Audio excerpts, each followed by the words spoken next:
everybody, welcome back to another live stream here on the channel. Went live a little bit early so we could go over the risk area. We do have an observed tornado warning as well, so I wanted to go over that in just a bit after I welcome everyone here. So far we have Proxy, Ben, Caleb, Phoenix, Marcus, Anna, as well as Random Guy and Velocity. Glad to see you guys all in here for another stream on the channel. And of course, everyone else who's in here who may not be chatting, or if I just forgot to mention you, glad to have you in here yet again. Let's go ahead and switch on over to our confirmed tornado warning scene. Make sure everything is good to go. Looks good to me. We're going to hope that I fix that issue. I spent about an hour this morning. It's fixed. I think I fixed it. I spent about an hour this morning trying to fix that issue. I did like 2-3 different test streams that were privated. One of them was almost public. I almost forgot to put it as public and almost went live at like 10 a.m.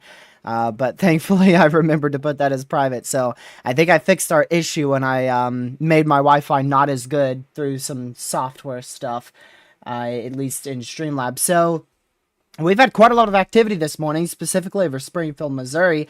We had an observed 90-mile-an-hour wind gust out there in Springfield, Missouri, southwest Missouri, earlier this morning. Unfortunately, something came up. I couldn't go live around there. The earliest I was able to go live was 1:30, and then at 1:30, we really didn't have much going on, so I waited and waited and waited, and now we do have a tornado warning that is out here. It was recently observed, so they just downgraded that literally right now, but it is still a tornado-warned storm. And these storms are starting to rotate. You can see some good areas of just velocities beginning out here. Another reason for the early stream is we're starting to see some convection out here in Texas, and I believe these little tiny blips, here are going to be the storms that likely become full-fledged supercells later on tonight, potentially producing up to 4-inch hail, as well as, oops, wrong live stream. Trying to get to Connor Croft's live stream. I accidentally clicked on something else. Connor Croft. As well as multiple tornadoes, possibly even 1 or 2 strong tornadoes tonight. Tomorrow, I also want to go over tomorrow because I do believe we could see actually high end as a moderate risk for tornadoes tomorrow. SPC didn't even upgrade to an enhanced, which I highly disagree with at the moment. We'll see what trends go over for tonight into tomorrow, but tomorrow looks like it could be a potentially dangerous day across the DFW area and pointing to the northeast. Looks like we have the chance for a couple strong to intense tornadoes tomorrow. We'll see what the SPC thinks in their morning discussion. Right now, they are really downplaying the event. They're thinking overconvection is just going to keep everything at bay. Some models agree with that, but models like the HRRR show discrete prefrontal supercells developing literally like over and southeast of the DFW. So I think tomorrow actually is going to be one of the worst days we've seen for this week stretch of severe weather. You know, we saw our slight risk 2 days ago or so. Moderate yesterday. We have a enhanced today, and I think tomorrow, out of all 4 of these days, I think tomorrow has the chance to be the worst day for severe weather. So our tornado warning is just to the southwestern portion of Illinois, well to the south of St. Louis. Not much rotation happening there. So not very concerned about this region that is currently tornado warned, but definitely want to be in your safe spot there. Hold on a second. I do want to go check out here. I want to see if all this is crap vection. It looks like it. Yeah, so we're going to watch for mature updraft right here. That's the storm to watch right in this area to see if these can really get going, potentially plant a supercell or 2.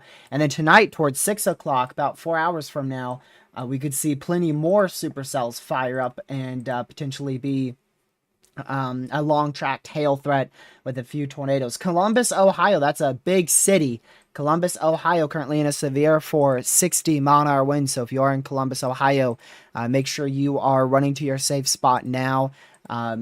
Just simply because these winds are going to be 60 to potentially even 70 miles per hour. So just make sure that you are at least be indoors, away from doors and windows, but preferably, honestly, just get to your safe spot because those winds could be 60 to 70 miles per hour. Could be very, very gusty winds out here.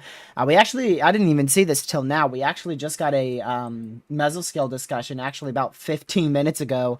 So I'm pretty late on that. It looks like they are considering the potential for a tornado watch or a severe thunderstorm watch. The greatest tornado potential they highlight being back out here towards Wichita Falls. Maybe tonight. I don't think that's the case in the short term, but maybe towards like 6 o'clock, yeah, I could see that being the greatest severe threat and the greatest tornado threat out in this area that they've highlighted. This is my circle trying to replicate it, but it's generally from like right in here. I try to draw this the best I can. Like right in here is where they say the greatest tornado threat is. And I think that will be more towards 6 o'clock tonight. And they also mentioned the chance for a few tornadoes, possibly one strong, potential for up to 80-mile-an-hour winds, and also up to 3.5-inch in diameter hail. I do think we could see up to 4-inch hail today. In the title, I put 3-inch hail, though. But I wouldn't be shocked to see softball-sized hail. They actually said here tornadoes will be possible, particularly in western, northwestern Texas. Interesting. Western North Texas. Yeah, so that's right in this area, right along Wichita Falls, Texas. Let's see here. Next 2 to 3 hours, storm coverage should continue to increase. Model guidance has been rather consistent on an area of initiation, being within the rolling plains first. All severe hazards will be possible given the expected supercellular storm mode. Large to very large hail and severe wind gusts will most likely be the main hazards. The tornado threat is less certain, but as storms move along with the cold front, there should be some potential for tornadoes, particularly as the lower level wind shear begins to strengthen in several hours from now, so probably about 4 hours from now. That being said, there is a mesoscale zone in west North Texas near the cold front and outflow intersection, and that should be where the greatest tornado threat will be setting off at, right in this area here. Now, back up here, I really don't know why we have such a large enhanced risk for severe weather anymore. So yesterday I mentioned that today was either going to go one or the other way. We were either going to see overconvection in the afternoon, which would decrease the overall hazards threat up here, or we wouldn't see overconvection, and thus we would have a potential severe weather outbreak all the way up here as well. And it looks like overconvection has been quite the issue. We've seen this MCS making its way through much of our enhanced risk area, producing mainly 60, isolated 70-mile-per-hour winds. I think we did get a gust of 78, if I'm not mistaken, over Dayton, Ohio earlier today. So a lot of this, I really don't expect much widespread significant severe weather, but I do think we could see widespread severe weather in the sense of 60-mile-an-hour winds. We could see upwards of 70-mile-an-hour winds here. Personally, I've lost some confidence in that. But, you know, we've seen gusts upwards of 90 today in an environment that's barely even favorable. So you never really know. We could definitely end up with gusts around or higher than 70 miles per hour in this area. I just personally, I don't see this big of an enhanced risk being needed. So there's your wind risk, and that's what they have it for, a 30% wind risk. So we'll see how we'll see how it goes. We're going to see multiple lines of severe storms. So that might be why they have the enhanced risk. So instead of it just being like one line, we're going to get, some spots could get 4 or 5 different lines of severe weather. And overall that could increase your chance for severe storms. So that might be another reason why they have such a large enhanced. Let's see here. Ongoing clusters of thunderstorms across Illinois into portions of Ohio. It seems probable that this cluster should re-intensify as it interacts with a destabilizing air mass over the area. Let's see. Embedded line tornado threats, isolated hail, and damaging winds are going to be your main issue. Yeah, they mainly say like lower level wind shear should support some tornado threat. So they're not very confident in the tornado threat up here either, but they do have a huge 5% tornado risk out. So I see why they issued the enhanced risk now. It's because we're going to see multiple lines of severe weather out here, multiple clusters. New severe thunderstorm watch. So there you go. There's one instance of it. So for instance, you guys were just seeing severe weather out here near Indianapolis. Now if we go to the newest frame, you can see we just got a new severe thunderstorm watch for a second line of severe storms that is pushing through the area. So multiple lines of severe weather. And this is actually the cluster that produced up to 90-mile-per-hour winds earlier this morning. I don't know exactly when. I think it was around like 10:40 a.m. Eastern, right around there, maybe a little bit later, when this storm was moving through the Springfield area. Plenty of damage reports out in that region. Yeah, no overconvection in Pennsylvania. That is definitely something worth noting. The HRRR just doesn't have much significant severe storms happening. It does have the potential for a supercell or two out here in western New York, but for some reason, it keeps most of the line weak. So you know what I'm going to do? I'm going to look at mesoanalysis and see if the HRRR is going to be dead wrong. That's what I'm going to do. Yep. I think the HRRR is dead wrong. I think the HRRR is dead wrong, so I apologize. I think this enhanced risk is definitely justified from the National Weather Service. The HRRR is underdoing instability by like 1,000. So, yeah, the enhanced risk is definitely justified by the SBC out here. And you've got clearing over much of the area. Yeah, I'm not sure why the HRRR weakens this stuff. I don't think that's going to be the case. Instability is overperforming by like 1,000 to even overperforming upwards of 1,500. So you're looking at a big time instability overperformance compared to the HRRR out here in Pennsylvania. So I definitely see the reasoning for that enhanced risk. We just got something else. Yeah, that was a severe watch. We saw that. Severe thunderstorm watch, southern Indiana, southeastern Illinois. Still a tornado warning in effect. I want to go back to that just briefly here. See if, I think I fixed the issue. I did it. I fixed it. After like a week of trying, I think I have fixed the connection issue. My Wi-Fi being too good according to YouTube Studio. I haven't seen a single error, so let's hope that's how it stays. But yeah, this tornado warning expires in 11 minutes. I don't believe they will extend this. It looks like they're going to continue a tornado possible severe. They just issued a new severe further to the south for 60-mile-an-hour winds. So we're looking at widespread 60-mile-an-hour winds today. We could have some isolated gusts of 70, maybe even 80. If we manage to see some semi-discrete storms today, especially like near the Buffalo area in New York. I'm really going to be interested to see how this unfolds in New York and Pennsylvania, because this actually might be one of the better threats for damaging winds in this area in quite a while. Just simply because those ingredients are overperforming. And it should be widespread. So the significant damaging winds of like 70 plus, I think that'll be a little bit more isolated, but we should see widespread damaging winds of 60 miles per hour today out in Pennsylvania. Want to go check those tiny little blips out here in Texas. So those are going to be the ones we watch to see if any of them can intensify. The HRRR says that one or two of them will within the next 30 minutes, so we'll see if that actually happens or not. It shows it being southeast of Lubbock, so the HRRR thinks like right in here is where we will have a supercell in about 30 minutes. You know, with how much instability is overperforming, I wonder if a derecho can't be ruled out. That is a very good question. I wonder if a derecho cannot be ruled out. Because we were looking at like widespread 2,000 instability, whereas the HRRR was thinking like widespread 1,000. So, like I said, you're overperforming a lot on the instability department.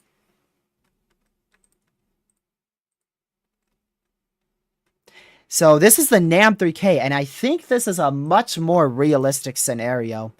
I hate to dish on my favorite model run there.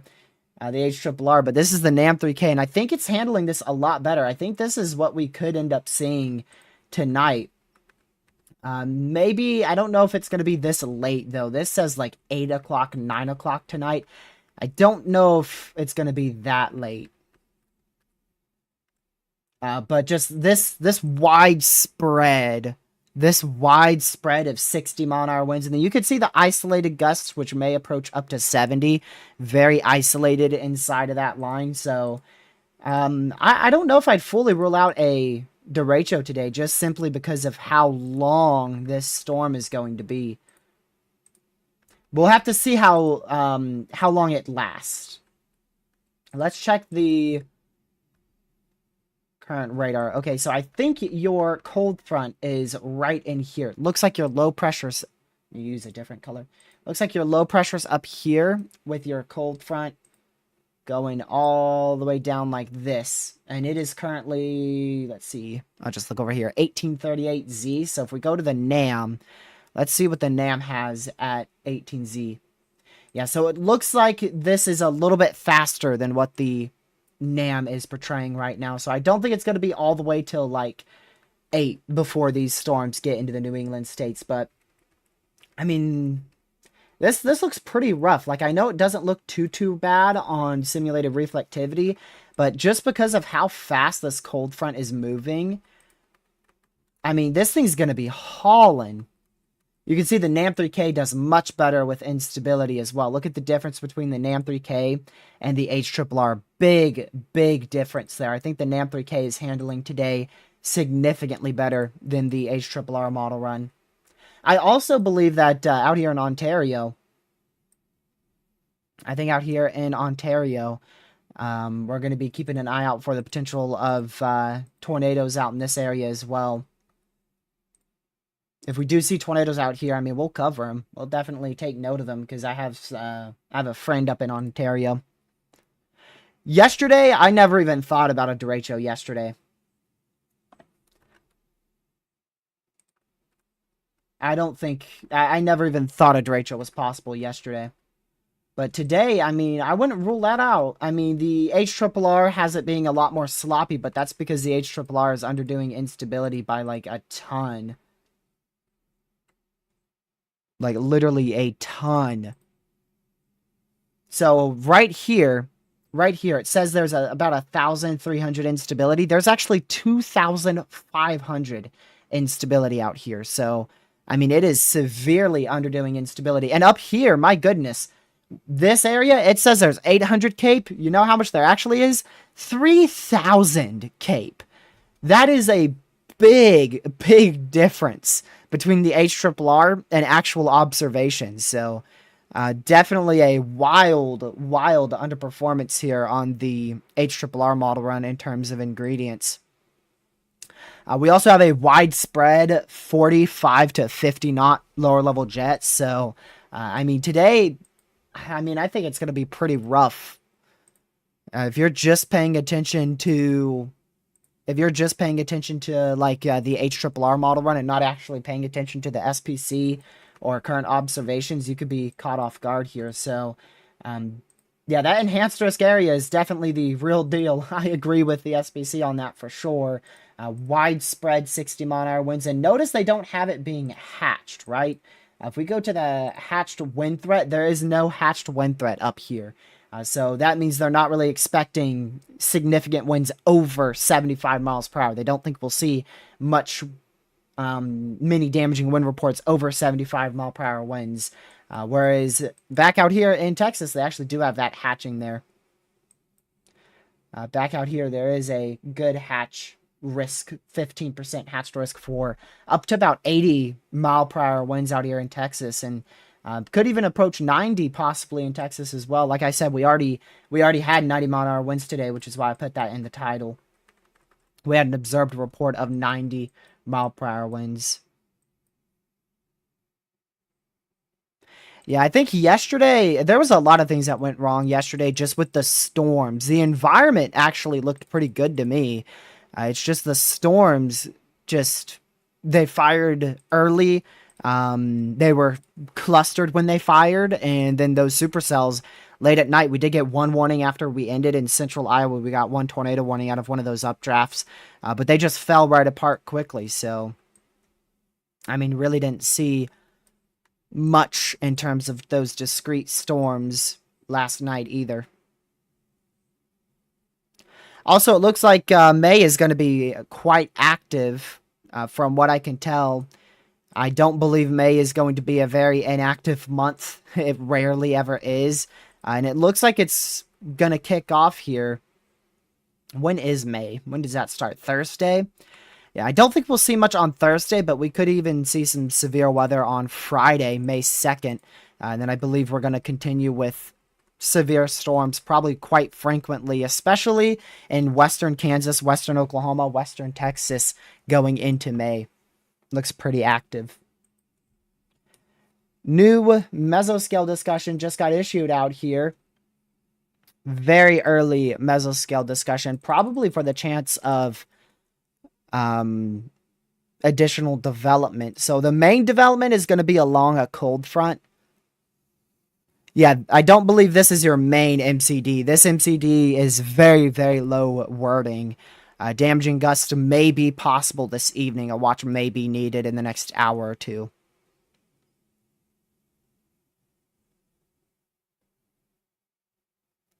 So they're not very confident on an evening threat here for damaging winds. Or afternoon threat. I think it's going to be a bit later. I don't think it will be as late as the NAM model says, being like 8 o'clock tonight, but I don't think it will be very early either. You know, your cold front is way, way back here.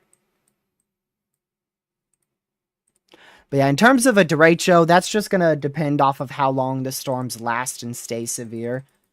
We won't be able to really tell until storms are in New York and Pennsylvania.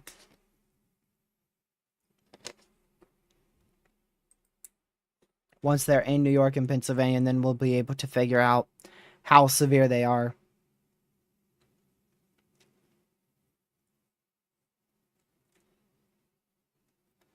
Let's see.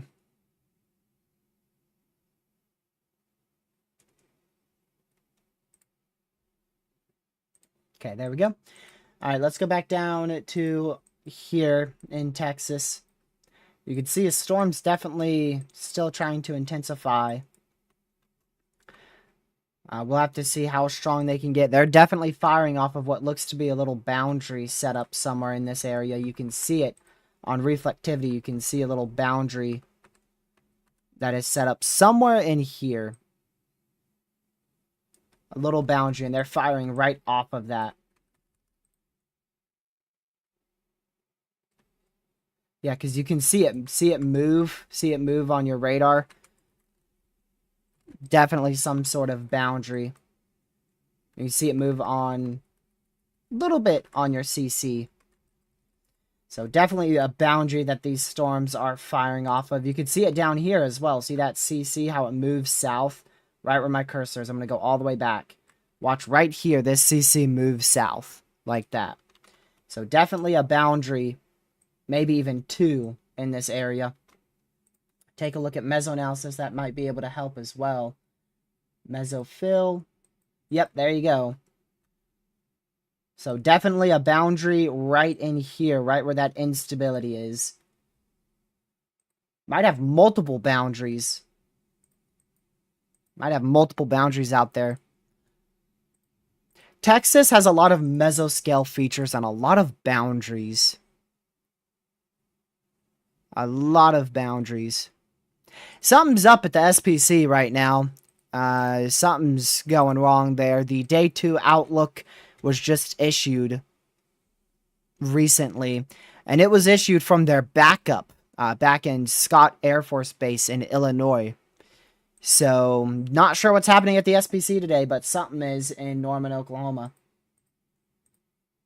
Not sure if there's like a power issue or what it is.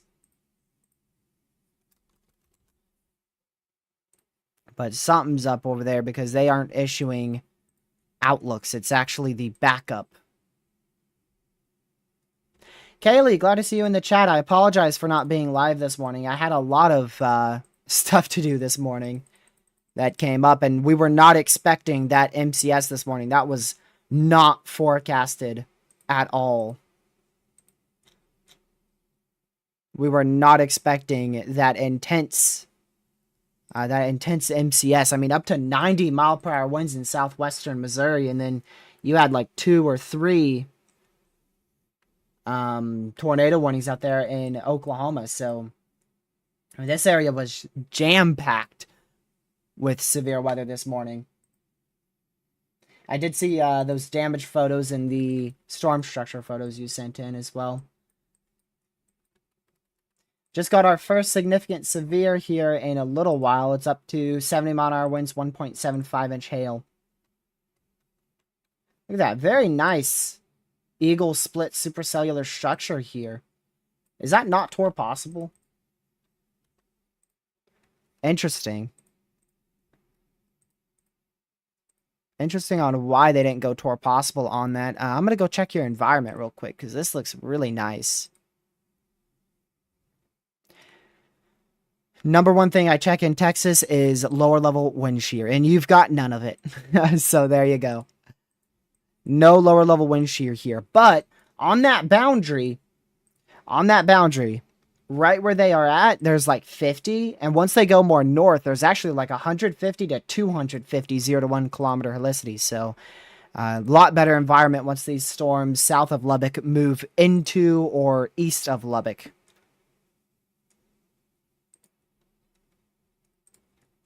Yeah, that was a crazy morning for sure out there in Tulsa and northeast of Tulsa as well. I meant to look at the radar because I didn't get to see it. I didn't get to see those storms in the overnight hours. I'm going to go look at that real quick and how it formed. So we had a long-tracked supercell that survived forever. It tracked from southwest Oklahoma through Norman. I remember someone in Norman came in our chat yesterday. I said nothing's probably going to happen other than some rain. I was wrong. There was up to like 50-mile-an-hour winds in Norman, so that was a surprise. And we just saw a bunch of convection fire here. Let me show you. So we just had a bunch of storms fire in Oklahoma and Kansas, and then just a little line right here as they entered Tulsa and north of Tulsa. It survived, and I don't know exactly what picked it up, but it picked up speed and intensity. I think we had we had quite a few tornadoes out of that, especially into Springfield, gust up to 90-mile-per-hour winds there. Then it moved eastward, and it did fall apart briefly, but it's coming back together. You can see it's re-intensifying right now in southern Illinois. That was you. Hopefully everything's good over there. You guys got 40 to 50-mile-an-hour winds overnight. It was just a one little storm. Let me show you it. So, all the way back here, you can see everything died out as expected, right? Everything died out. Boom. Everything dies out before it gets to Norman. There's just this one little cell right here goes right into Norman and survives. And then after it passes Norman, it strengthens quite a bit. I believe south of Tulsa, and then dies out. So we had one long-tracked supercell. I don't believe it was tornadic. I'm pretty sure it was just winds and small hail.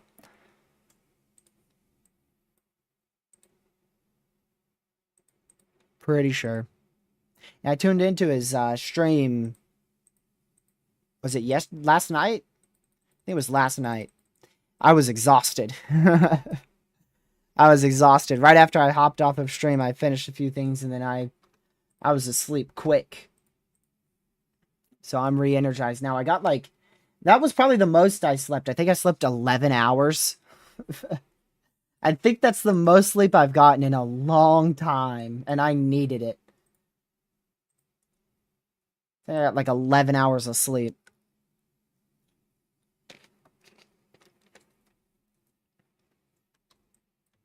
Oh, did it have a tornado warning?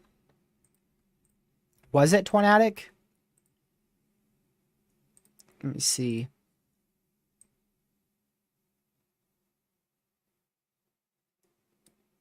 I'm going to zoom in on the sector of that little cell overnight. I didn't see any tornado warnings on it. I know there was in southwestern Oklahoma, but before it got to you guys in Norman, I'm pretty sure it wasn't tornadic anymore. And then you saw that isolated severe storm this morning, too. I forgot when that was. Let's see, that was 11Z, so that should be like, what, 6 a.m. Central?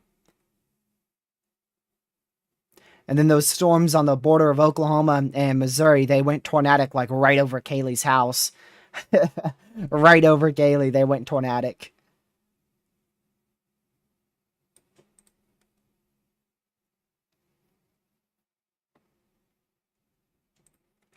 Yeah, I did see those go tornado warned. I remember watching it on my phone. I'd had that really, really good hook echo, but it wasn't rotating much. But they tornado warned it anyways. Better safe than sorry.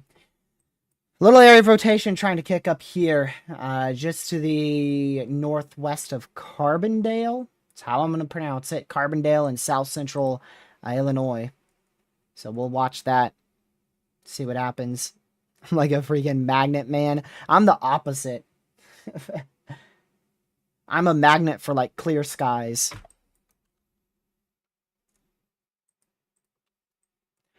Alright, yeah, no tornado warnings active anymore in the US.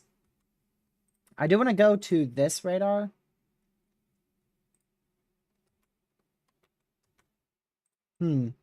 I wonder if this is accurate at all. I wouldn't be shocked if we're getting 70-mile-an-hour wind gust. I don't know about 80 to 90 like this says.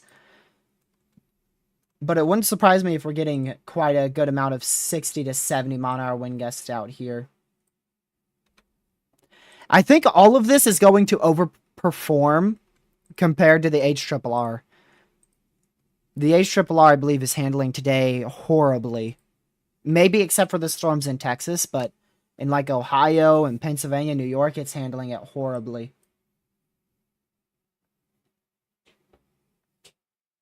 And Arkansas? Yeah, not going to get much out there in Arkansas today. I don't believe. I mean, you're in a slight risk for severe weather, so it's definitely possible. If you do get anything, I think it's going to be in the morning, tomorrow morning. So a lot of uncertainty with those storms. Especially if you're in like southeastern Arkansas. But if you're in like Little Rock to the northwest, yeah, you get some severe storms early tomorrow morning, but not today. Early tomorrow morning. And then tomorrow afternoon, tomorrow evening, are you guys in a risk down there? I want to check that real quick. I haven't gone over that.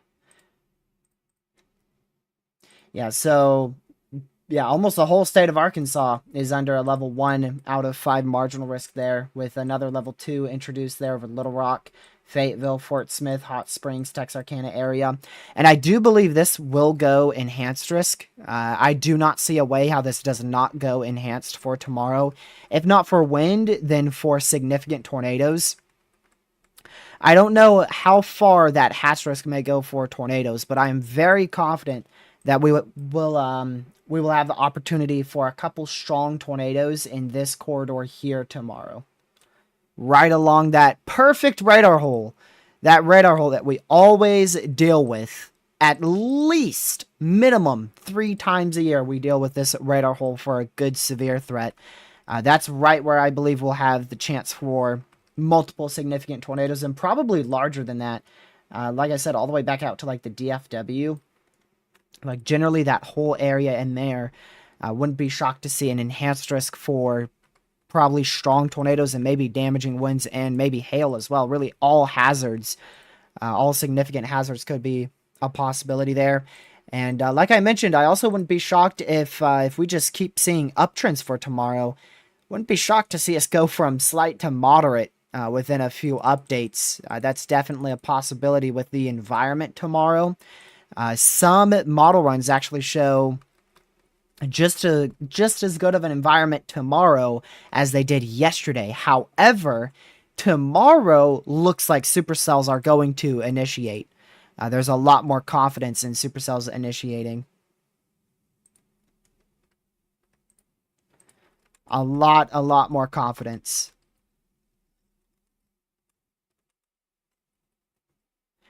Damaging winds will be a huge issue tomorrow as well.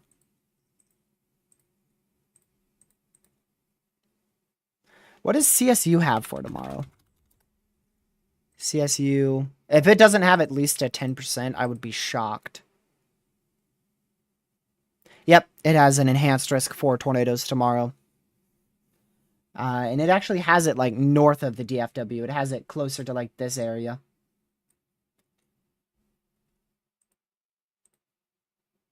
Yeah, I don't see a way how tomorrow doesn't go enhanced for tornadoes. And then if we keep up these uptrends, I wouldn't be shocked with a moderate for wind. Or a moderate for tornadoes, one or the other. We'll have to see how today performs. However today performs is going to impact tomorrow's event. Show you the HRRR here real quick for tomorrow. And you can see confidence in the HRRR. I mean, it's fairly high that we'll see multiple semi-discrete supercells fire out here in and around the DFW. And then look at that line. So you have one wild line of 60 to 80 mile per hour winds here with strong tornadoes, potentially intense tornadoes on the southern end. And then as you go into the overnight hours, you get another line of intense damaging winds and very large hail in much of the same area. So, yeah, like I said, I would be shocked if we don't see an enhanced risk tomorrow. We'll see what it looks like moderate risk-wise tomorrow. I highly doubt they'll actually go from a slight risk to a moderate in one update, but if we get good morning observations out there, I mean, NatoCast has a 15 significant tornado risk, and I don't disagree with that, honestly. I do not disagree with tomorrow potentially producing multiple strong to intense tornadoes. I believe for yesterday, NatoCast had a 10 sig. Yes. NatoCast had a 10 sig in southeastern Minnesota yesterday. And western Wisconsin, which is where we saw pretty much all the tornadoes. I'm pretty sure all the tornadoes yesterday, all 3 or 4 of them occurred in that area. So, we'll see.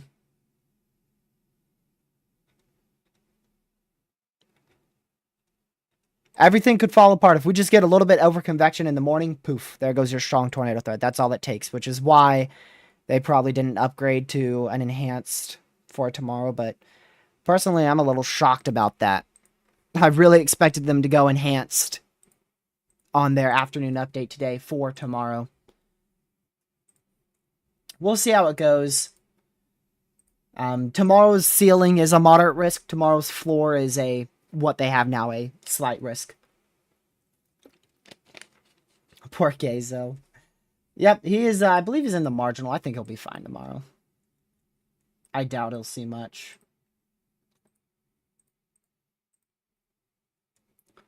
Let me go ahead and remove this outlook. Still widespread damaging winds going through Ohio here. Mainly 60 mile an hour winds. And this is not the main event. There's actually another likely line of damaging winds that will move through tonight. Potentially even 2 more lines. We'll have to keep an eye on it, but we'll probably see another 1, maybe even 2 more lines of severe storms in central Ohio tonight, which is why that enhanced risk is out, because it's not just 1 line. It's 1, 2, 3, and some areas may even see more than 3 lines of severe weather for today.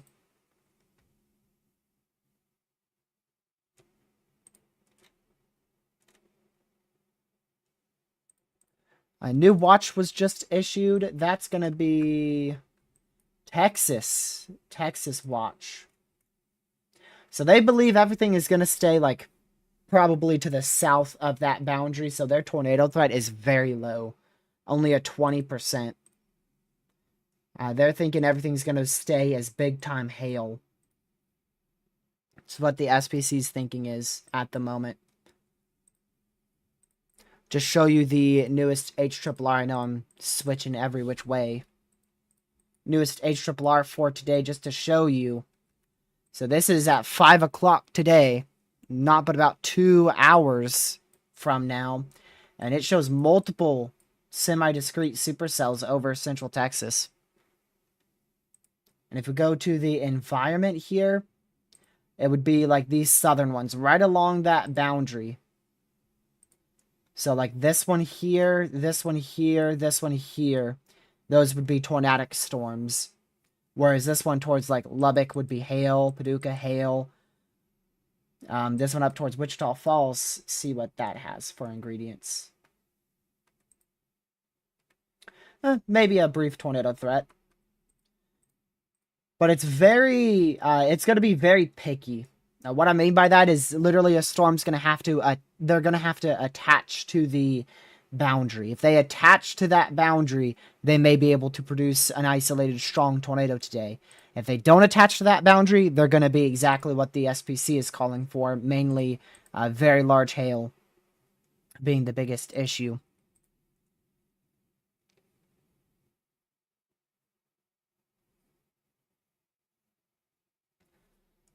Let's see here.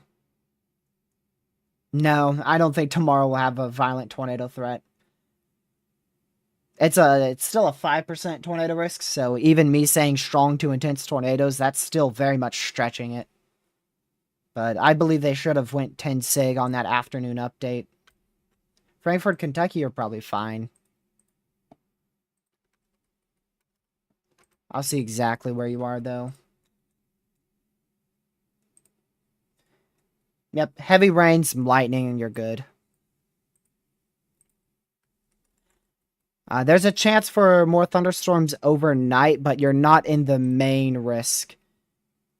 You're not in that enhanced risk area. Actually, you are. My bad, you are in that enhanced risk, but, yeah, I don't think you'll see a second round. So you're right smack dab of where that enhanced risk level 3 out of 5 is. Interesting. I really only see one line for you guys.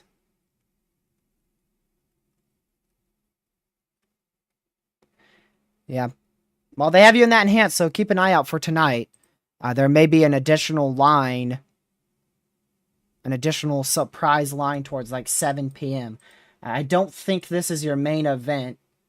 At least according to the SBC, there should be another line towards like 7 p.m. 7 p.m. Eastern. About 4 hours from now. You'll still be fine, though. You know, just watch out for damaging winds and maybe a spin-up tornado. Main threat by far is winds.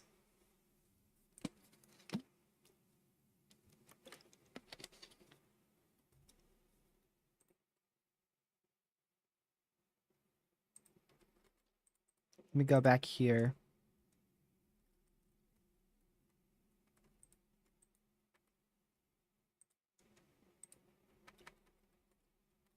Also, tomorrow looks like we could have a couple tornadoes in southern Indiana, southern Illinois. Keep an eye on that. I say that right as V joins. That's crazy. Glad to see you back in here, V. Thank you for the $2 donation. It's much appreciated. Will there be more severe storms in Ohio? Yes. Just long story short, yes. Definitely. I can't tell you exactly where, but we're definitely going to see this line is going to continue to produce likely widespread 60-mile-an-hour winds. And then we should see another line fire out somewhere back out in this area and move into Ohio as well late tonight towards like 7 o'clock, 5 hours from now.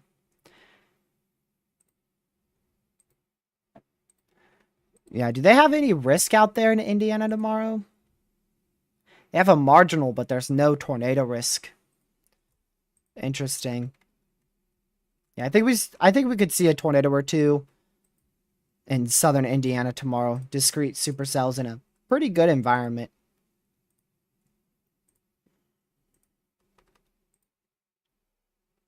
But I don't believe it will be in central Indiana, so you're good, V.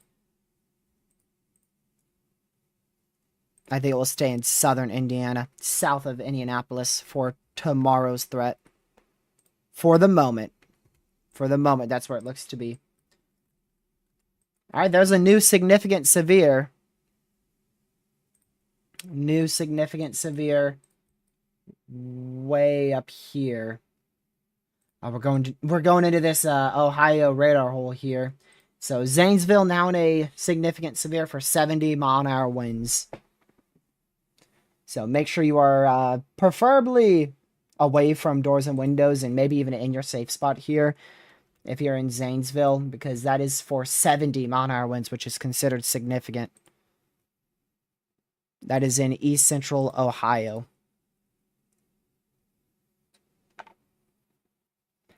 For today in Indiana, yeah, I think everything's going to stay off to your east and to your south as well. You will have to watch out towards like about an hour from now or so. There may be some storms that try to develop around your area, but I don't believe they'd be tornadic. I mean, the HRRR, I think the HRRR is just failing with today's event. Bloomington, Indiana. Yeah, I think you'll have the risk for a spin-up tornado tomorrow. Somewhere around that area. It doesn't mean it's going to hit you by any means. But I do think somewhere in this area we could see a spin-up tornado or two tomorrow in southern Indiana. So just want to stay weather aware. Main time frame for that will probably be just after dinner. So you're looking at like 5 p.m. Eastern all the way till 9 Eastern, maybe even a little later from west to east. Want to go up here just for a little detour. Check on these storms. This is up in Canada. Uh-oh. Allergies are back. Thought I got rid of them. Yeah, strong area of rotation up here in, where is this? Quebec. North of Rapid Lake. So could see a few tornadoes up in Canada. And those storms are going to be moving into, not those. These are going to be moving more into Quebec and then dying out in, before they hit the U.S. But these storms, these are going to be the ones that actually are going to head towards New York.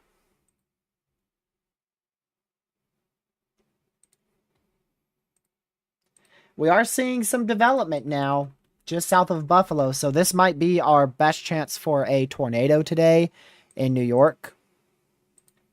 Yeah, because that's where our discrete storms are going to be. So if we do see a tornado today in New York, it's probably going to be from any discrete storms that develop in this area here. There's a lot of uncertainty, to be honest with you. There is a lot of uncertainty on what's going to happen up here with our enhanced risk in New York, Pennsylvania, and Ohio. Like, we know for sure there's going to be severe storms, but it's hard to say how many rounds and how significant.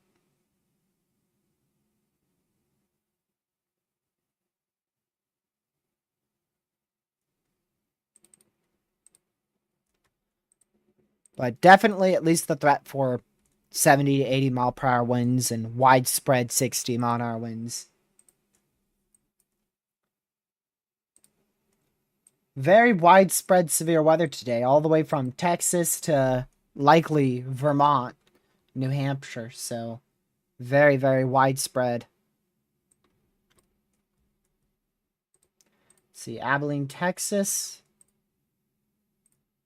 Yeah, things should stay off to your north. You're barely inside that severe. Let's see, so there's Sweetwater. It's going to be pretty close, but I think the worst storms will stay off to your north today. Although I would watch out for tonight. Looks like overnight tonight could see some severe weather. And then tomorrow, I think everything will stay off to your east. Definitely want to stay weather aware in Abilene, though, because all it takes is one storm to fire in this environment, and you could easily start seeing up to 60, 70 mile an hour winds. Let's see. Marysville, you're good for now. You're starting to exit the severe thunderstorm warnings and all the lightning that comes with them. So, in a couple minutes, you're good to continue on. But for the time being, I would stay indoors because of that lightning. I would stay indoors for now. There should be another round towards like 8 o'clock, and that round should be worse.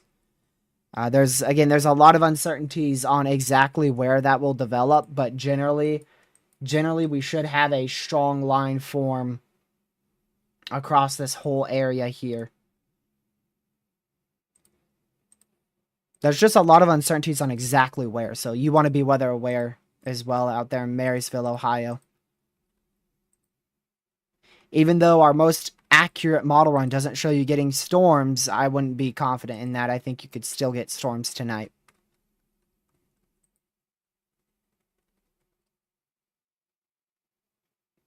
I want to check our newest meso analysis out here.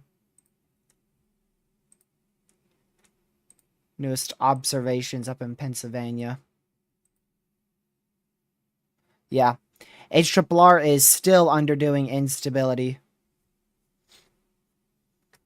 It's gotten a little bit better, but it's still underdoing it by about 500 joules. I'll show you the overnight threat. The greatest threat for overnight severe weather is mainly going to be in Texas. So this is overnight tonight, 11 p.m.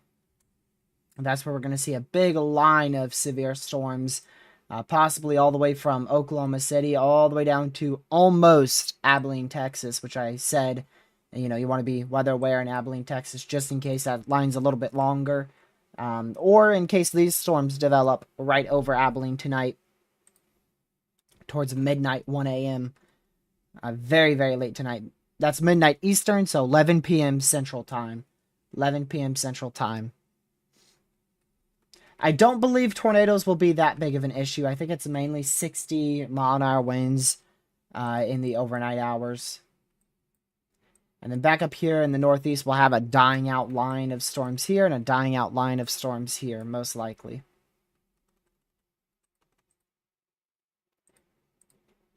Should get the new NAM to render in here soon. Let's see here. I don't think this is the right model.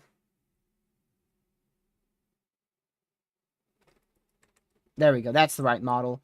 So yeah, tonight towards, this is a different model run. Tonight towards about 6 p.m. Eastern, that's when we're thinking a big line of severe storms of 60 mile per hour winds could form all the way from eastern Indiana all the way up to the Canada, New York, U.S. border there. And there's a lot of uncertainty on how strong it could be. On this particular model run, it shows the 70 to 80 mile per hour threat really being focused in this corridor here. However, it could easily be more north. It could easily be more southwest. So there's a lot of uncertainty on exactly where it will set up.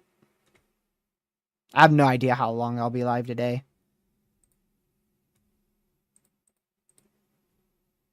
I'll just be live until I hit the end button. I want to use this terminal radar here. So this is the terminal radar, and you can see we're definitely getting damaging winds of 60 to 70 mile per hour winds here, just east of Columbus, Ohio. Definitely getting 60 to 70 mile an hour winds. And that's why we got that new significant severe there. We already talked about that, but just another mention, Zanesville, you're inside of that, up towards Warsaw. Central Ohio. Make sure you're indoors, away from doors and windows. Would not be a bad idea to seek shelter if you're in that area in terms of going to your safe spot, because 70 mile an hour winds, that's quite damaging winds there.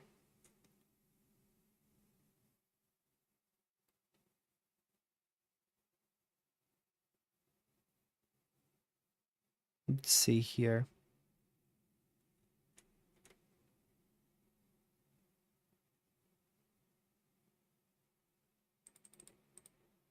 Okay. Storm near Lubbock going to be a problem? Probably. I don't think it will be a big problem for tornadoes, but definitely hail. This is, yeah, well, I was just about to talk about that one too. This is probably going to be the biggest issue today for tornadic wise. Anything that can fire like right on Lubbock. But they really have I believe they have a pretty short window. Yeah, see right here, this storm's still in a very favorable environment, but they only have like an hour or so window before they really get moving outside of that boundary. And when they move outside the boundary, they're going to just be big, big time hailers.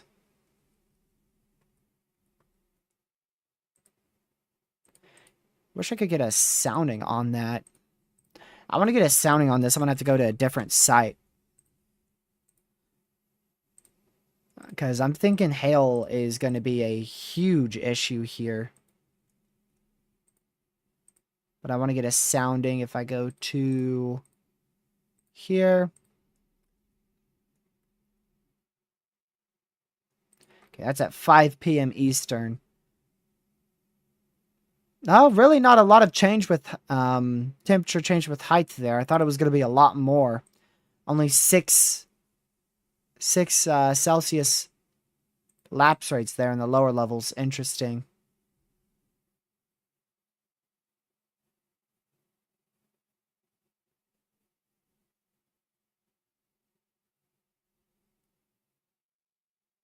Let's see here.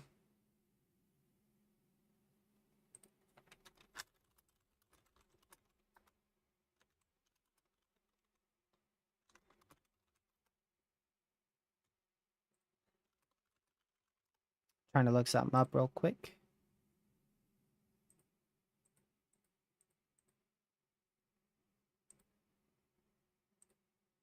There we go. Zoom out on the boundary. Yeah, there you go. It's hard to locate exactly where the boundary is, but it's generally south of Lubbock, all the way up to OKC. You can see where that MCD is. So right where that MCD stops / starts. That's where your boundary really is located. This yellow line right there. I turn that off here. Wouldn't be surprised to get a mesoscale discussion, or rather a severe thunderstorm watch. We already have the MCD, but I wouldn't be shocked to see a watch come out shortly in this area due to those storms firing up a little early. Lexington, Kentucky. Yeah, definitely want to keep an eye on the weather for sure. You're good in the short term here, but long term, like tonight, I would definitely keep an eye on it tonight. Especially towards like 7 Eastern. See you later, Kaylee. Thanks for stopping by. The window's very short because storms are currently moving northeast away from the boundary. The greatest tornado threat will be any storms that fire on the boundary. They have to be on the boundary. If they're north of it, then they're not going to be too tornadic. So, like I was mentioning before, that boundary is like right in here. So, like that cell in Lubbock, that's going to be a big, big time hail threat. Some damaging winds, maybe a low wind tornado threat, but that tornado threat should be very, very low with that storm in Lubbock, Texas. Mainly going to be some big time hail, and these storms are going to explode, man. They are going to explode rapidly. They already are. Getting hammered in Norman. Yeah, a lot of rain, I believe. Yep. Heavy rain, isolated rumble of thunder. So not severe storms, but definitely loud storms and heavy rain there.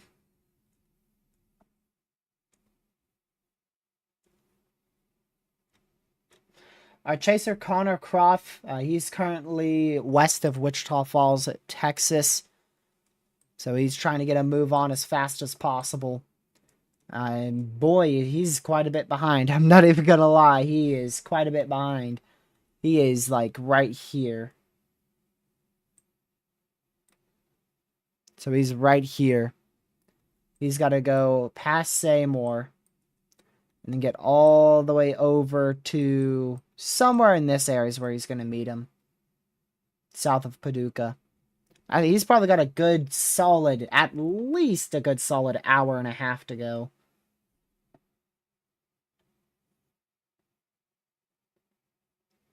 Grandview, Texas. The storms tomorrow. Grandview, Texas. Ooh, that's a bit tricky. You should be in that slight risk. Yep, you are in that slight risk for severe weather, level 2 out of 5. So a few tornadoes, 60 to 70 mile an hour winds, and up to 2-inch hail, all possible tomorrow. And there's a lot of uncertainty on tomorrow's risk because we don't know how storms are going to look in the morning. We'll have to see how much convection there is tomorrow morning in this area. But I would definitely be hyper weather aware if you're in that region, southeast of Fort Worth, Grandview, Texas. I would be hyper weather aware after lunch.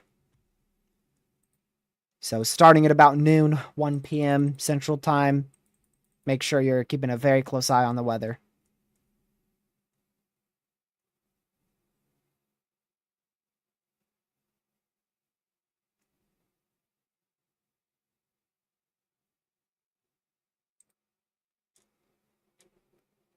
Let's see here.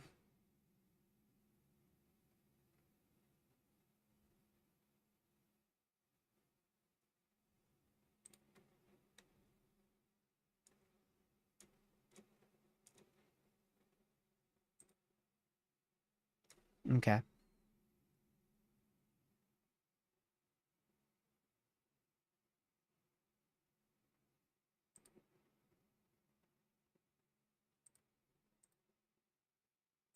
Continue to keep a very close eye on this.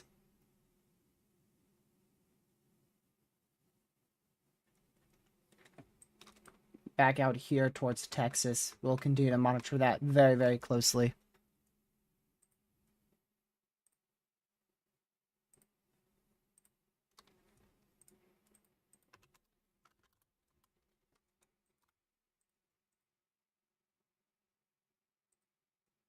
Man. 68 degrees. Where are you at? It's almost 80 out here in Southern Virginia. I wish it was into the mid to upper 60s. It's been boiling hot the last few days out here. All across the southeastern U.S.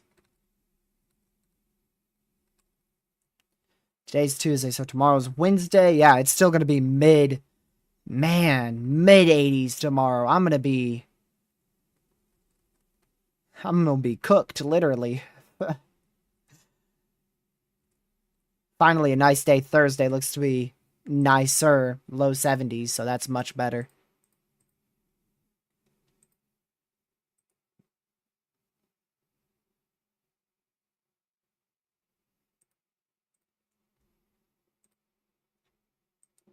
Oops. Man.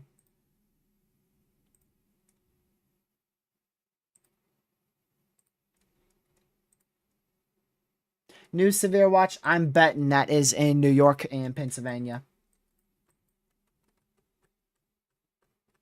Not coming through right now.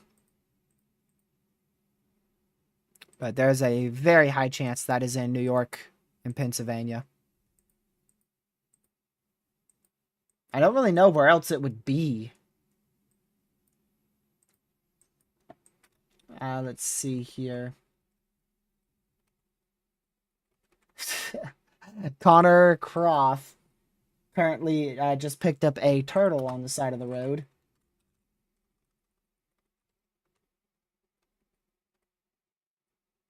So turtle in the middle of the road. He went and picked it up, moved it to the grass. I just looked over to my other screen and I see a turtle right in the camera. I'm like, what?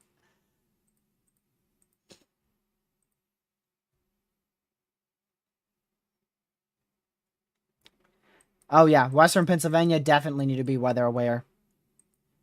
You should have just gotten a severe thunderstorm watch. It's not in just yet on my end, but if you have a weather radio on, your weather radio is definitely going off.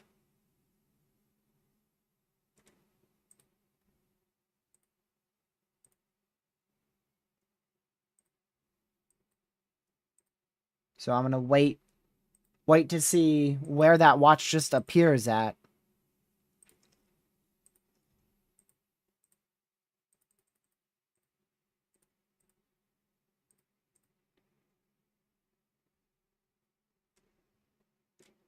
Let's see here.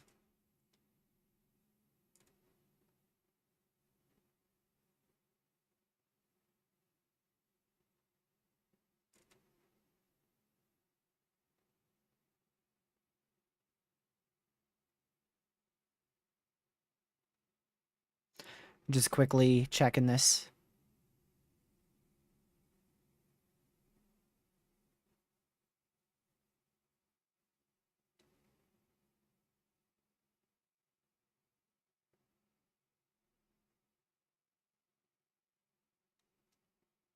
Okay. Waiting to see if that severe watch comes through here. It's taken quite a minute.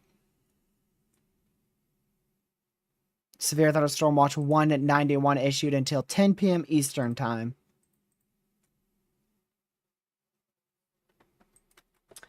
So we do still have that significant severe in, let's see, this is in McCamey now. Actually up to 2-inch hail, 70-mile-an-hour winds there, southwest Texas. And then we do have, of course, the significant severe for 70-mile-an-hour winds going through Zanesville. If you're in Zanesville, Ohio right now, you're going through that significant severe.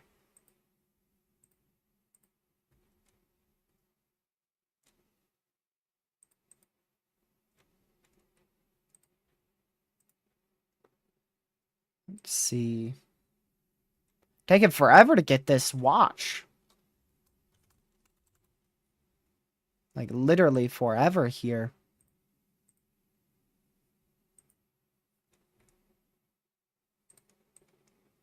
Still don't see it. Oh, shoot. Let me go back over here. Just got a PDS severe. That is a PDS severe thunderstorm warning now in place for Zanesville for 80-mile-an-hour winds. This is an extremely dangerous situation here. Yeah, destructive storm for 80-mile-per-hour winds, radar indicated. Radar indicated, no, it is observed. It is actually observed there. So the source is radar indicated, but the wind threat has actually been observed. See if we got a report on that somewhere. So there's 61. I don't see anything greater than that. That is a PDS severe thunderstorm warning now in place for Zanesville. There you go, in that orange area. PDS severe thunderstorm warning for 80-mile-an-hour winds. And finally, there's your severe thunderstorm watch. Took a long time for that to load in on my end. That goes all the way till 10 Eastern. 70-mile-an-hour winds likely. Isolated large hail up to 1.5 inch in diameter and a brief tornado or two, all possible. Main issue with this is definitely damaging winds. 70-mile-an-hour winds are likely, which means we could actually see up to 80-mile-per-hour winds here. And that is a big severe thunderstorm watch.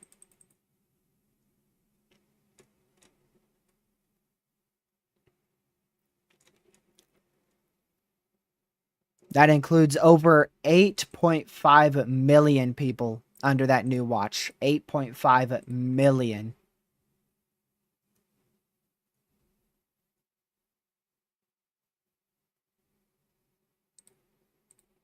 That is a lot. A lot of people. Very high populated watch there.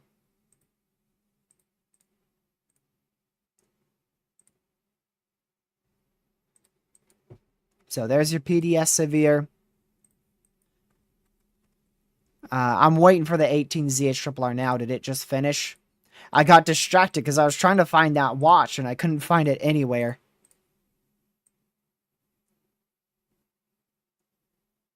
Yep, it still shows those prefrontals. I definitely believe it also uptrended in ingredients quite significantly. I definitely believe we'll see the chance for a few strong tornadoes tomorrow. Likely centered over the DFW as well as pointing to the east. Oh, wow. Not going to show that frame. Not going to show that frame, but if you ever... if you know how to look at the HRRR 18Z, you should go for the newest frame, frame 31, and look right in the DFW area. There's a certain little something there that the HRRR portrays in a very, very favorable environment. Nearly a volatile environment. Very favorable.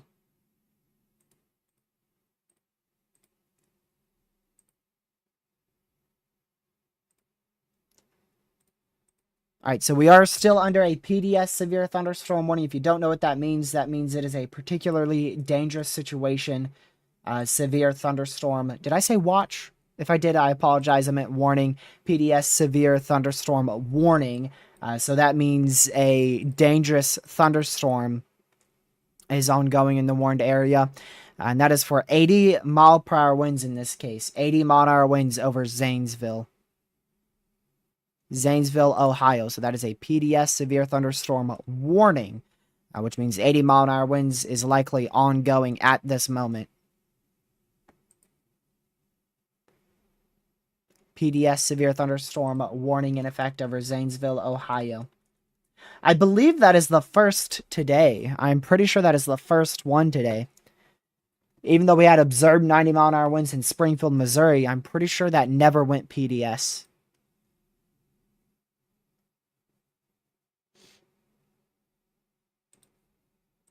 So if you are in Zanesville, Ohio, you need to be in your safe spot. Treat this like a tornado warning. If you're in this severe, I'll switch over to this so you can see it better. So that orange severe is a PDS severe thunderstorm warning. You should treat it like a tornado warning. So wherever you go for a tornado warning, go there right now for this severe warning, capable of producing 80 mile per hour winds here. I wonder what that was observed by, because... you know, down here, it clearly says the wind threat is observed, which means that they have like a report of it, or Mesonet recorded it, or something, you know, observed. But up here, it actually says radar indicated. Yeah, you know what? They could be using this radar. You know what? I bet that's what they're using. I bet they're using the terminal radar site to observe that. Yeah, that definitely has winds up to about 78, 80 miles per hour there. And the terminal radar is much closer. It's much higher definition. It does like 1 minute scans, so it's a lot more reliable. As long as those storms are close to that terminal radar site. Now, the further they get, the more and more less reliable that is. So they're getting pretty far now, so I don't know if I'd use that terminal radar anymore. But we're really going to be forced to, since it's really our only somewhat semi-decent radar site here. Oh, also, for those who have Radarscope, Radarscope had a major update yesterday. Major update for Radarscope. For Tier 2, people who pay for Tier 2, you can go all the way back very far in the archive, and it overlays watches and warnings from those days. So Radarscope had a huge update. They also overdid their warning system as well. So like how you click on warnings, you can now see like multiple overlaid warnings. Not like how Radar Omega does it. So for Radar Omega, you can see how it overlays it like this. Radar Scope it still shows one, but then you just swipe it, and then it will show another whatever else is there. So they fixed a lot of bugs as well. They also fixed the animations for the warnings. So like the PDS severe thunderstorm warning. I don't know if it has an animation, but I'm going to actually check. I want to check that real quick. See if it has an animation on radar scope. Let's see here. Doesn't look like it, at least on my end. But I know like a PDS tornado warning, those have animations.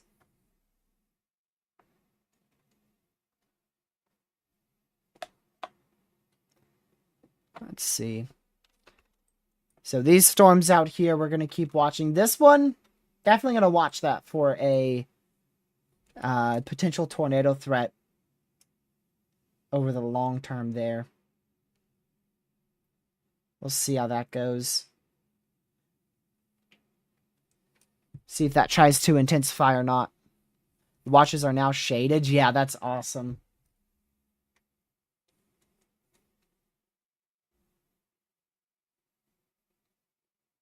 Let's see. Tulsa? If I go to the Tulsa radar. Yes, there's storms to your south and storms to your north. Both of these are not severe.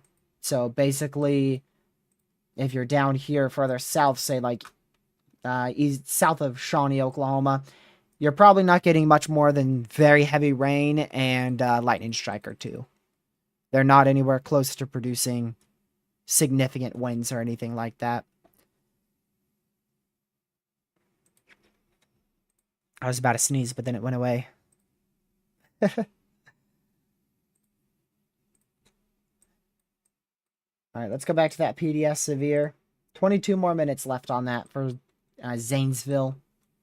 Zanesville, West Lafayette, New Concord. We might have cameras here. Let's see. Cameras are always difficult to come by. Cameras only. All right, so that's Columbus. We need to go more east of Columbus.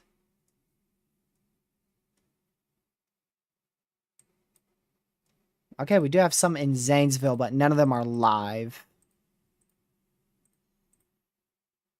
No live cameras.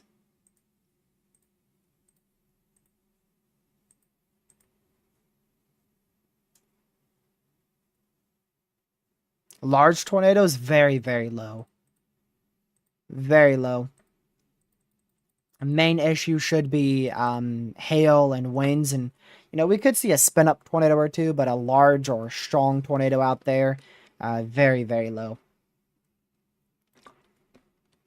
Very low odds.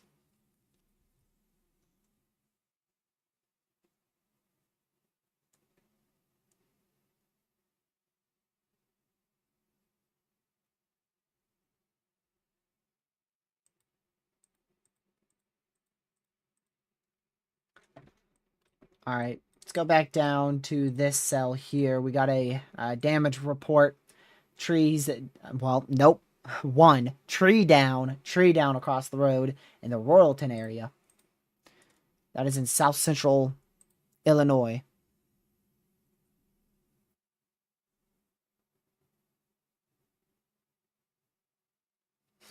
One tree down.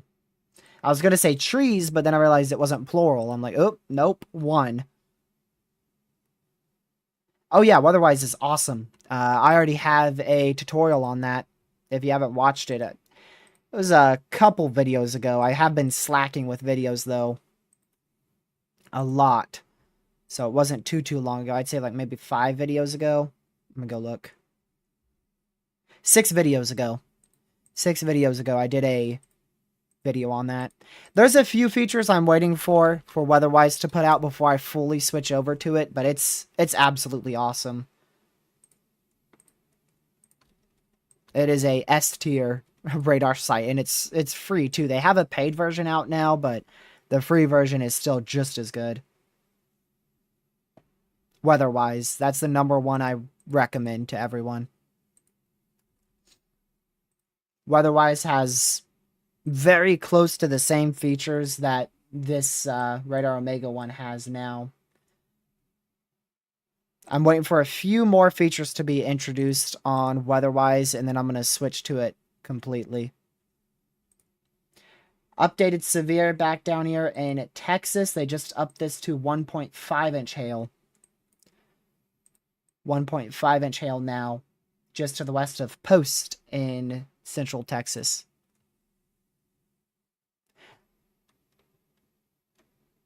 Here, I'll give you guys a link. Sometimes it can be hard to find, especially if you just look it up on the browser.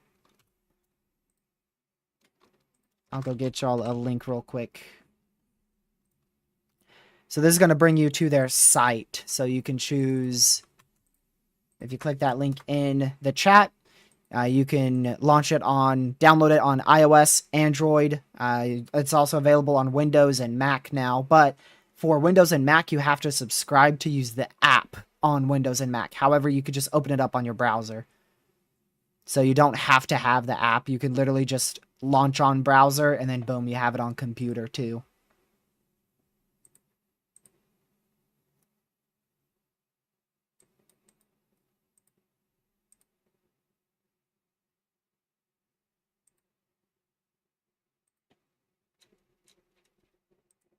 Let's see.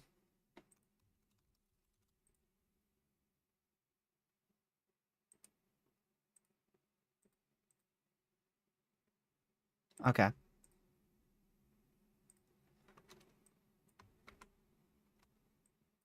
Still watching this storm south of Lubbock there. That's not our PDS severe, though. Our PDS severe, for those who are just tuning in, up here in Zanesville, Ohio.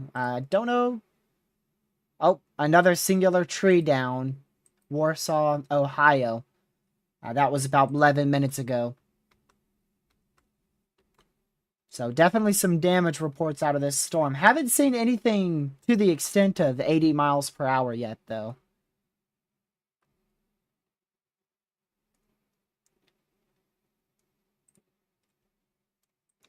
We should do that. We should see how many tree reports we get. How many trees down we get here.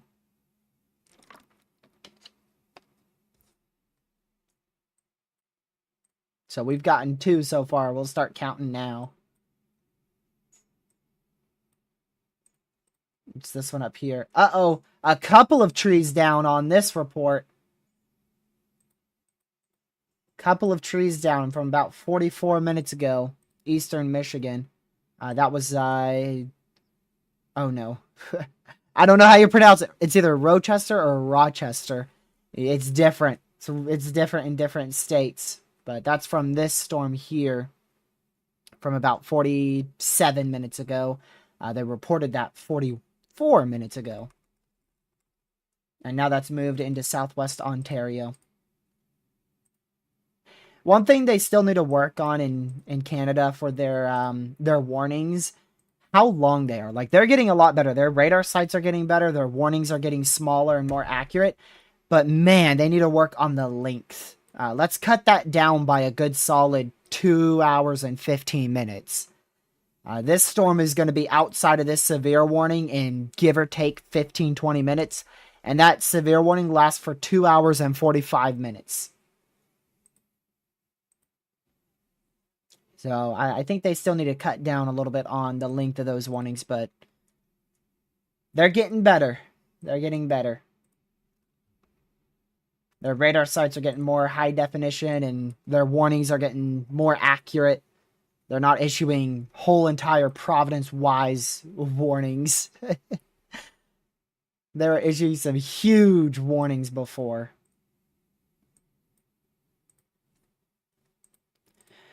They use some of our model runs, like the HRRR. The HRRR still runs for like Southwest Ontario. It's used very frequently in Southwest Ontario. How do I know? Because I have a friend in Southwest Ontario who uses it very, very often.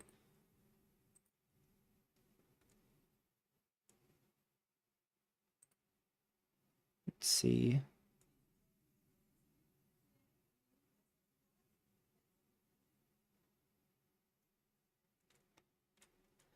I still wonder what's going on at the SPC, you know, why they're not able to issue their own outlooks here. They make the outlook, but then they send it to the Scott Air Force Base in Illinois, which is their backup, and they actually update the site with that. Southern Indiana? Yeah, this is that second round of storms we were talking about. Tornado-wise, not concerning. We could see a spin-up brief tornado somewhere in this line as it moves into southern Indiana over the next couple hours or so. And then it will eventually move into south central, southeast Indiana. Could get a spin-up tornado or two, but mainly it's going to be 60-mile-an-hour winds. That will be the biggest issue here. 60-mile-an-hour winds.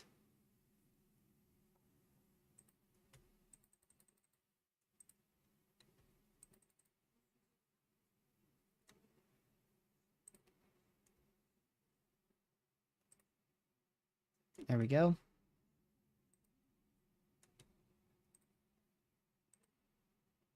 I haven't heard from Lucky in over 2 days.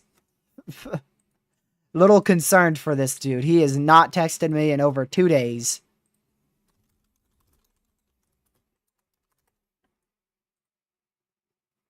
I've tried to text him. I texted him only twice yesterday because I don't want to annoy him. I need proof of life, though.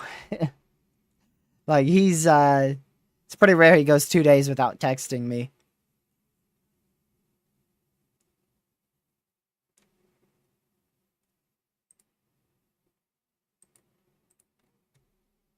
Sleeping or playing Roblox. Yep. It's probably what he's doing.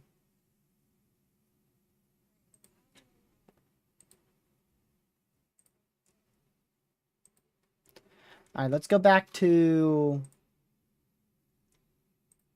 our PDS severe still. They have extended that, so we now have another PDS severe thunderstorm warning, a particularly dangerous situation severe thunderstorm warning. That is now going to go into New Philadelphia and Cambridge in east central Ohio. So very intense thunderstorms still happening here.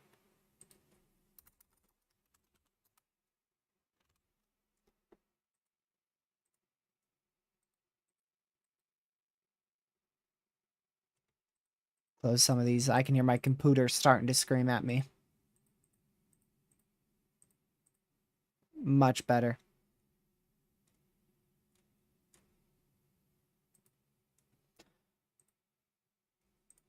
So we're down to 2 PDS severes out here in Ohio. We used to have a lot more severes, but instead, now what they're doing is they're just issuing big PDS severe thunderstorm warnings as opposed to like 4 or 5 normal severes. They're just issuing large warnings now.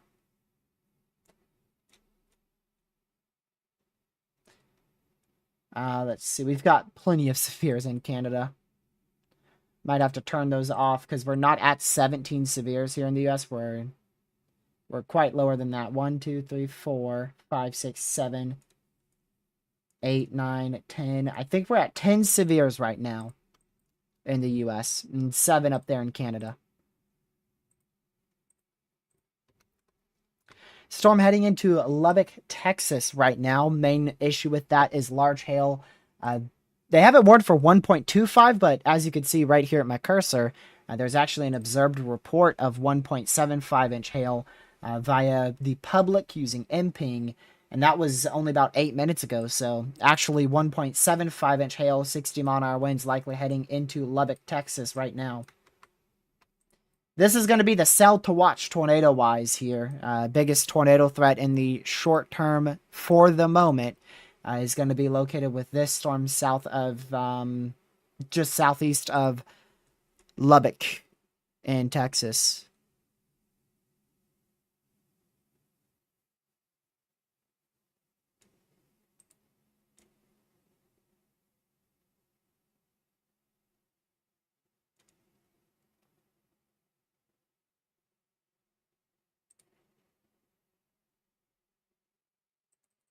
There we go. Any chasers in Texas today? Yes, plenty of them. I know for sure Connor Croft's out there watching his feed right now. He's actually taking a more southern route here. He might be going... Is he going for this storm?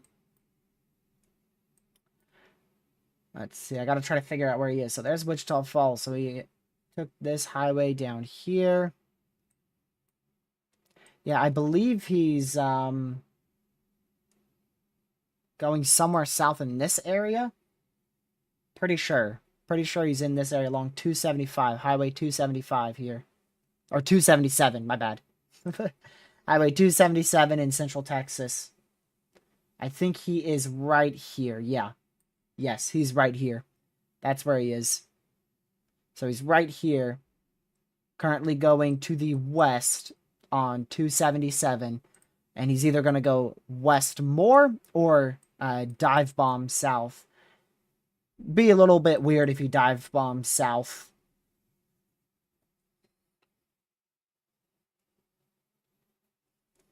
I think he's going to go west, probably towards Knox City in Texas. Tor possible severe. So they did put a Tor possible tag on this, despite the very low amount of wind shear. They did just add a Tor possible severe tag there for McCamey in Southwest Texas.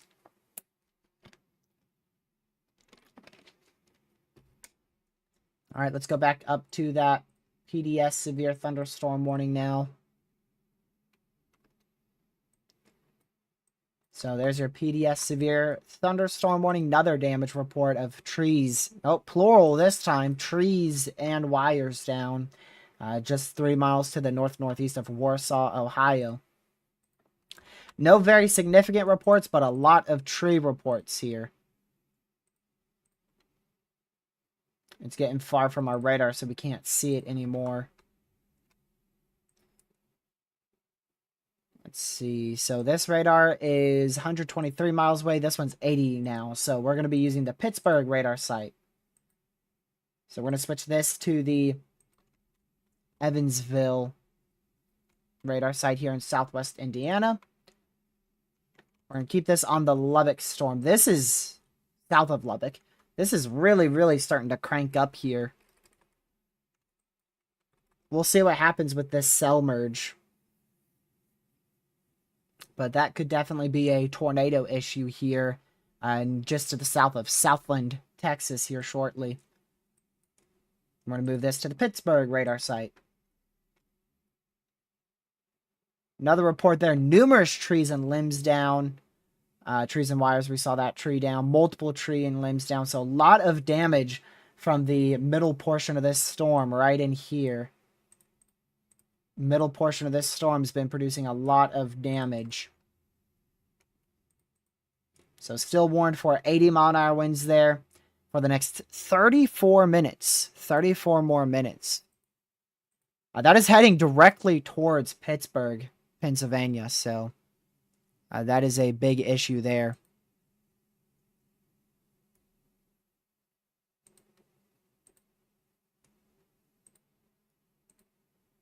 So in about an hour and a half or so, that's going to approach Pittsburgh. Hopefully significantly weaker.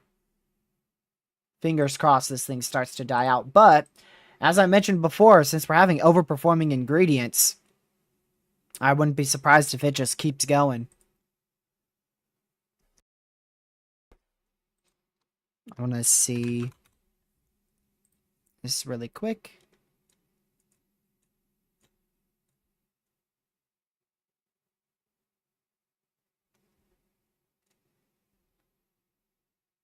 Let's see.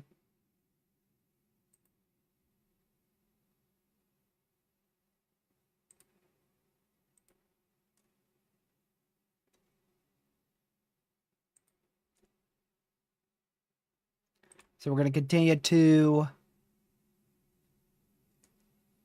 keep an eye on this destructive severe. That's going to be the number one thing we are keeping an eye on here.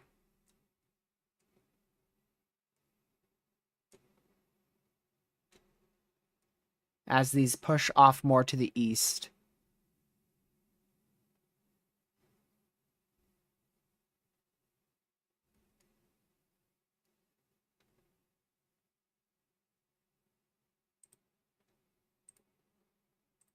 we go.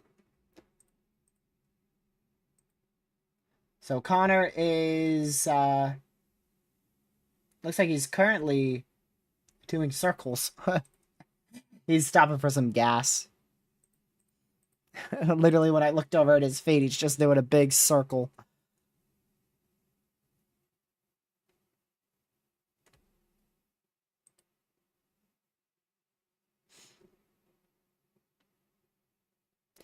Yeah. Tomorrow really should be at least a 10 sig tour. I don't know why the SBC didn't upgrade it. Tomorrow looks like it's going to likely end up being a tornado outbreak. Today we're having a full-fledged severe weather outbreak. But tomorrow I think we have a very high chance of seeing a at least regional tornado outbreak. Probably centered right around the DFW. So if you're in the DFW, tomorrow is definitely a day you want to be getting ready for weather-wise here. Preferably now. Start preparations now so you don't have to do any preparations tomorrow.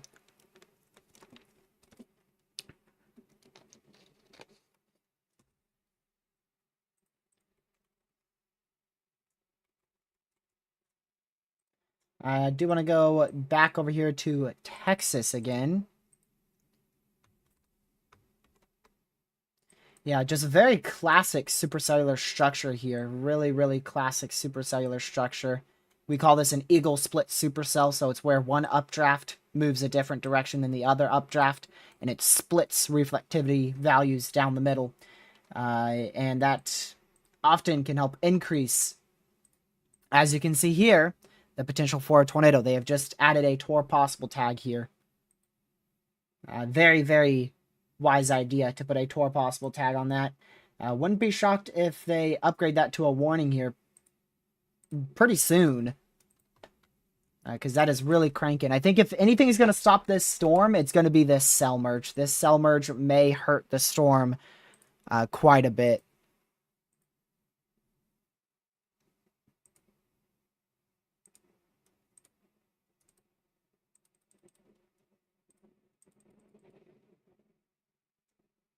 We'll see.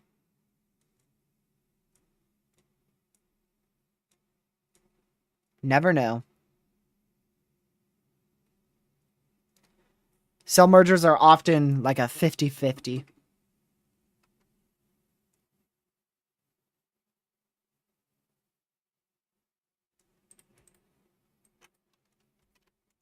Personally, I think it's going to hurt it. Unless it can get away, it's going to have to try to get away. Considerable severe now for Lubbock, Texas. They just upgraded that to 1.75-inch hail due to that report that we got, what, like almost 20 minutes ago at this point? Yeah, nearly 20 minutes ago. 18 minutes ago, we got that report.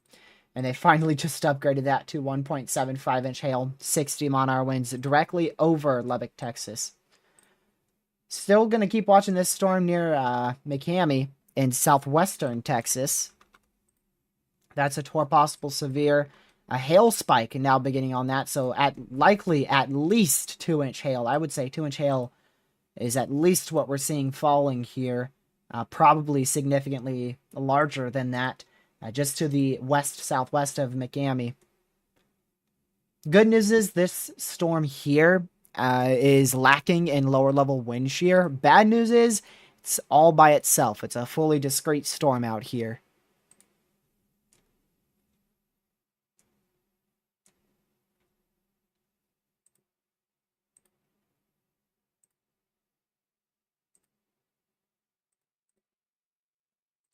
I'm gonna save this site real quick. There we go.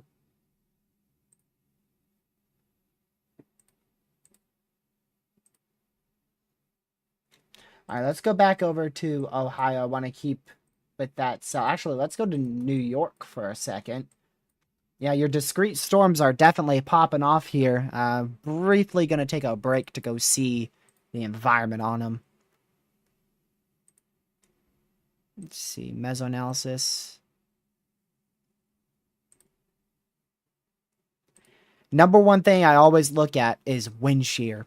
And yep, it's quite lacking out here. Only about 100. Only about 100, which is still sufficient for a spin-up tornado threat, but not very favorable. And then temperature and dew points. Yikes.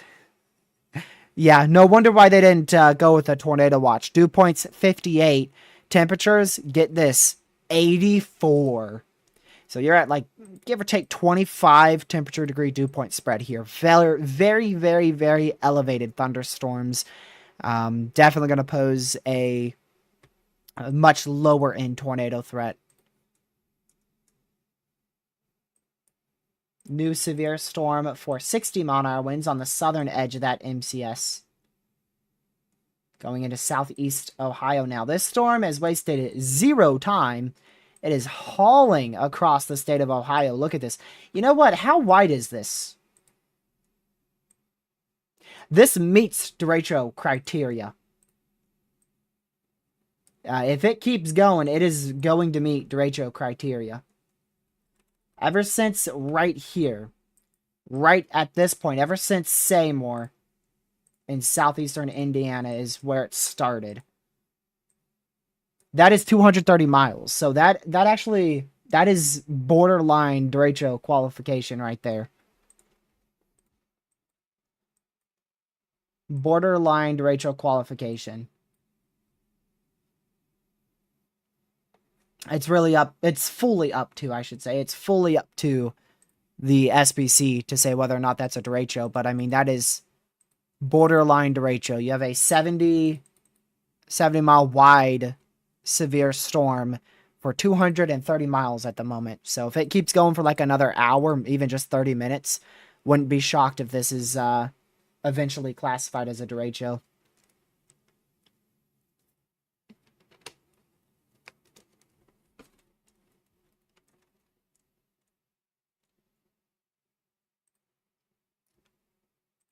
All right, let's go back to... So that's your PDS severe storm still. All right, let's go back to Texas. And that is why. A 2-inch hail report now. Barely on the west side of Lubbock. That's right over the Texas... Almost over the Texas Tech University. Very, very close. I mean, we're talking like literally 200 yards away. So pretty much next door neighbor there to the Texas Tech University, where we have 2-inch hail reported there. And that was at approximately 3:56 p.m. Eastern Time for 2-inch hail there. Still warned for 1.75-inch hail. Going to continue to watch this storm over post, see how it merges. You can see a very, very well-defined Eagle Split supercell. Very well-defined. Texas always has these Eagle Split supercells that are absolutely ridiculously potent and very, very obvious. I mean, if we go back to this storm too, you can see even this storm here, it's also attempting an Eagle Split supercell. Not as classic as that northern one, though. This one is very, very, very classic. Very classic here. And it's trying to hook out right in this area is where it's trying to hook up and out. Not doing too well just yet. We'll see what happens with this cell merge, but I mean, this definitely could try to produce a tornado here in about 15 minutes or so, pending that cell merge. Connor Croft is moving west as we expected. New SPC outlook has been introduced. Hopefully updated by the SPC and not by the secondary backup. Hopefully the SPC is all good to go now. That enhanced risk in its entirety was maintained all the way back to south central Indiana. So still expecting a very widespread damaging wind event today, which is currently verifying.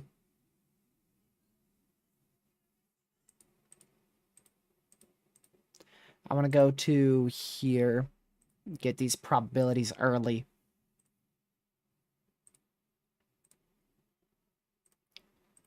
Read discussion.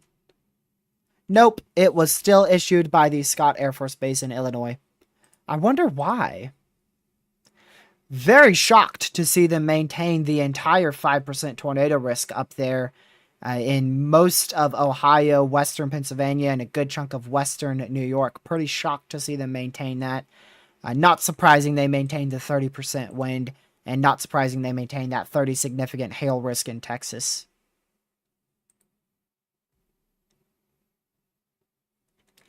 Pretty surprised, though, they maintained that whole entire 5% risk up here.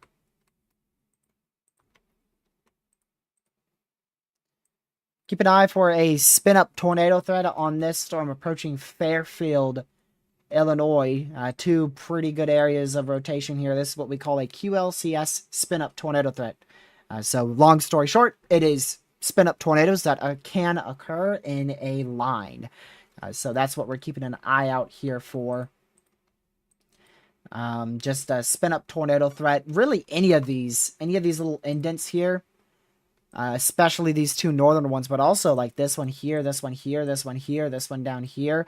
All of those we'll keep an eye on for spin-up tornado threat. You can see the one going towards our severe storm going towards a New Harmony, southwestern Indiana. This is the Indiana-Illinois border right here. It is currently a TOR possible severe storm. Also, some severe storms for those little prefrontal storms firing out here towards Bloomfield in south central Indiana. Still a PDS severe thunderstorm warning for 80-mile-an-hour winds. A new damage report. Trees and power lines down there. That was about 13 minutes ago. We might have seen that. We might have seen that one, but it is a report there just north of New Philadelphia in east central Ohio.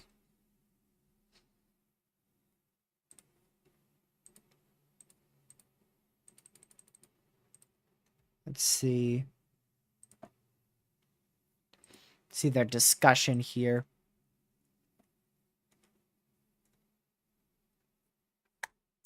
Yeah, multiple severe storms are expected in the enhanced risk area up here in the Midwest into the northern mid-Atlantic states. But like I said, I'm a little surprised they've maintained that entire 5% risk.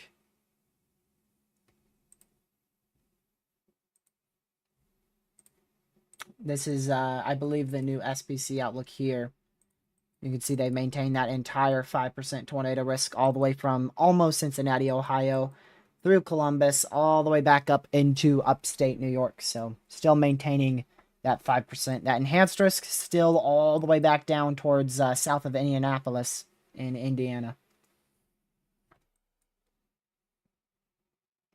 So big time hail, damaging winds are expected today, with a few tornadoes also being likely. We've already seen, at minimum, 3 tornadoes today. One of those was right when we went live, and then 2 were early in the morning towards around 11 a.m. Eastern. I forgot exactly when.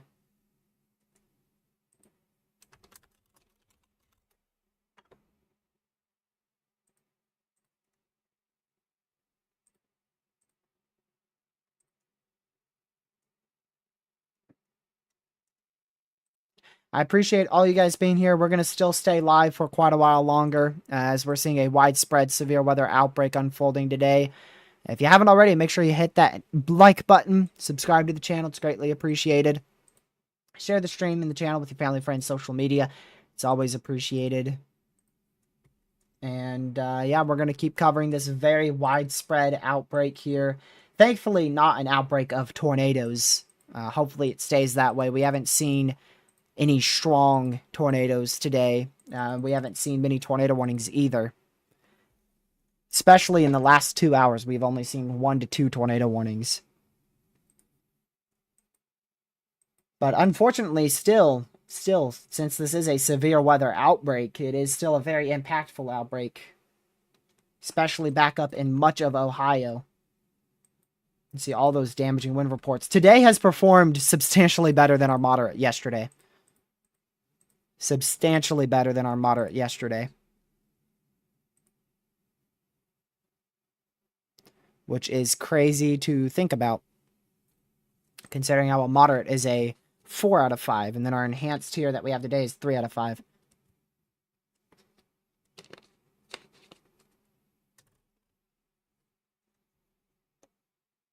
Think tomorrow we'll do more than our moderate yesterday, tornado-wise? Yeah. Yeah, I do. Wouldn't surprise me. Although we did get quite a few tornado reports yesterday. We had 5 tornadoes. 5 tornadoes yesterday, so almost a very small scale tornado outbreak.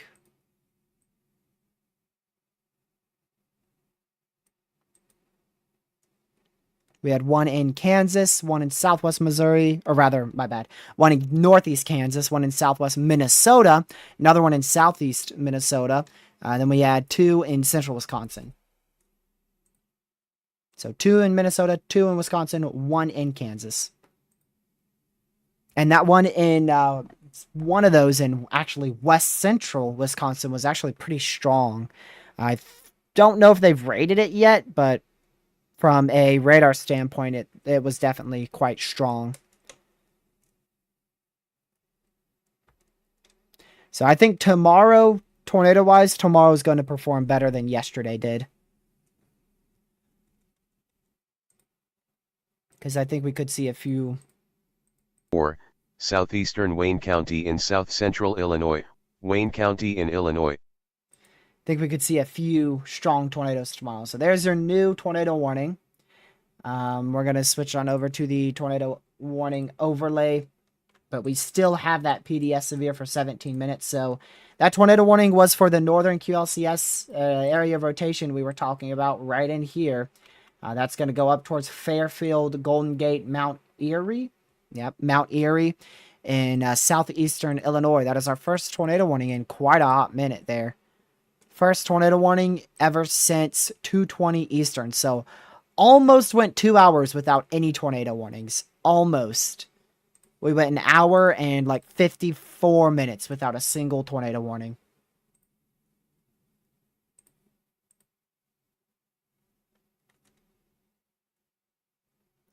But there you go. New warning just issued there for Fairfield in southeastern Illinois.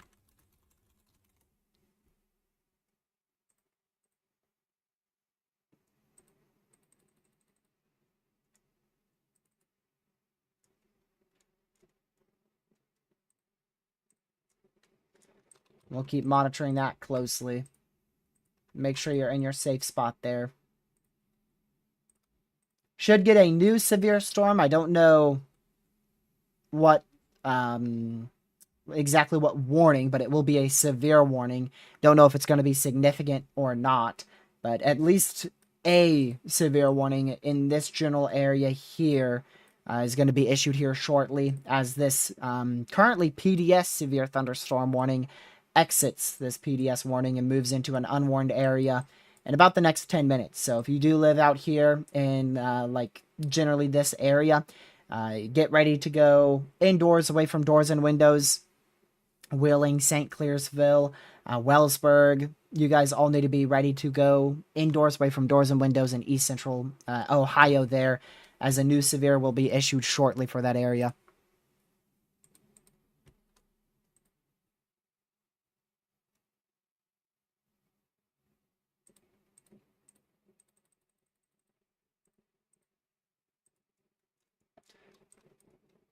So currently under a tornado warning now out here in Fairfield, Illinois. Definitely could drop a tornado in the short term here, so definitely needed that tornado warning.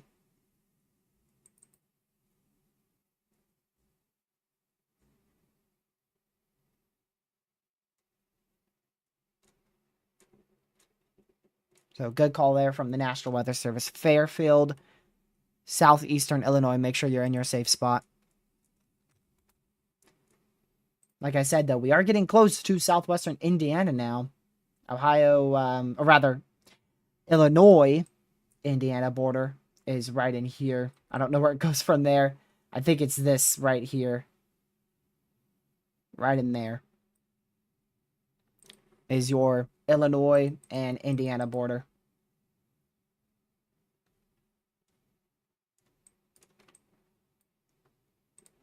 Oh, there's our new severe. Big severe. It is still PDS.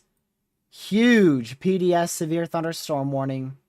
Just issued barely to the west now of Pittsburgh, Pennsylvania. So if you are in Pittsburgh, Pennsylvania, you've got about an hour before potentially 80-mile-per-hour winds starts to move through your area.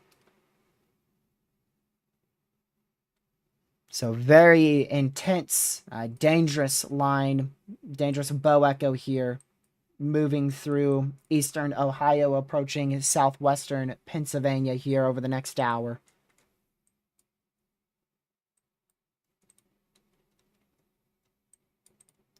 You can see the embedded hook echo here. Embedded hook. Wind's going right on into that little notch area. And that's what's helping to rotate this thunderstorm. And that's why we have a tornado warning for Fairfield, Golden Gate, Mount Erie, out here in southeastern Illinois. Glad to see you back in here, Caleb. Report of 2-inch hail out here for Post in Texas.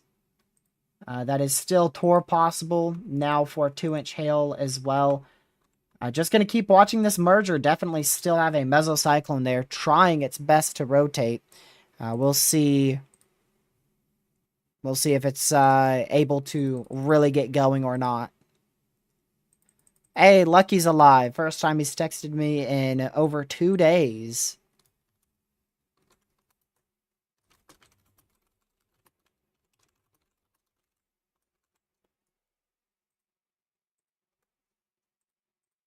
Finally. Have no idea where that dude's been.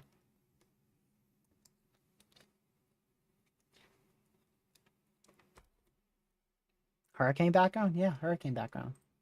Oh, I can't show you it. I have to close like 5 radar sites to show you it. It's Hurricane Michael.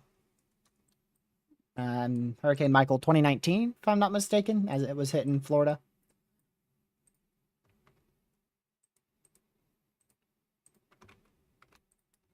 No CC drop on this just yet, which is really good news. 2018. Hey, I was close. I was close. Very, very close. So we'll keep an eye on this. If we see any good CC drop here, then that means we could have a tornado on the ground. So we want to pay very close attention to correlation coefficient. I might have to end up updating that to maybe Milton. I don't know. Hurricane Michael hitting Florida. I feel like we haven't had a hurricane like that in a long time. The only one that in my opinion, was relatively close to that was Ian. Hurricane Ian, but I don't know. Michael just looked ridiculously overly intense.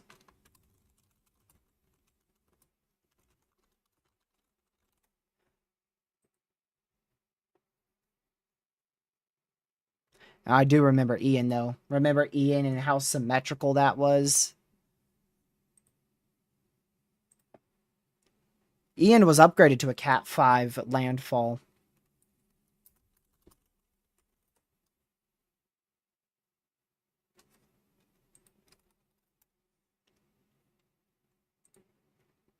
Dude, yeah, Ian was a beast. Oh, that's Ian's eye. I remember that. Ian's eye was huge. One of the biggest eyes I've ever seen for a Cat 5. If not the biggest. Especially that large of an eye making landfall. Jeez.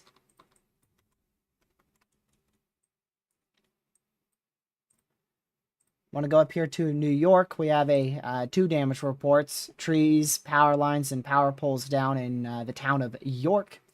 That was about 30 minutes ago. Also, another one here of trees, power lines, power poles down. That is in Livingston County in western New York.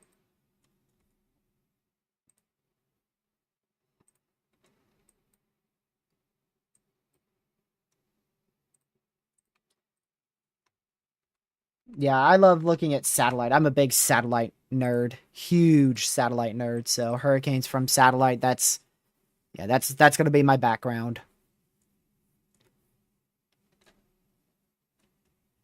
That's why when we're doing a briefing above my face cam, like 9 times out of 10, it's gonna be satellite above my face cam when we're doing briefings.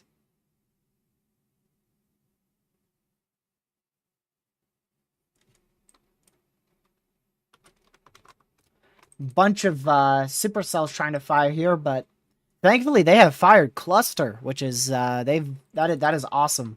If we keep seeing these fire more clustered, like that tornado threat won't be as high. So right now the only main tornado threat in Texas is this storm here in Post. Whoa, way too zoomed out there. I do want to go check this one though. This looks to have fallen apart tornado wise in my opinion here. Which that newest severe, yep, no longer tour possible. Still have a tour possible for 38 minutes, but their newest severe, no longer tour possible there. Go back up to our tornado warning, southeastern Illinois over Fairfield.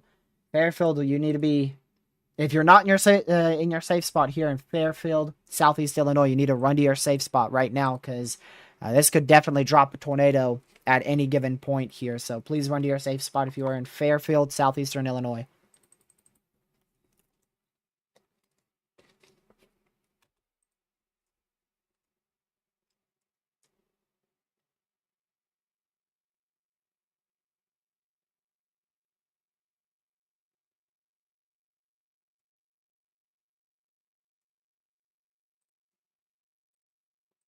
Okay.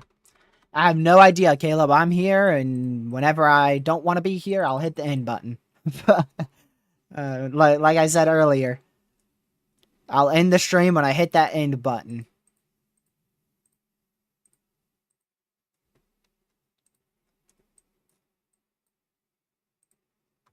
I'm not thinking it'll be anytime soon, considering we have a destructive severe. It's not like yesterday where I was absolutely exhausted. I got me a good 11, almost 12 hours of sleep, so I've got plenty of energy to stay here.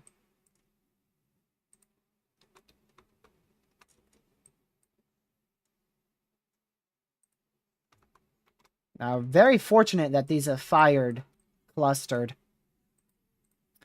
Did get a new HRRR. I want to keep an eye on that just for fun. Still looks like a lot of supercells. I still believe the biggest issue is going to be later tonight towards like 6, 7 o'clock. I feel will be our peak tornado threat out there in Texas. And it's still the HRRR. It's just, it's getting better with instability, but it is still underdoing it. Like if I go look at mesoanalysis here. So there is very widespread 1,500 instability across almost all of central and western Pennsylvania.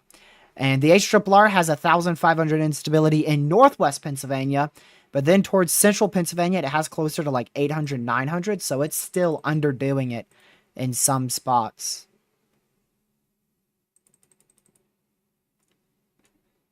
It is still underdoing it.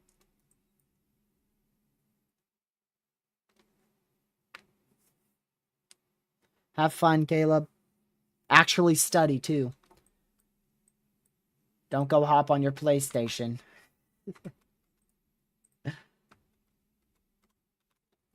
Dude's gonna tell us, like, when I go live tomorrow, he's gonna come home from school and be like, I got a 0.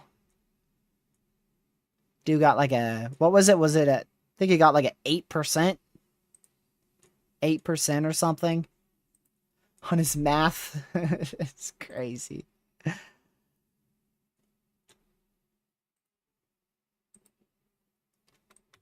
I do want to tell Lucky something, so I don't know if he wants to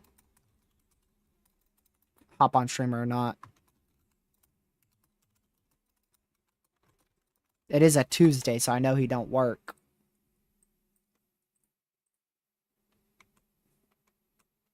Tennessee, I don't think you're going to see much in Tennessee, to be honest with you. It's very, very scattered thunderstorms, so yeah, you'd be pretty unlucky if you end up with anything more than just heavy rain. I think the best chance is maybe northeast Tennessee for some heavy rain. Looking at a different model run. Yeah, see, it's very, very isolated. Really just rain. I don't see much, to be honest. Nam is still holding very strong with that line of damaging winds here. Looks like that secondary line isn't nearly as strong on the newest Nam run. But you can see we're going to get this line here that is currently tornado warned. That's going to keep moving east and strengthening, continuing to produce 60-mile-an-hour winds. Eventually moving into and increasing in length as it goes into Pennsylvania, Ohio, and West Virginia. And then we have this line that's currently over actually eastern Ohio, moving into western Pennsylvania. I think that's your main enhanced risk for severe weather. I think this is your main enhanced risk. There is that cold front that will push through around 9 o'clock that may be able to deliver closer to 50 to 60-mile-an-hour winds, but I think your main event is now out here in the Midwest, in the Mid-Atlantic.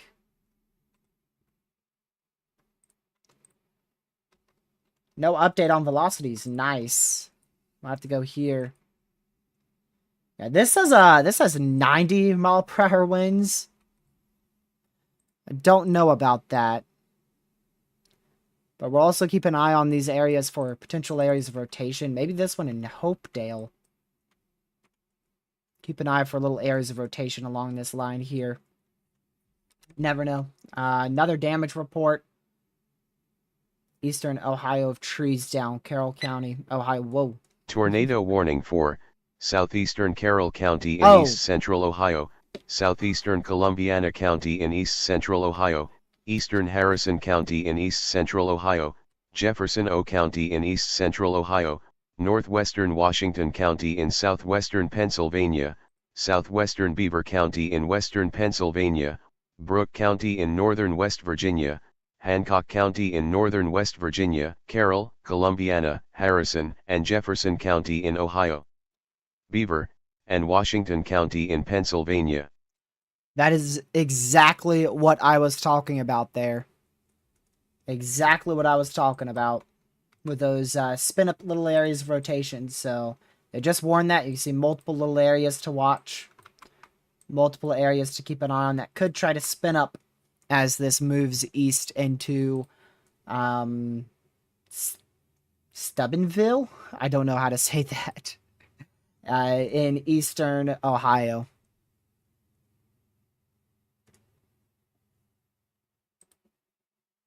Hurricane forecast? Man, Ben, I forgot about that, huh?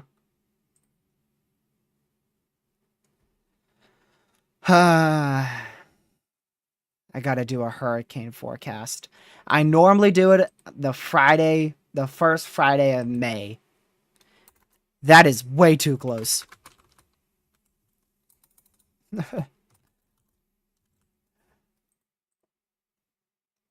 The first Friday of May is when I try to do it. That's May 2nd. There ain't no way I'm going to be able to get that out on May 2nd. I haven't even thought about a hurricane season forecast.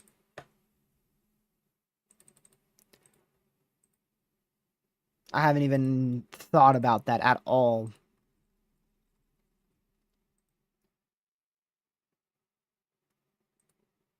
What I may do is I may wait for NOAA to release their forecast. The NHC/NOAA.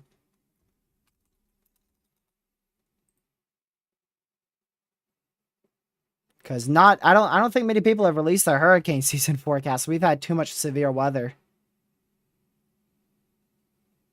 I haven't seen anything about hurricane season.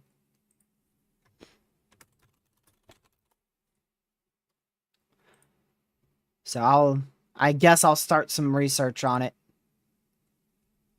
Figure out what may occur this hurricane season, because we have that to look forward to, if you want to put it that way. But I mean, it's pretty rare. We don't really see much hurricane activity until at least June, if not well after June.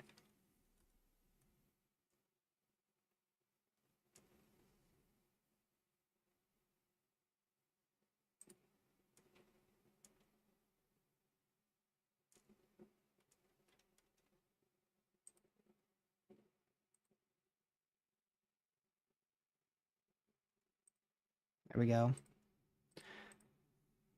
So, I might aim for like the end of May. Or whenever things get a little bit less active for severe weather.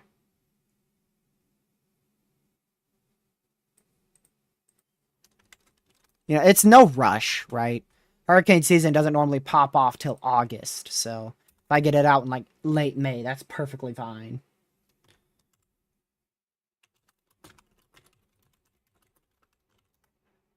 We've just been very busy with severe weather. That's how it is every year. I think it will calm down though a bit after May 1st. We should have at least a little bit less active of a tornado period, but look at this.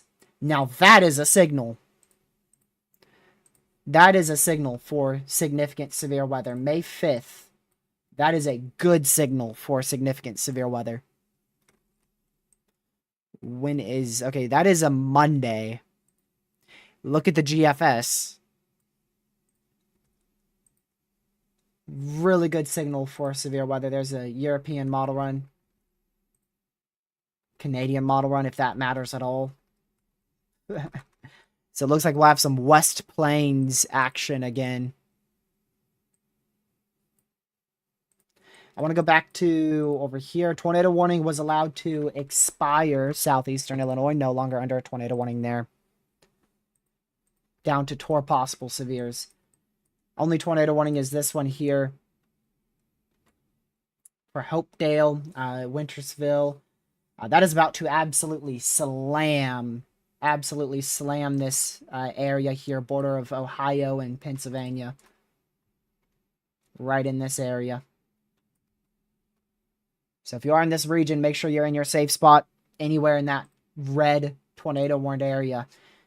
But this is going to be a very rough line. Numerous trees down throughout the area. That's around Harrison County, 1 mile to the northwest of Can't Pronounce, Ohio. I'm trying to pronounce it in my head. It ain't working.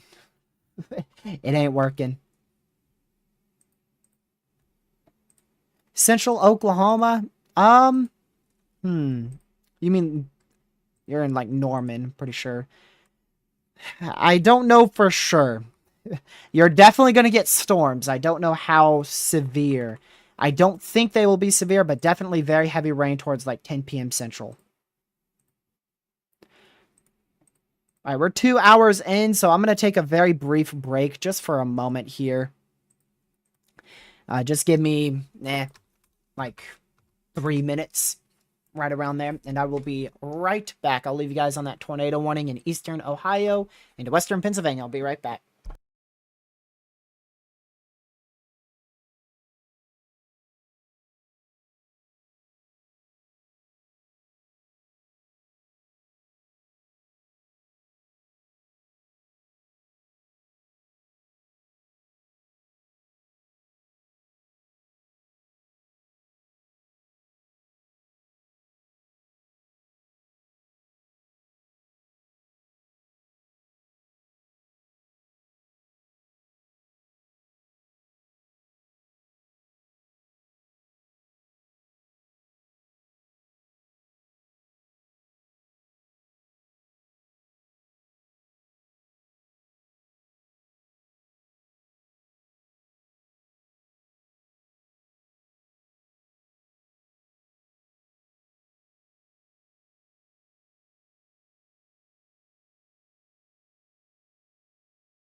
Good morning. I'm back. I just like to get up every now and then when I remember. Sometimes I forget to get up. So I try to get up whenever I can remember. Not good to sit down for some of our streams. I haven't taken any break, done like 9 hours straight, no breaks. Connor is still going. He's trying to get there. Oh. Yeah, that's going to need a tornado warning at any second. 2.5-inch hail, and that cell merge is going crazy. Look at that. Not sure why this isn't tornado warned. A very, very classic supercell out here, well to the southeast of Lubbock, Texas. Gonna try to find a post just east of Post in Central Texas. Rotation is definitely ramping up here, but just that very, very classic supercell structure there. You've got a big time hail core starting on the northern end. Connor's getting there. I don't think he's going to be able to get there in time. He is right here. He is right here. So he's definitely not near that storm at the moment. He's still probably at minimum a good 30 minutes away, at least. Let's see if I can find a different chaser here. Let's see if this chaser's on it.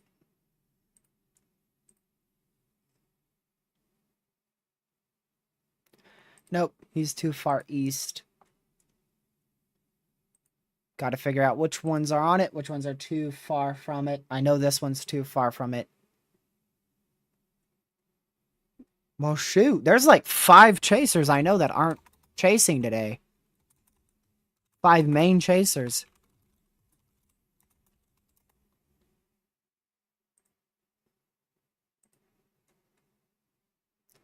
Interesting.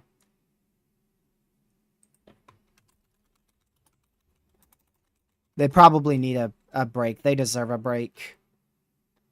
A lot of those chasers have been out for 5-6 days straight, just driving all over the place. From Texas to Iowa and Minnesota, and one day all the way back down to Texas. I mean, Connor's crazy. I don't know how he's made it. I don't know how he's made it that far. Because literally 2 days ago, he was in Texas. He drove all the way up to Minnesota. Now he drove all the way back down to Texas. In the matter of like 36 hours, I would say. 36 hours. I don't know if he's chasing tomorrow's threat. He'll probably end up chasing it. Considering how far he's driven, it's not that bad of a drive. I mean, it's still pretty rough. From West Texas all the way to Dallas. Thank you for becoming an EF1 member. I appreciate it.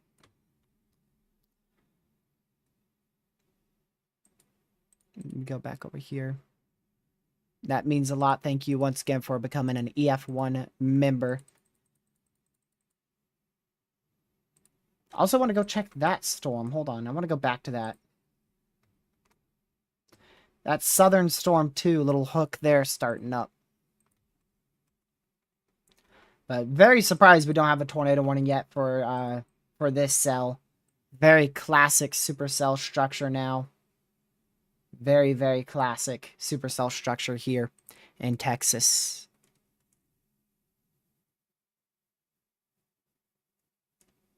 Yep, that tornado warning is heading right for Pittsburgh, Pennsylvania. Haven't seen any debris signatures or any very tight areas of rotation. Just like a line of weak rotation, literally. Like literally 1, 2, 3, 4, 5, 6 areas of weak rotation along this this line here. Plenty of damage reports.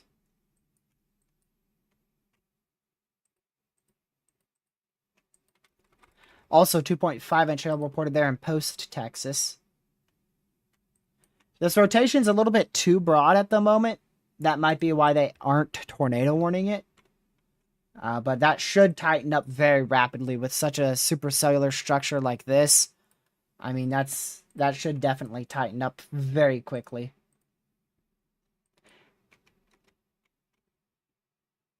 Not sure if radar's correct here with likely, according to radar, 100-mile-an-hour winds here. You know what? We can figure that out by going right to our terminal radar. Likely not 100. Still likely near 80, though. Still likely near 80-mile-per-hour winds ongoing. Haven't used the terminal radar in a hot minute here on GR2. Let's see. Yeah, there you go. There's your terminal radar. Another damage report. Numerous power poles and lines down in Jefferson County, Ohio. This is knocking out a lot of people without power here. How many people are without power? Guess for Ohio, my guess is going to be 70,000. 60,000. I was pretty close. Considering I haven't even looked at this once today. That's pretty close. 60,000 without power in Ohio. I was 10K too high. Oh, another report there. Trees and power lines down.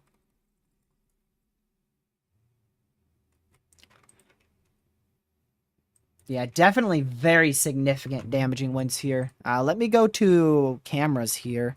Western Pennsylvania. Didn't realize I had caps lock on. Let's see here. I need the map. There we go. Is this near Wheeling? Okay, Wheeling's too far south. I don't have any cameras on the west side here of this area, but once it gets closer, we do. Especially once it gets into Pittsburgh, we'll have plenty of cameras. Want to go back to our main radar site. Just wait for that to update here. Still don't see any CC drop, which is obviously a good thing. But we'll continue to watch it as it approaches Frankfort Springs in western Pennsylvania. So it's heading into western Pennsylvania now. Go back down to Texas.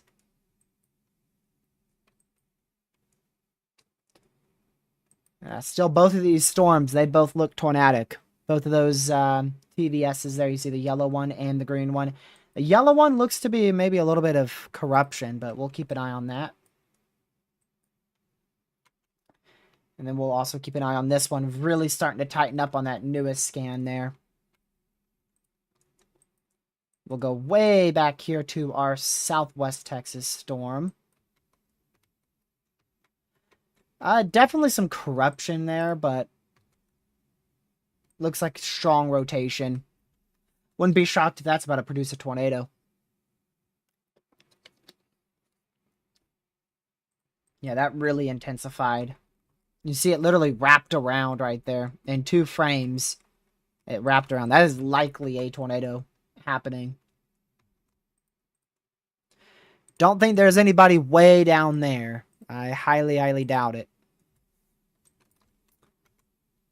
Yeah, that is most likely a tornado on the ground there.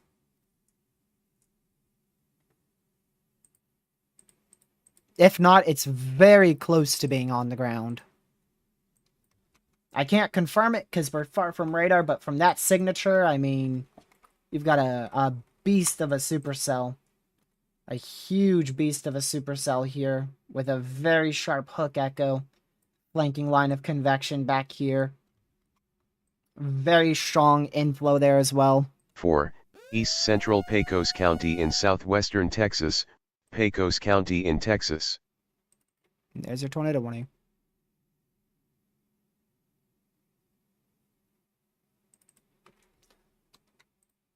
Radar indicated warning.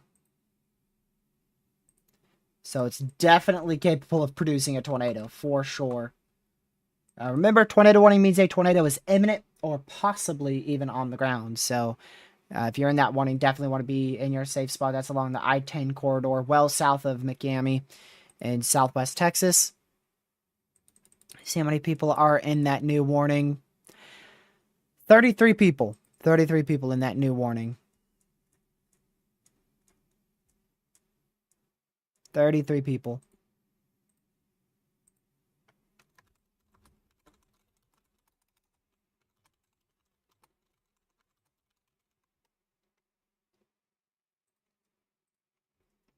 Big old destructive severe now for the Pittsburgh Metro. 80-mile-an-hour winds.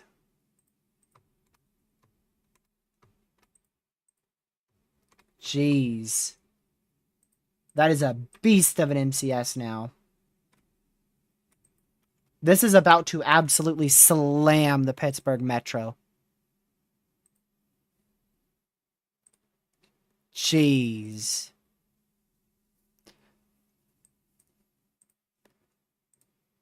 Facing eastbound. I got to try to find a west-facing cam real quick. Well, this is westbound. Not really... Not the best camera, but you know what? It might just have to be what we deal with.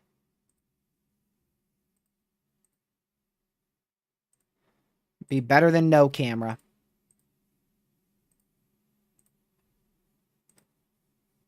I think that's going to be the one we deal with here.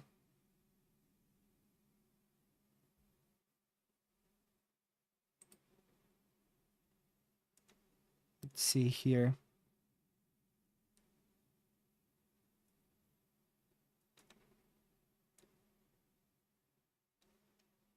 Okay.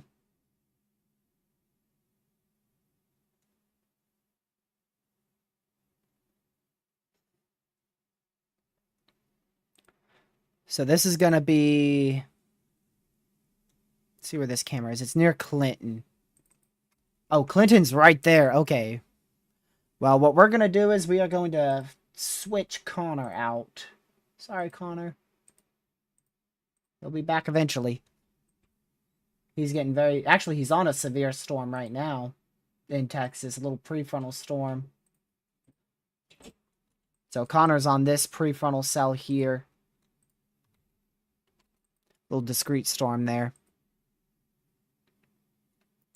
Now over 72,000 people without power in Ohio. So that's really, really getting up there in power outages. And I'm going to go ahead and switch over to this scene so we can have our camera above my face cam. Now I am going to have to fix it every now and then because it freezes. But that camera above my face cam, that is going to be out there in...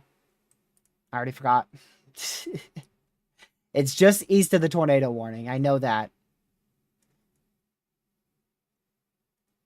I said it just a second ago. Well, here you go. Now you get to see. Yeah, near Clinton. Near Clinton. Near Clinton. In Pennsylvania.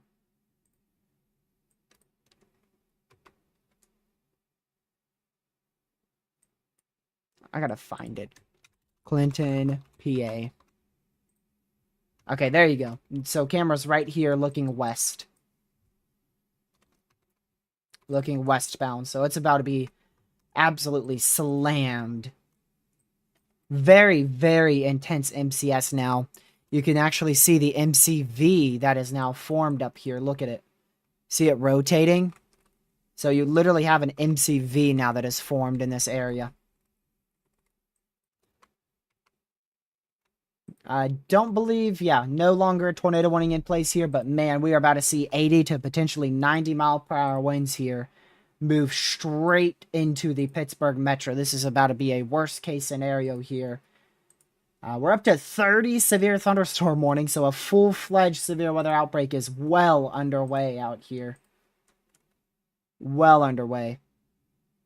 And now that does count Canada, too. Just a heads up, so... The U.S. probably has more like 20 severes or so. Let's see. 6, 7, 8, 9, 10, 11, 12, 13, 14, 15, 16, 17, 18, 19, 20, 21, 22. About 22 severes in the U.S. Yeah, you're just ridiculous winds literally about to hit our camera. This camera is really in a perfect spot. Cameras here, those significant damaging winds are really right in this area, going right into the Pittsburgh metro. It's where we could see 80 to 90 mile per hour winds. Could have up to 90 with this MCS. Very, very dangerous MCS there. So seek shelter if you're anywhere in this severe storm. Treat it like a tornado warning. That severe storm goes all the way from north of Pittsburgh, way up here towards Parker, all the way back down to Masontown, where we could see anywhere from 70 to 90 mile per hour winds as this very intense MCS, honestly likely a derecho for how long it has survived, pushes through the Pittsburgh metro.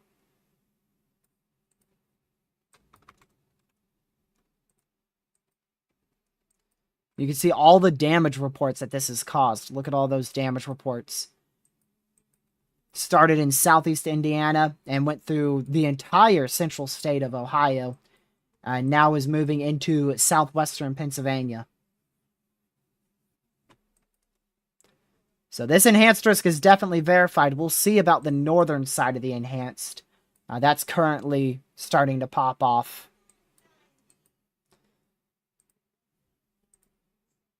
I wish there was a way to keep that camera consistently staying on there above my face cam. I have to keep clicking it, but hey, I'll deal with it.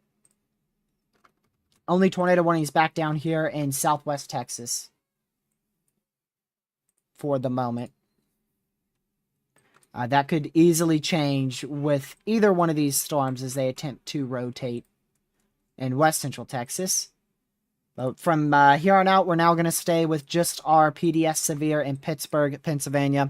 We're not going to move away from this due to the nature of this storm. It is a extremely dangerous situation out here for the Pittsburgh metro, as 80 to 90 mile per hour winds are going to move right into downtown Pittsburgh, Pennsylvania. So please make sure you are in your safe spot if you're in Pittsburgh, Pennsylvania. We have a closer terminal radar site here. Winds are currently over that radar site. This also has the chance to produce unwarned tornadoes. At the moment, there's no warning. So if we do see any tornadoes out of this, it would be unwarned for the time being.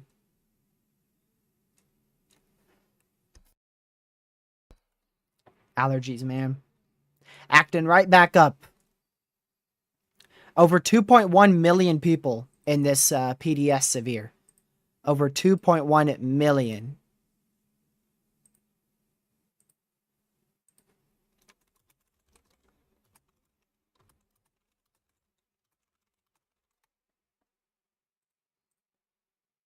And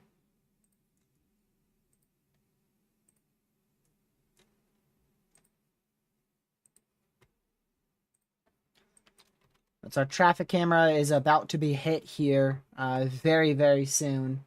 Likely being hit now. Zoom right back into that. Should be hit within the next 5 minutes. Traffic camera is right here. Storm is right here. So not but probably about a mile separates the storm and the actual where our traffic cam is here. Yep, not but about a mile, 0.25.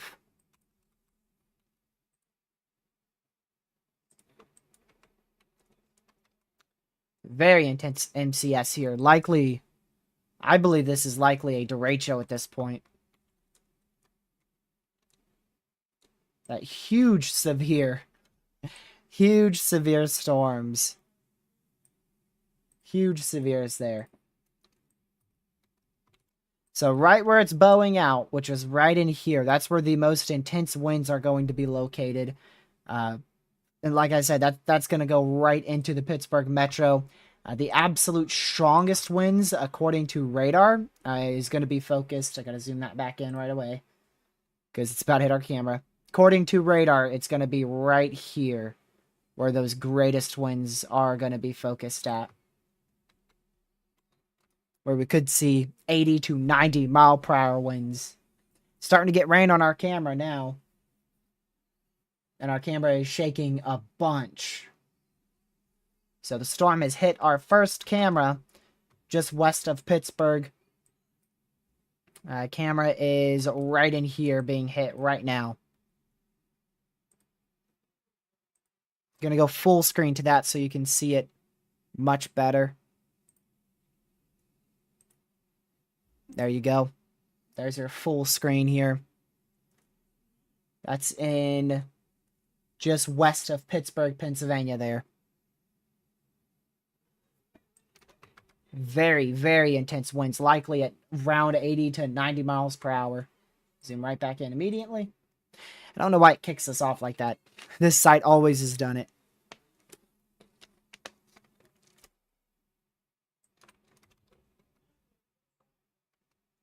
Man.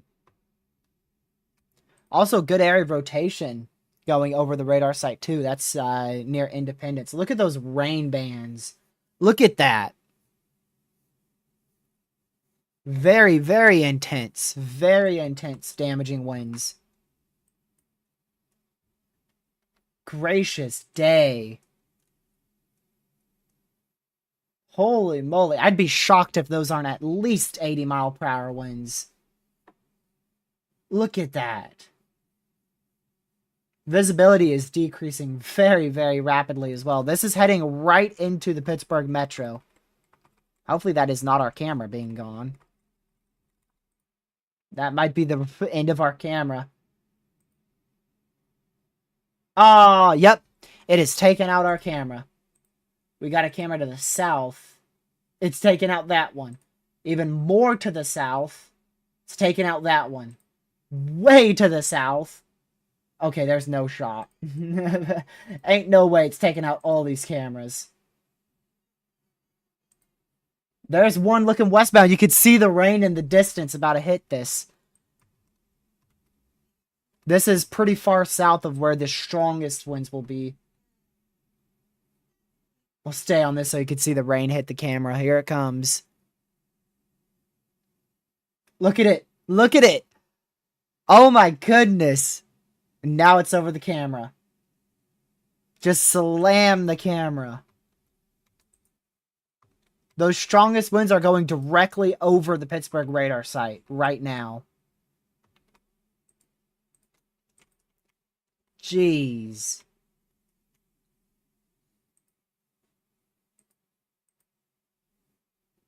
That is insanely strong winds. This is south of where the strongest winds are. South. So if we're a little bit more north, the winds are significantly stronger than what you see here.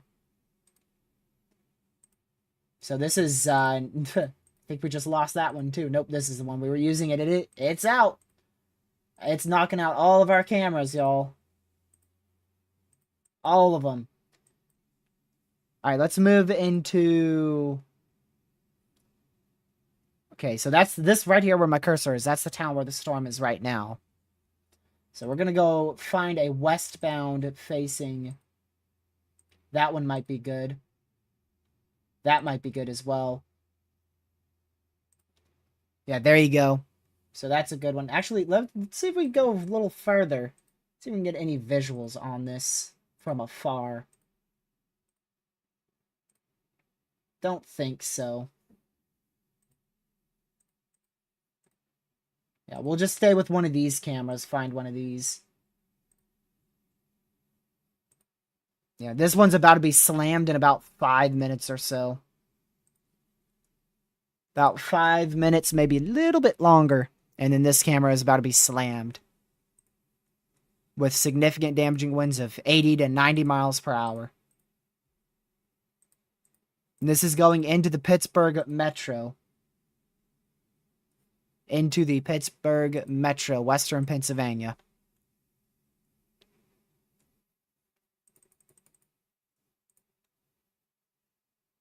Let's see.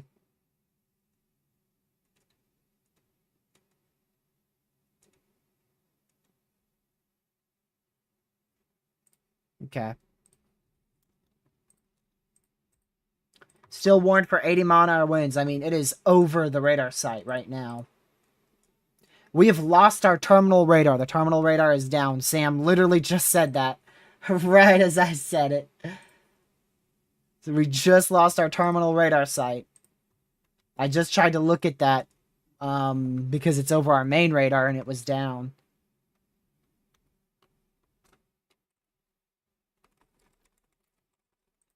So absolutely intense damaging winds here going right into Pittsburgh.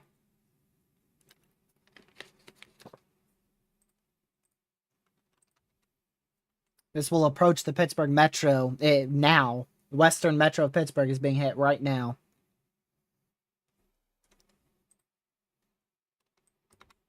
The absolute strongest winds may go on the northern side of downtown Pittsburgh. But I mean, it's generally... Pittsburgh ain't going to be in the clear at all with this storm. I mean, it's a full line, so everybody in Pittsburgh is going to get at least 60-mile-an-hour winds. Some areas could get as high as 80 to 90-mile-an-hour winds.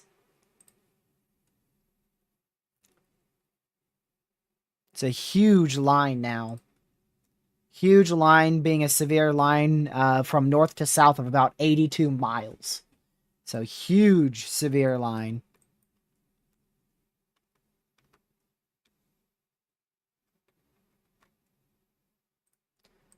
Radar says 90 to 100-mile-an-hour winds. Pretty much on top of the radar site right now. That's going to go into Franklin Park. Is that not like right where our radar, not our radar camera is? Yeah. Dude, this camera is about to be slammed. Can I go on the northern? Yeah, like this one? Oh, well, that one's already out. Apparently, these are already out.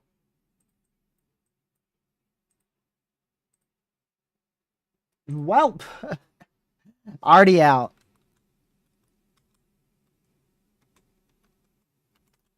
Man, that's why it kicked me off of it.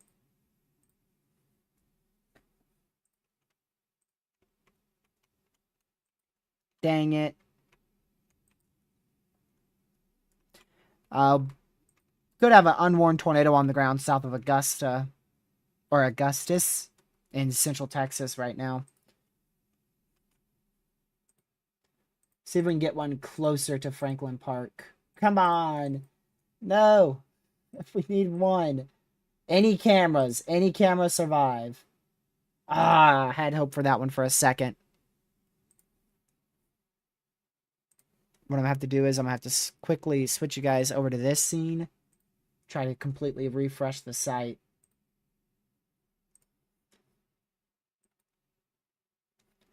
Dang it. It's right where our strongest winds are going.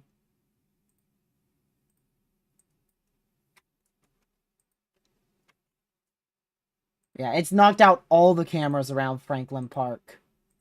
All of them are down. Every last one of them. Jeez.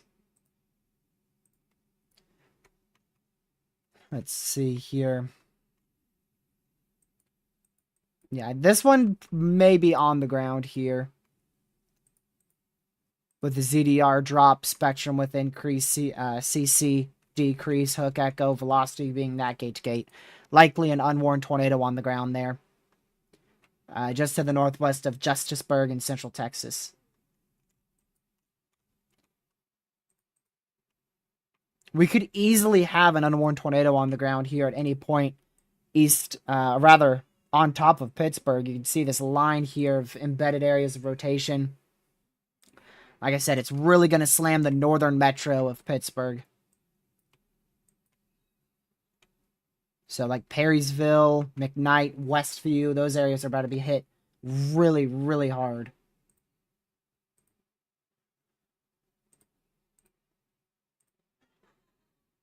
Oh. I might have a camera here.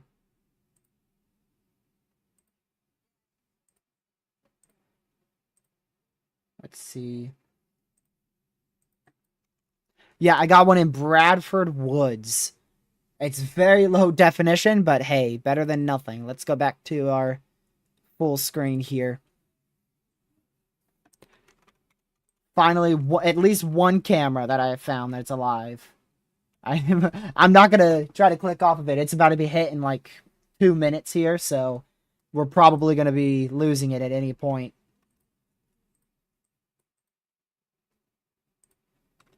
At any point, we're gonna lose this camera.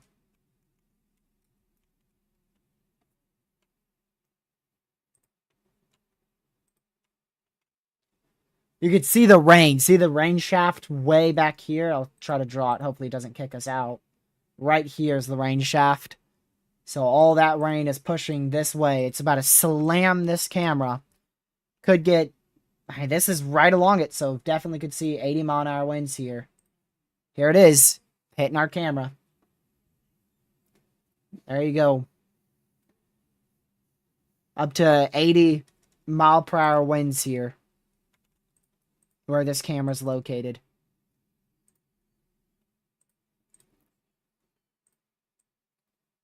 Very intense line of damaging winds. Maybe even up to 100 here.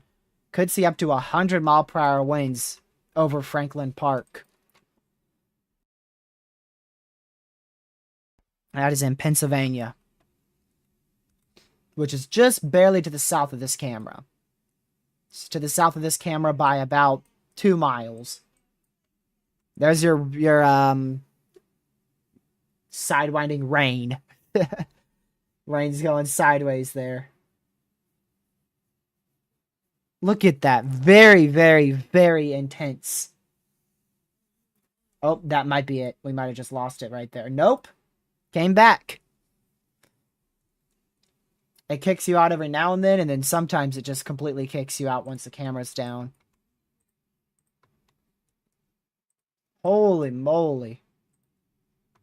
This is just north, barely north of Pittsburgh, Pennsylvania. Northern Metro is getting slammed by 80 to 90-mile-an-hour winds here.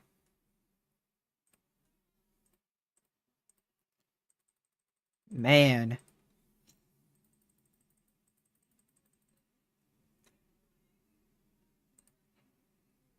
Let's see here.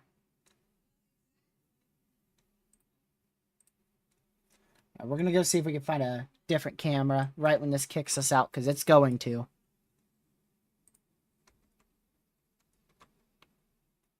Very surprised we haven't seen at least one tornado warning east of Post in Central Texas. Is that down? Okay, I want to try to find a camera a little bit south here.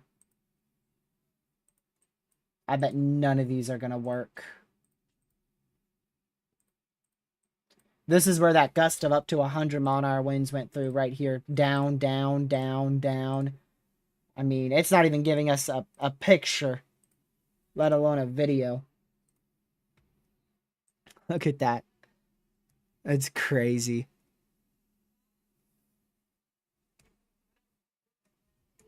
It's all down.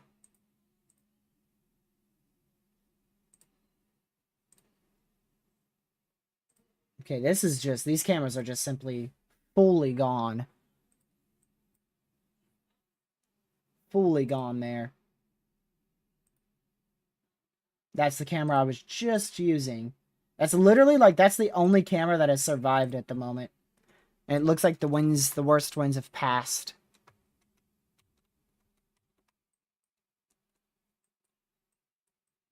Man. Still warned for 80-mile-an-hour winds here.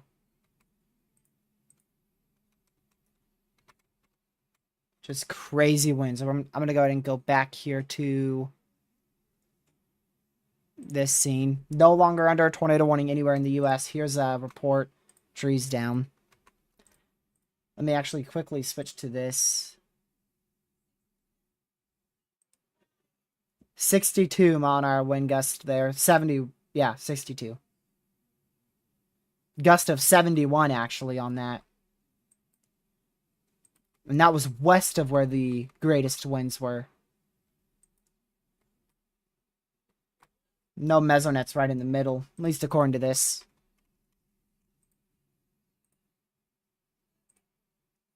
Let's see here. So still very intense damaging winds. These yellow velocities are 70 plus mile per hour winds here. And some of these, like this pocket here, could get as high as 90 to 100.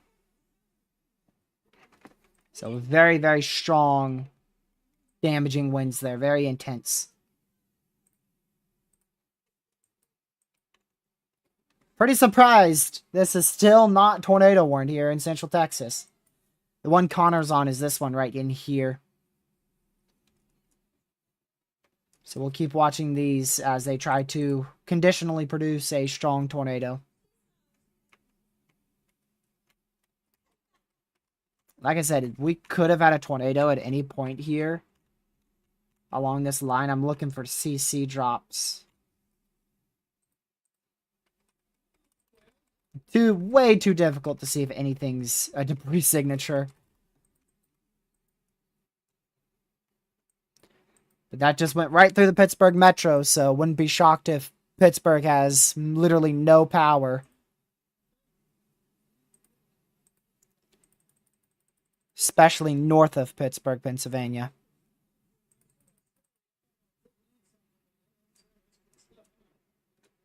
And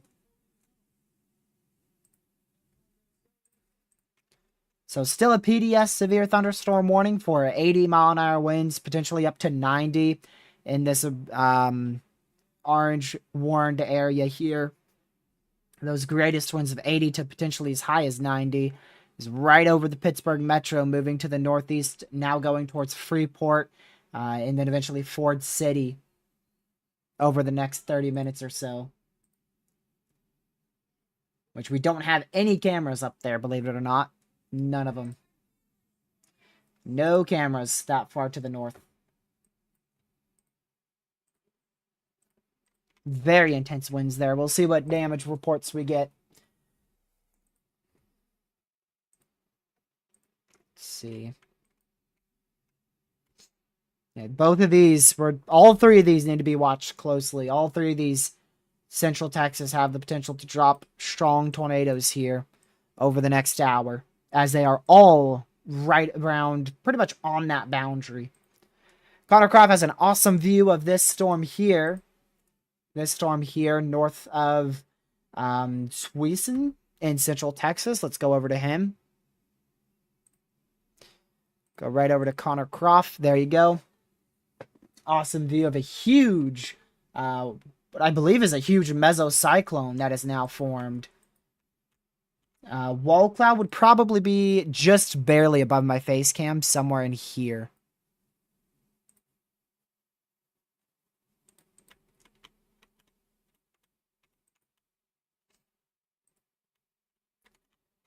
So huge mesocyclone there, and it now has a hook echo on radar. So this is gonna attempt to produce a tornado here over the next 30 minutes.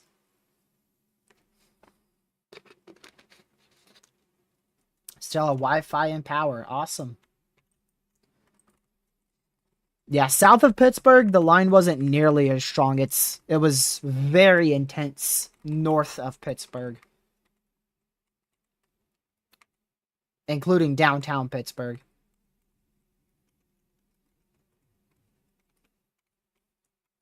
At least 70 mile an hour winds. I mean, that's like the minimum. Just waiting to see any damage reports or wind observations there.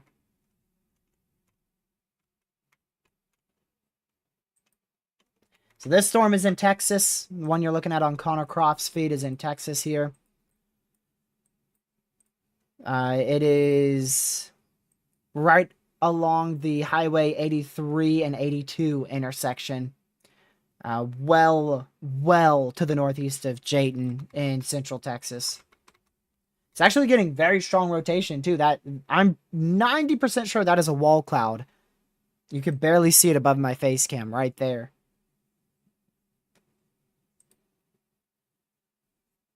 I don't know exactly where, but that looks like a wall cloud. The whole thing is the mesocyclone though. Like literally you could get a tornado anywhere along this area.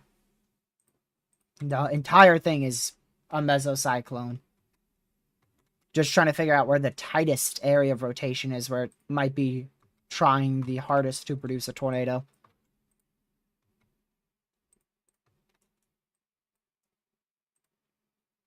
We'll continue to watch that very, very closely, see if it intensifies further, tries to produce a tornado here.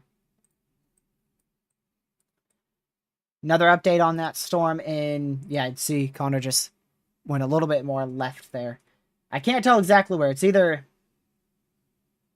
back here or in here. I want to say it's in the middle of his screen now where that wall cloud is. But yeah, back up towards Oakmont, just northeast of Pittsburgh, Pennsylvania. 80 to 90 mile per hour winds ongoing there, right along the I-76 corridor. Big time damaging windbag there. It's going into Monroeville here. We just got a new tornado warning. East Central Allegheny County in southwestern Pennsylvania, northwestern Westmoreland County in southwestern Pennsylvania, Allegheny, and Westmoreland County in Pennsylvania. There's a new tornado warning in Pennsylvania for a QLCS spin-up tornado threat. So that is now warned. Let's see. Tricky to say, but that does have some interesting CC lining up with that new tornado warning south of Penn Hills, Pennsylvania. That has an opportunity to be on the ground here at any point.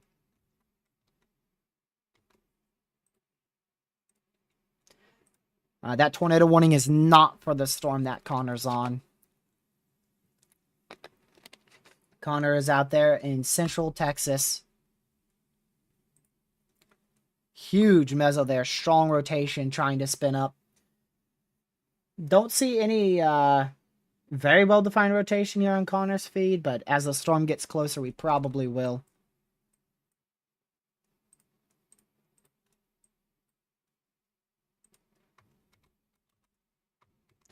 Yeah, wouldn't be shocked if we have a tornado on the ground over Church Hill, Pennsylvania, over Penn Hills, right along Interstate 76, Interstate 376, and Business Highway 22.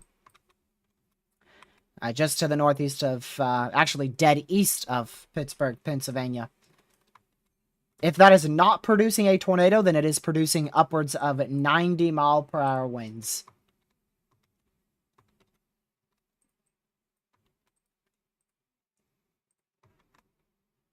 Very intense thunderstorm over Pittsburgh, Pennsylvania, moving into now Penn Hills, Monroe, Pennsylvania, and then the storm you're looking at here on Connor Croft's feed, that is in central Texas, well to the northeast of Jayton, well to the northeast. Sorry, I'm trying to listen to Connor, stumbling over my words. Yeah, just northeast of Jayton in central Texas is where Connor's located.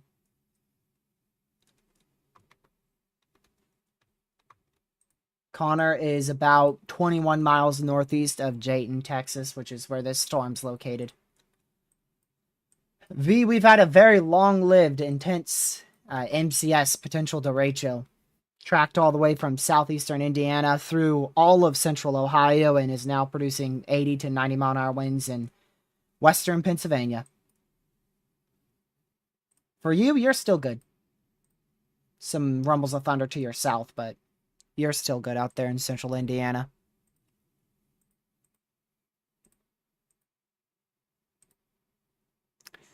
Up to almost 90,000. Actually, wow. Almost 100,000 people now without power in Ohio. Over 20,000 people without power in Pennsylvania. And that is mainly in Beaver County, Pennsylvania.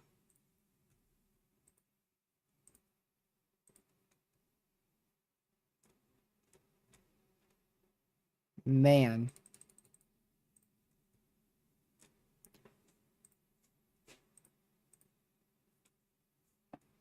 Close out this again. I don't think we've had any tornadoes since you left, but I mean, we've gotten very close multiple times. Very, very close. New destructive severe for this MCS. We're gonna switch back. We could always turn back to Connor at any point here. I want to give you guys radar update. So new PDS severe thunderstorm warning for 80-mile-an-hour winds here in Brookville, going down towards Indiana and Blairsville in west central Pennsylvania. You can see that tornado warning over Monroeville. The area of rotation looks to have occluded. It was located right here. Right here. Very close to I-76, I-376 there. But it looks like it's occluded. You can see this very large area here of 80-plus mile-an-hour winds all along this area. Seeing 80-mile-an-hour winds. And then there's a few little pockets right down here and right up here that could be producing up to 90-mile-per-hour winds.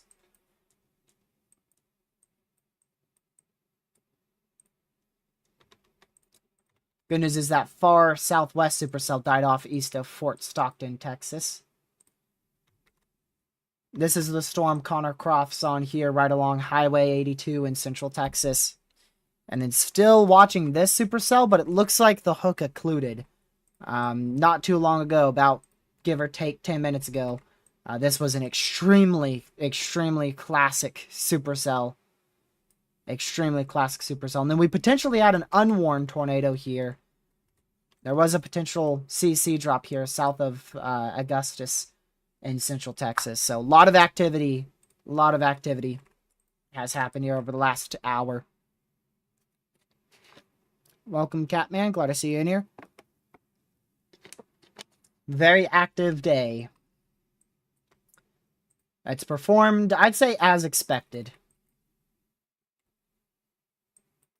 We'll see about how New York's performed, but I mean, considering, look at this, we've seen a bunch of damaging wind reports in New York. I think this entire enhanced risk is fully verified.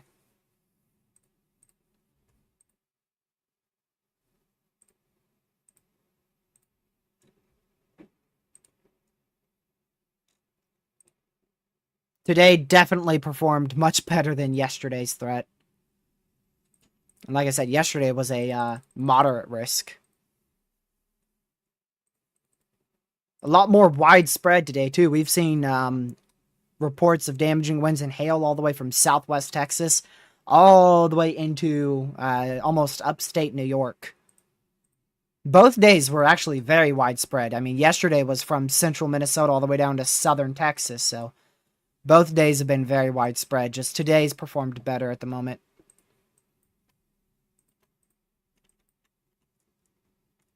Well, it already performed better than yesterday.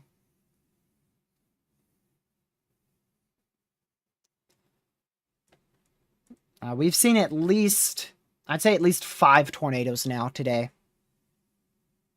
At least 5.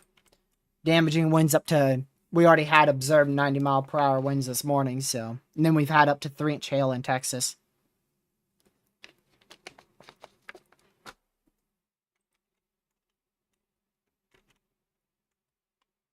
Caleb, did you study?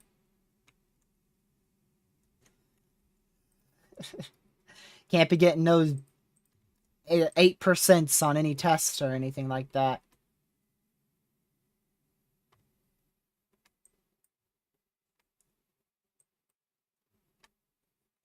Southwestern Indiana event done for today. Did you already get hit by this line? Like if you're in Evansville, I think so. I'll check real quick. Yes. After this line, you are good to go.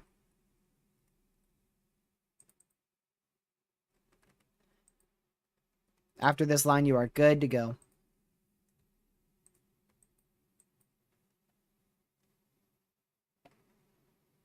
Looks like the only area that may not see much severe weather today is downtown Cleveland, Ohio.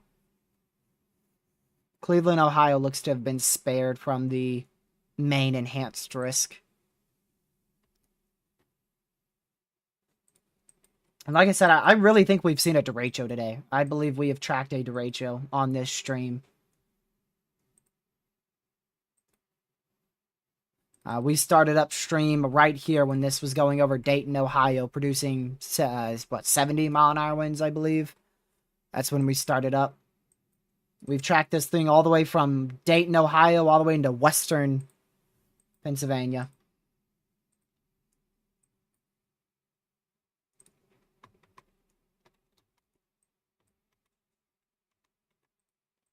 Look at this thing. Beast. Absolute beast of 80 to 90 mile per hour winds still ongoing here.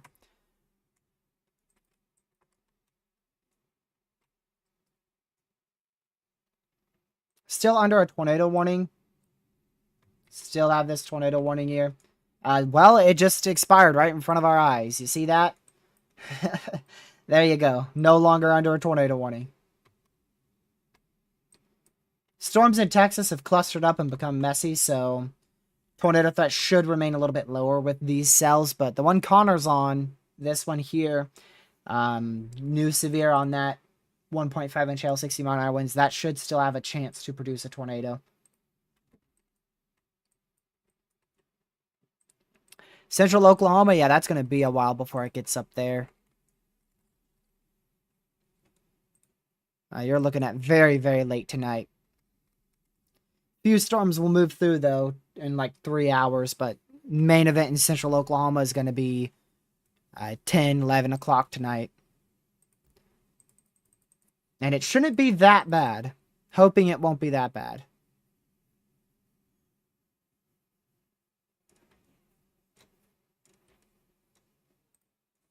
Let's see here.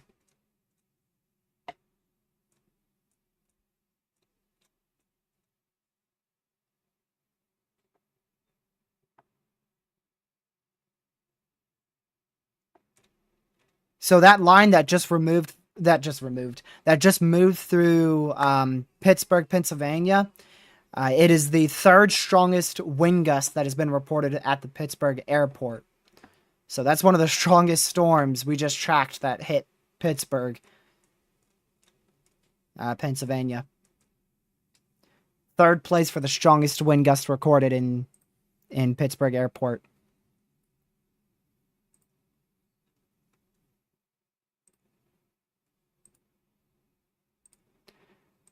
A lot of trees reported down all across the Pittsburgh area, including power flashes as well. So Pittsburgh was hit very, very hard by that likely derecho. I'm going to call it a likely derecho. I mean, wow. We're almost up to 100,000 people without power in Pennsylvania. To put that in perspective, that MCS that tracked through all of Ohio, it still hasn't hit 100,000 people, but likely now we are at 100,000 people without power in Ohio, and that took about 2.5 hours. Pennsylvania, there is already almost 100,000 people without power, and the storm has only been in Pennsylvania for about 30 minutes.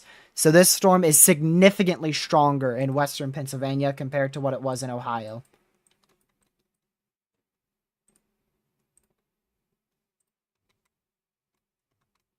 I mean, you could see still, you're looking at widespread 80 mile an hour winds here still ongoing in west central Pennsylvania.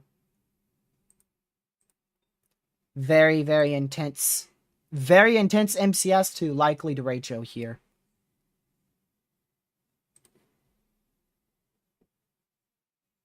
I hope that's only on your end, Chip. Welcome to the stream, by the way. I did a lot of changes to my streaming software to fix that issue we were having of too good of Wi-Fi. Dumbest thing ever. Took me an hour this morning to fix it. I decided to sit down and go through the process of fixing it. I knew how to, but I wanted to avoid doing it because I knew it would take a while, but I had to do it ultimately. It was annoying. Very annoying.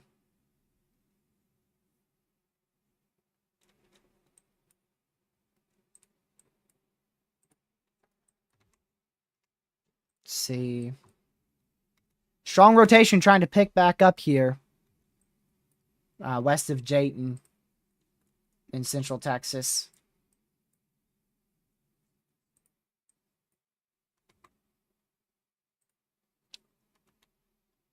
Could see a spin-up tornado attempt to produce here as this cell goes towards Ford City, Rural Valley, Dayton, right up here in west central Pennsylvania. A little bit of a area of rotation, a little bit of hooking trying to form there. Now it's over Ford City where that little hook is. Keep an eye on that, see if it tries to intensify further or not.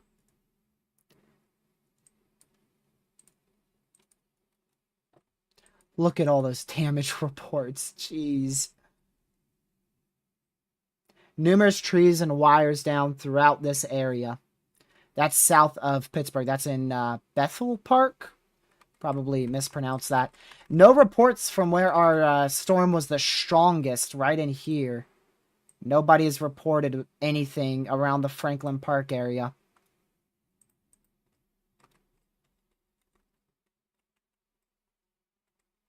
That's where we had radar observing 90 to even up to 100-mile-an-hour winds there.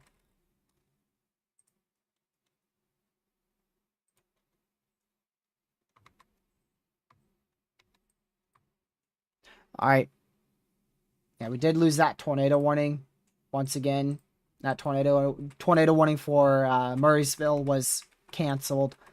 But we could get a new one here way north up towards Ford City if we keep seeing a little area of hooking here.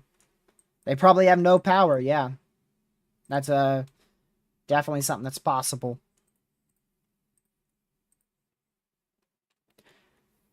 Waiting for our next power outage update.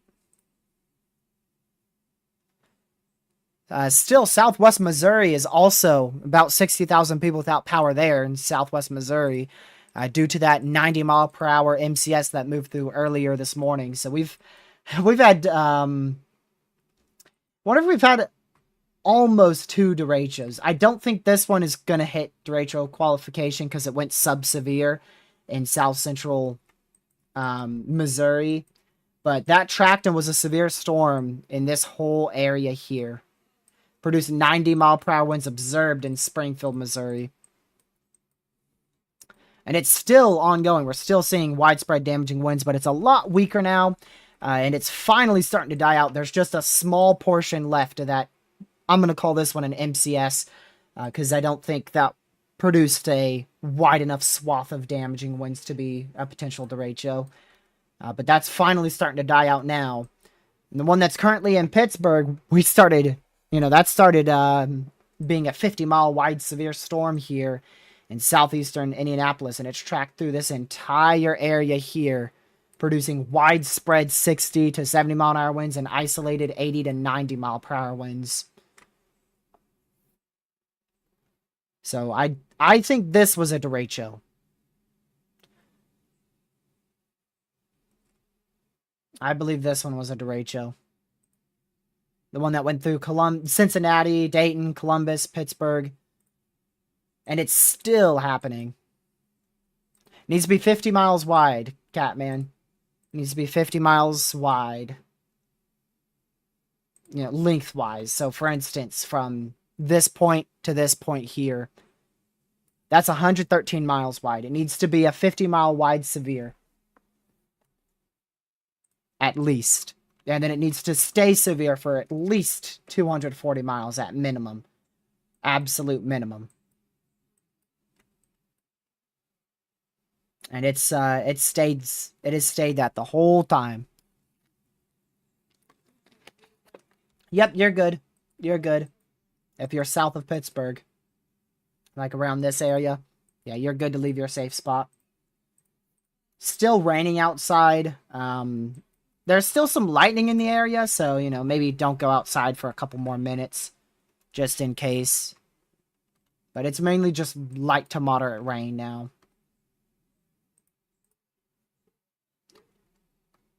Switch back over here. Sorry for switching so much. Yeah, you can see this little hook definitely trying to form here. Little embedded area of rotation here. That is just now to the northeast of Ford Cliff and Ford City in west central Pennsylvania.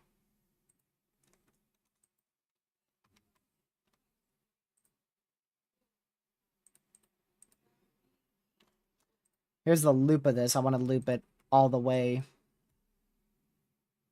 I believe this storm is peaking in intensity. It started peaking over Pittsburgh, and I believe it's still peaking in intensity right now. But yeah, this is when it started to go severe, right back here at 12:40 p.m. Eastern. And then, I mean, it's lasted through all of Ohio. Now going on into Pennsylvania. Hopefully it begins to weaken now. It's bowed out so much to the point where it might weaken.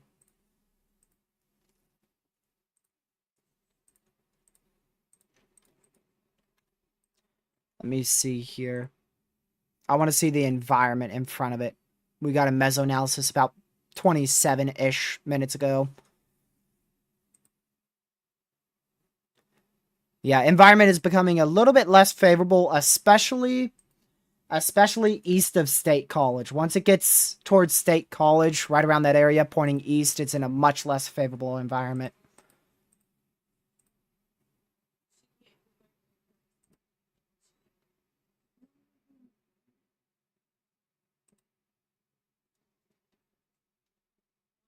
Let's see here.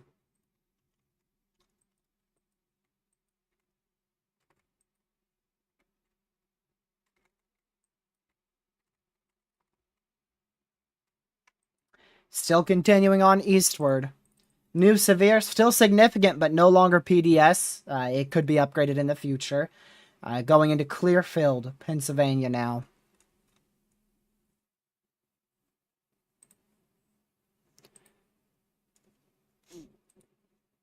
Yeah, I'll be live tomorrow.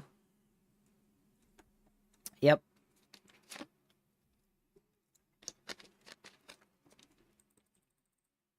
We'll be live tomorrow.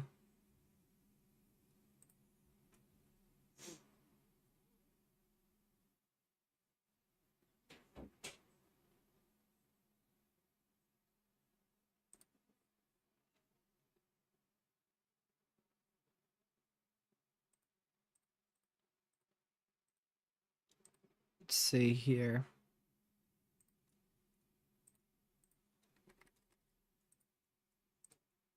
I don't know when I'll be live tomorrow, but definitely after 1 p.m. I won't be live before then. Peak tornado threat tomorrow looks to be right around now, but tomorrow, right around like 5 Eastern tomorrow. From about 4 p.m. Eastern all the way till, give or take, 10 p.m. Eastern should be a good tornado threat tomorrow. Likely strong tornadoes around in northeast of the DFW.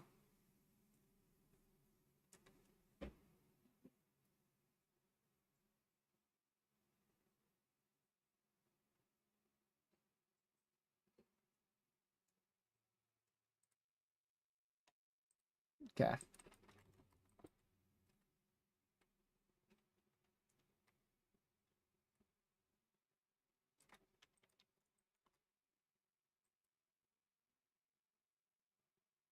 This thing is also still hauling. Still a hauling MCS likely derecho here. But should be on a weakening trend.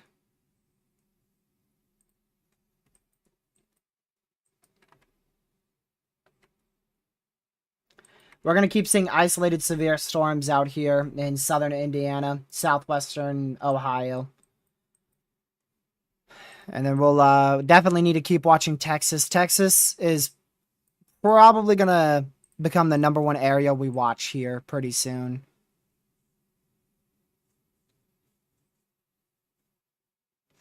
Believe it or not, we could see another MCS here of damaging winds develop out here in Texas, moving to southern Oklahoma late tonight.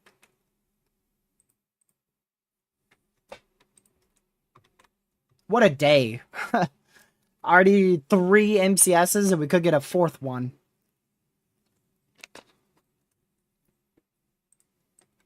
Absolutely crazy. Still a surprise with all those damaging wind reports there from this storm in Ohio.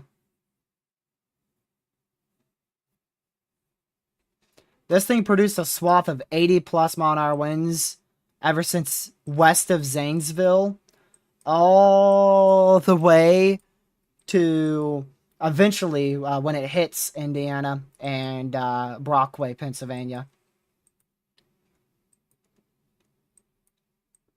And New York has also performed very well. We've had 2 or 3 long-tracked supercells that have produced very large swaths of significant damaging winds all across portions of western New York.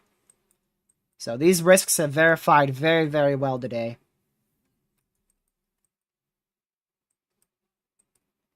And Texas is nowhere near done.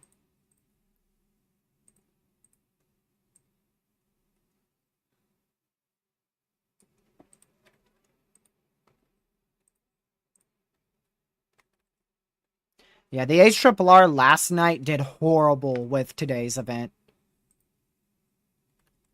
The NAM did horrible as well. Even the NAM this morning and the HRRR this morning did horrible, so... I mean, it's just what happens on these days. That's why the SPC issues such large risks. And like I said, we had an overperforming environment, too.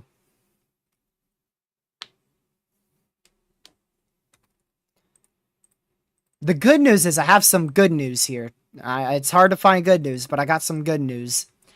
Since this storm is moving through this favorable environment, it's taking up, like, literally all the environment in western Pennsylvania, western New York. So that second round, later on tonight towards 7 o'clock, it will probably just be mainly rain and isolated damaging winds. It will likely be significantly weaker than originally what, like, the NAM3K was saying.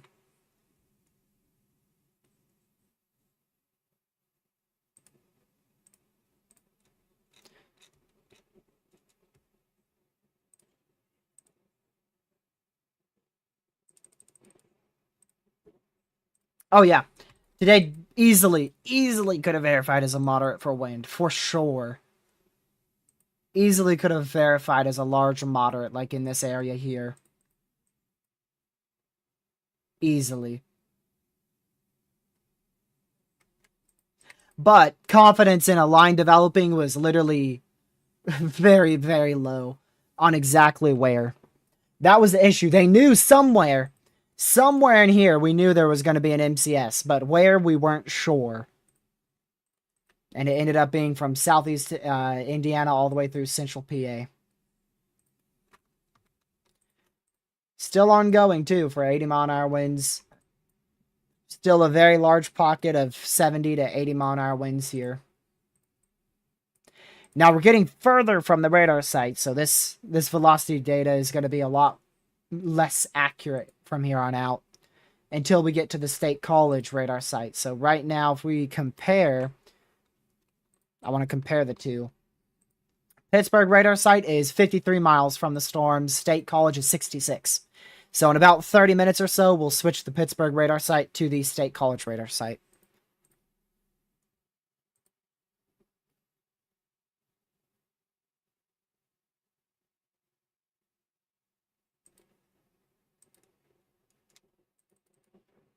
Let's see here.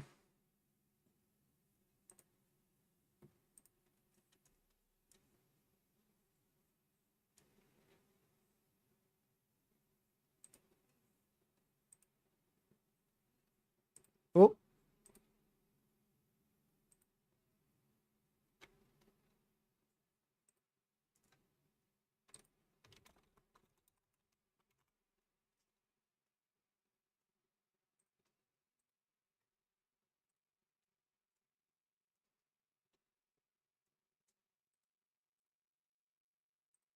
Okay. I'm trying to find something, but I can't find it.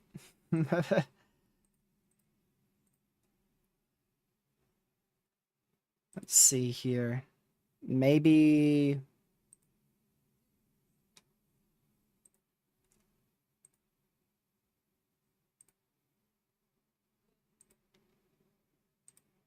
There we go.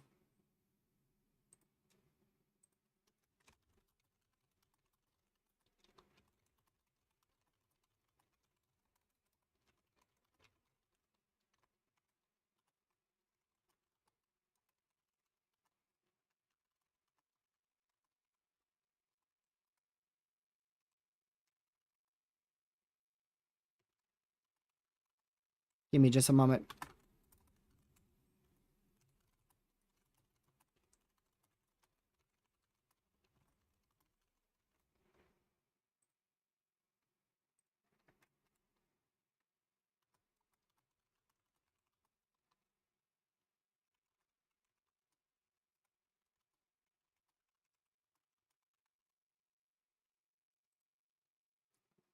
Sorry, y'all, I'm checking something.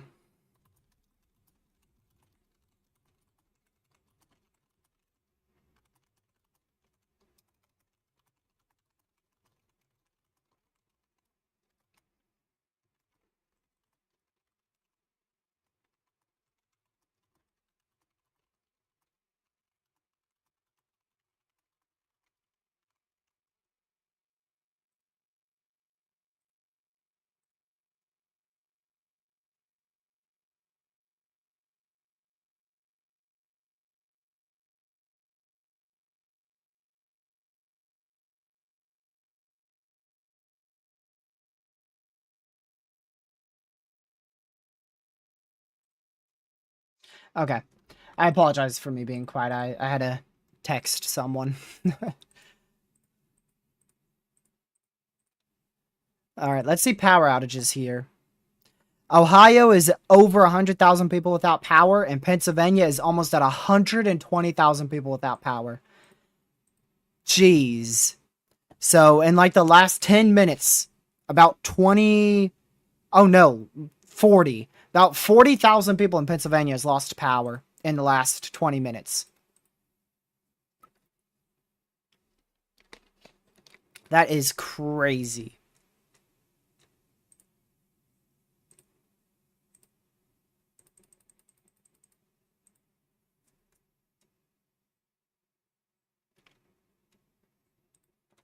All right, let's go back to Texas. I haven't looked at Texas in a minute. Oh, why are we not tornado warned here?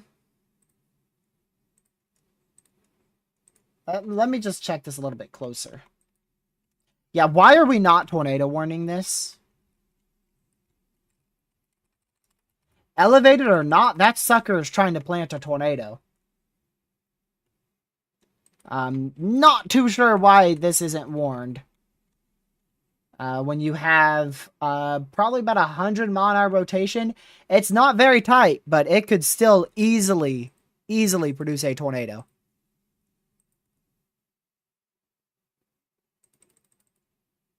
Very, very shocked we don't have a tornado warning out here for Jayton in Central Texas.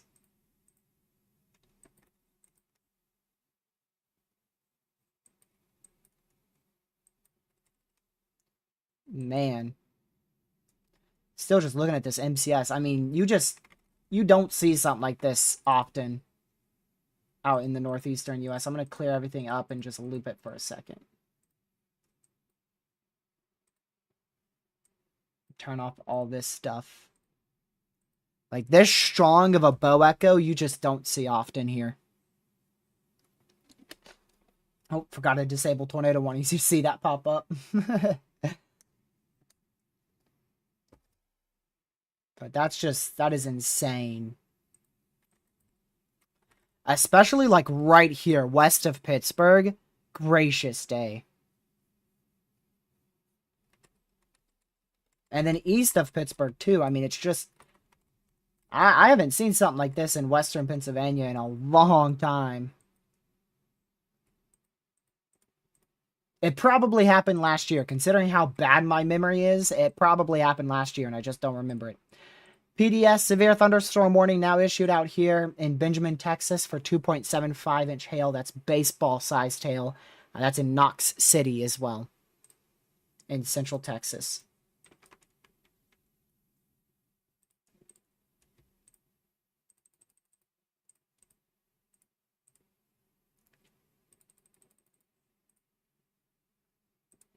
There we go.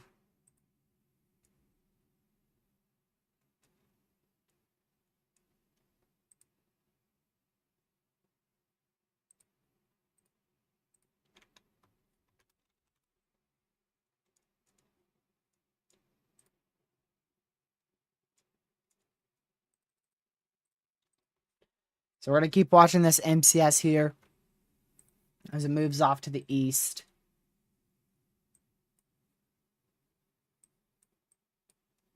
Just a wild, wild MCS. Look at that. It's not as organized anymore. I can tell that easily on the northern edge. I can easily tell it's not as organized. I'll go to this one. So see how you have this, when it approached Western PA, I noted there was an MCV up here. If that MCV was still very strong, it would be a sign of this lasting for another hour or maybe even longer than that. But you could see that MCV really started to break apart right here. Really right here between Butler and Rimsburg. That's when it started to break apart. They still have it as a PDS severe storm, though. I mean, it easily could still be producing 80 mile-an-hour winds across this area. What radar are you using? What do you mean? What am I using for radar? What do you mean by that? Like, what software? I'm using Radar Omega, GR2. And GR Earth as well.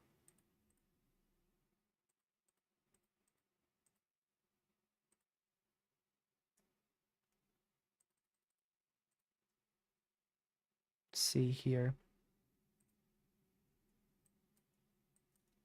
Northeast Ohio. I think you guys are going to be one of the few areas that are spared here in the enhanced risk. Like downtown Cleveland or along this area here. I think you guys are going to be one of the few who are spared from any ridiculous, 80, 90 mile an hour winds tonight.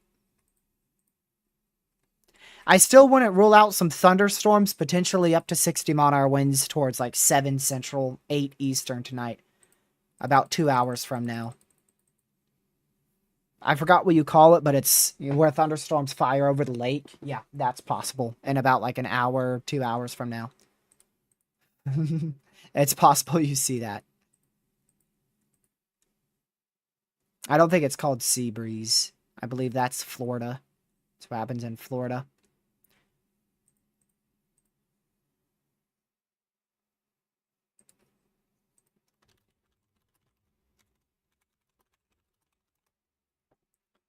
Go see here.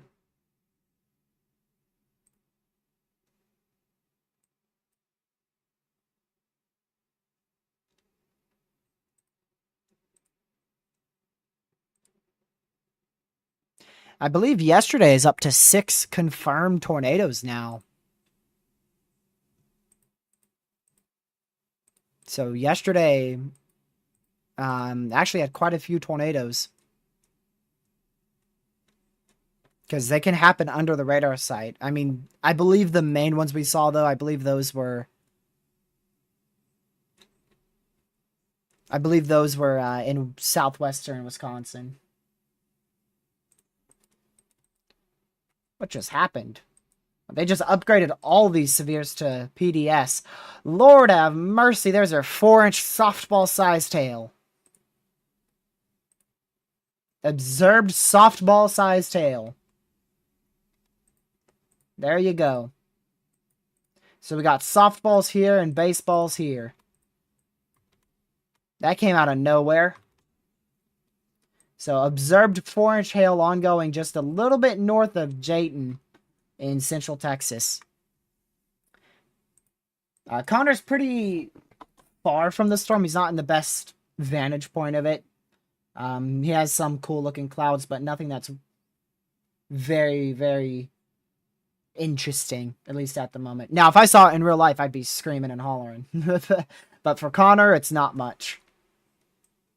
He's such a good chaser that literally a little base is like nothing for him. I really think he's one of the best chasers out there.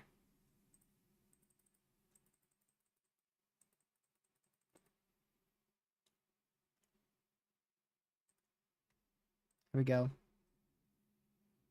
I think he has a mesocyclone, so a large rotating cloud. But I don't see like a wall cloud or a funnel or anything like that.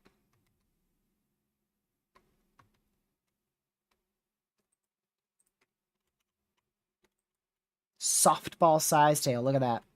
So today verified. Tidal, I think 3-inch hail and 90-mile-an-hour winds, right? Yeah, we had 90-mile-an-hour winds this morning, and we just got 4-inch hail right here.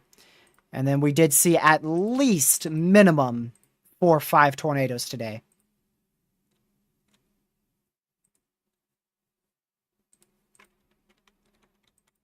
I'm still surprised they haven't tornado warned this storm. They really don't think it's capable of producing a tornado. Like they've not warned it once.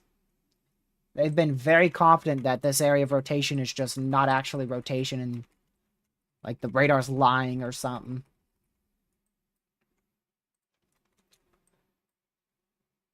Want to go back up to Pennsylvania here.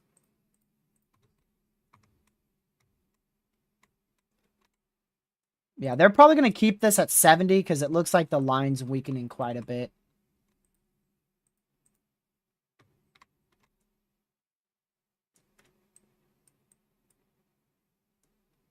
It's hard to tell if it's side lobe. It very well could be side lobe. But the thing is, it shows it from 2 radar sites, and it's shown it so consistently.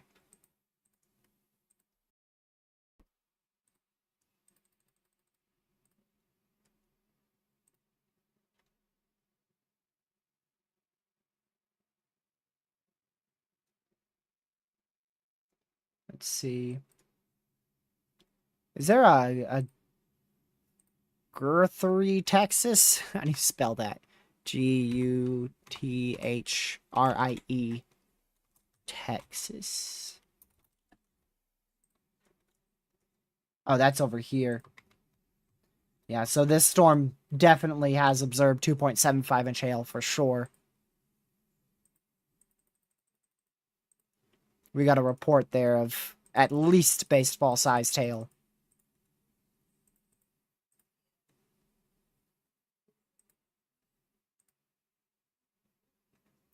$157,000 people without power now in western Pennsylvania. Pretty much all of those are from 3 counties, which is including the Pittsburgh Metro, as well as the 2 counties, one to the northwest and one to the southwest.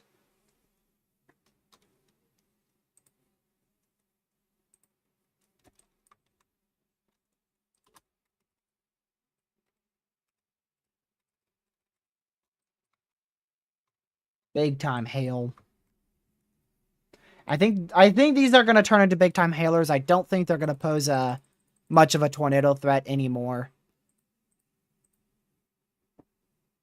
They may try to ramp up again though, tornado wise here. In a little bit, we'll see. Also, for some reason, the HRRR wants 3 to 4 significant tornadoes out of prefrontals tonight. In the next 2 hours. It develops them seemingly out of thin air. Right here. There is no signs of that at the moment. It's the HRRR for you.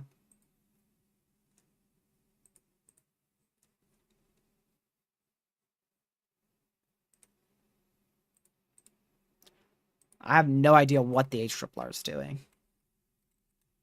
Just literally, like it prints even more on the next print. 1, 2, 3, 4, 5, 6, 7, 8, 9, maybe 10 prefrontal supercells all in a pretty good environment, especially the 4 in southern Oklahoma, north central Texas. At least 4, at minimum 4 prefrontals that try to produce strong long track tornadoes for some reason tonight.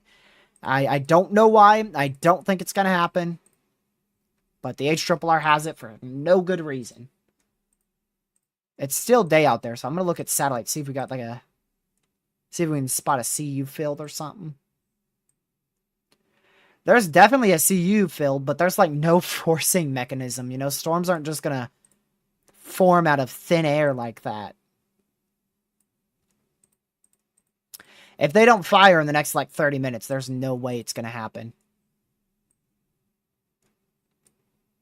Like, there's literally no way. Dew points do improve tonight. So I wouldn't fully rule out a secondary peak of tornado activity tonight out here in Texas towards 8. But if that does happen, I feel like it would be on the eastern side of this area. I feel like it would be out here.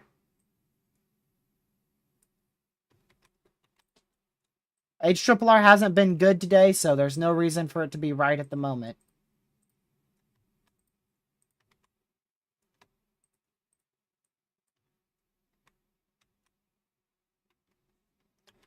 Yeah, so we're going to continue to keep an eye on this big bow echo, still producing widespread 80-mile-an-hour winds. It's going to start, and it is starting to weaken, so might be closer. Yeah, definitely closer to 60 on the tail end of it. Main damaging winds is probably going to be right in here, and I think they're going to be down to about 70-mile-an-hour winds now. Maybe not as high as 80 anymore. I have zero idea why they didn't go 10 sig for tomorrow. Cat, man. I have no idea.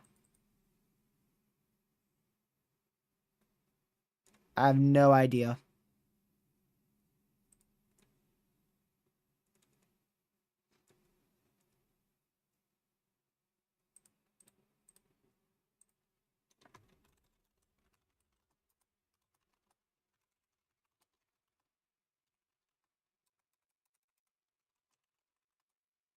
Give me a second.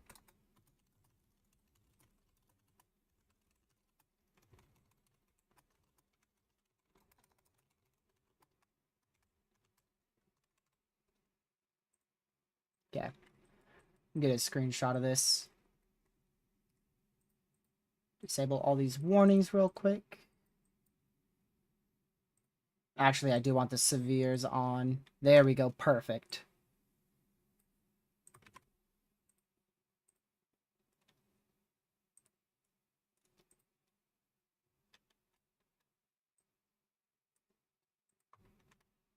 Okay.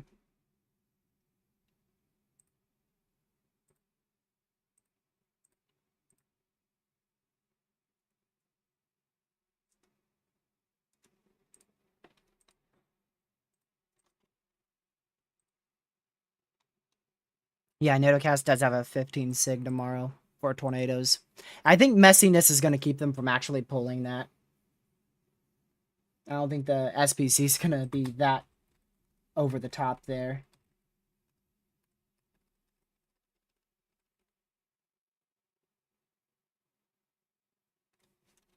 There we go.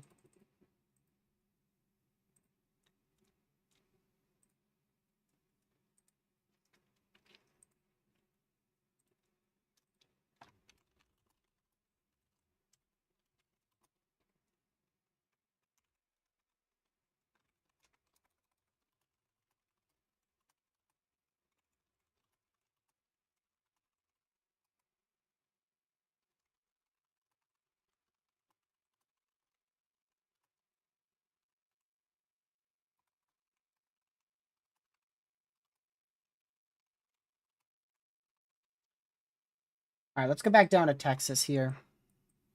All the way down to Texas. Just big time hail. 4-inch hail. Oh, now this one's up for 4-inch hail. Now we got 2 severes for softball sized hail.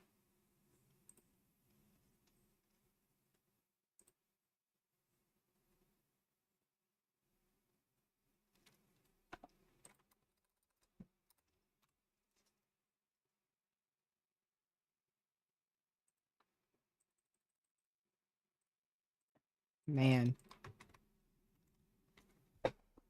Yeah, we'll see if those prefrontal strong tornadoes develop. I highly doubt it. HRRR is probably dead wrong.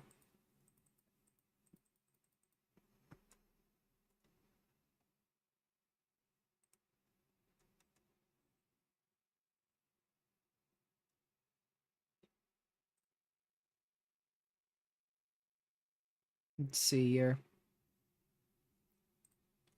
It really is. It actually is.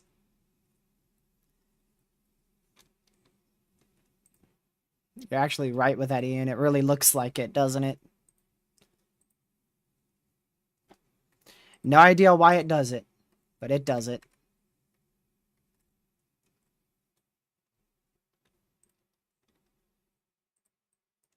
Who knows? Maybe it will happen. I just don't see it happening because there's not that much forcing. And I mean, look at this. There's a updraft that just formed there, and it already started dying out.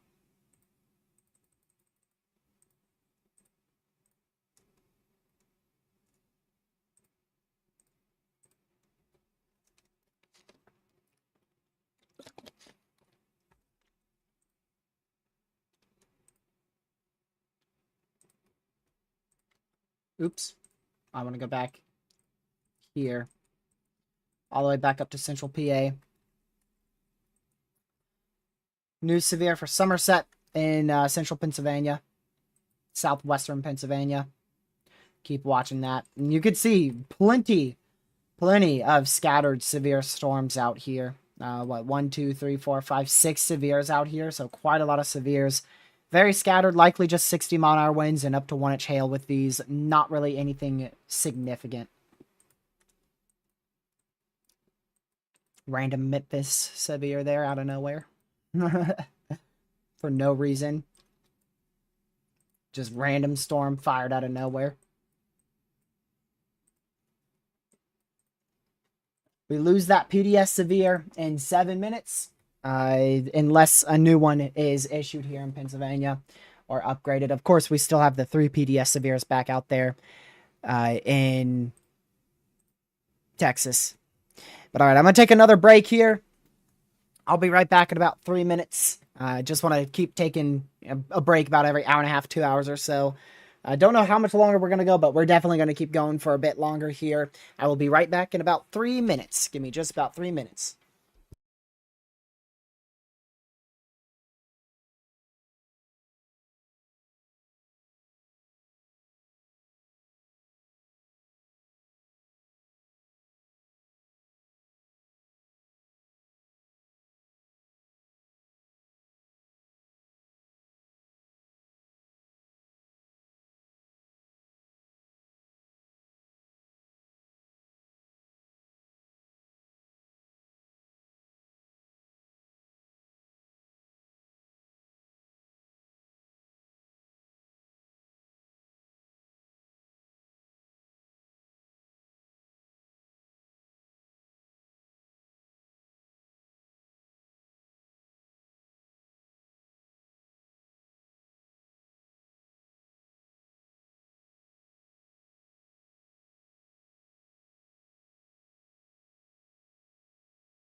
All right, I'm back for now.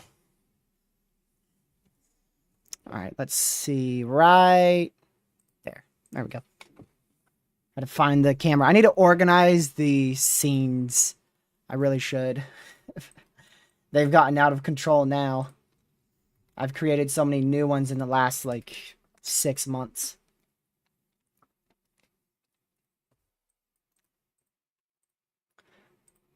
All right, now we're only at 1 softball sized hail warning here. Now that's for this one into Knox City, Texas.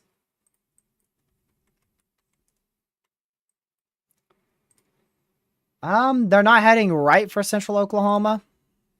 These main storms will head into southeastern Oklahoma.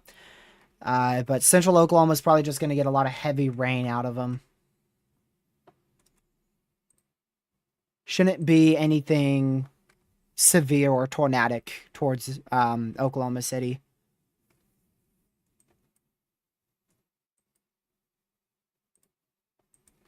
All right, let me put my watches back on here. There we go. Woo! That is a that's a hailstone and a half right there. That is a hailstone and a half. 5-inch hail. 5-inch hail. That is definitely some pretty large hail there. Oh, I forgot you can look at the spotters. Oh, I love this. I keep forgetting you could look at the spotters. Look at them all. I keep forgetting you can look at the spotters. Watch them all pop online and book it for this storm right when it starts to form. Look at that.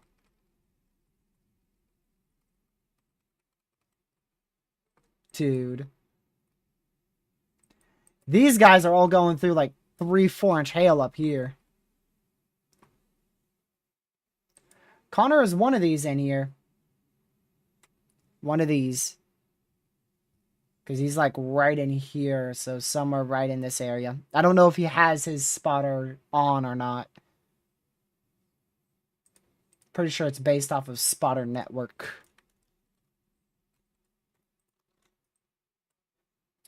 Alright, back to Central PA. No longer any destructive severes out here in Pennsylvania. For the first time in like, I don't know, an hour and a half or something. We don't have any PDS severes on this squall line. Or this likely derecho. Yeah, I first went PDS at 3:05. It is 6:13. So, in 3 hours and 10 minutes, we were dealing with a PDS severe there. About 3 hours.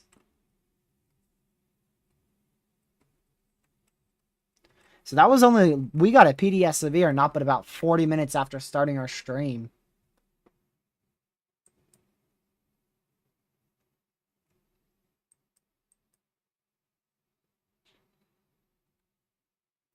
Shutters blown off of a house, siding also blown off. That is a report from where we could have seen up to 90-mile-an-hour winds there near Franklin Park.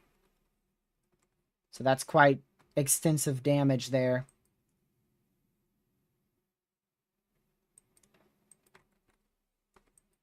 New MCD, likely talking about the potential for a downstream watch here, I would imagine.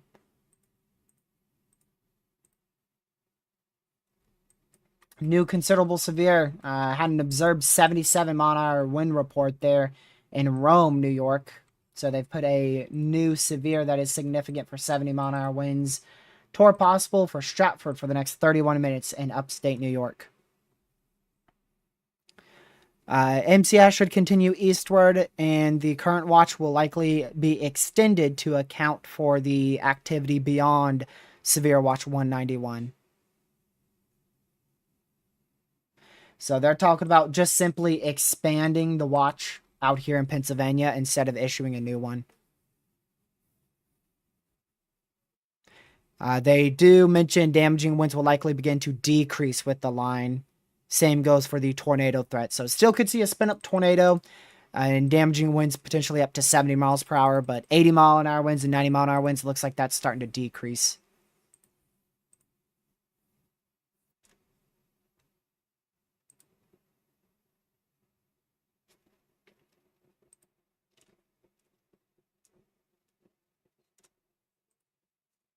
Okay. Let's go back down to Texas again, where we have that 5-inch hailstone report.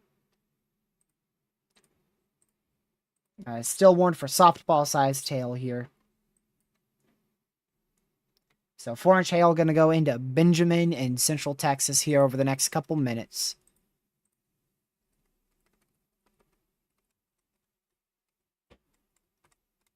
Yeah, the HRRR just says that we have some scattered severe storms left over in the Northeast, but things should start to calm down over the next hour. Hopefully that is the case.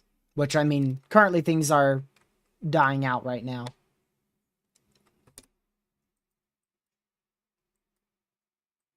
But we do have this small little line here that is still continuing into upstate New York towards Spectacular. And then, of course, our likely derecho still ongoing, going towards State College, Somerset, Bedford, and Central PA.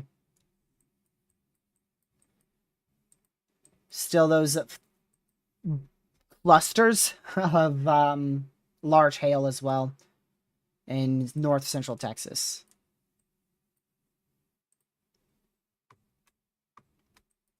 Haven't seen any tornado warnings up here in Canada, so I guess we didn't see much tornadic activity today up in this area. I know we saw at least one good area of rotation. We saw that earlier today towards the start of stream.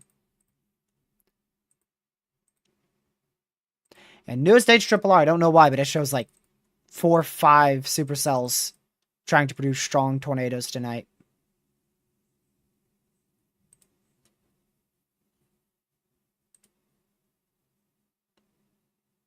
No idea why.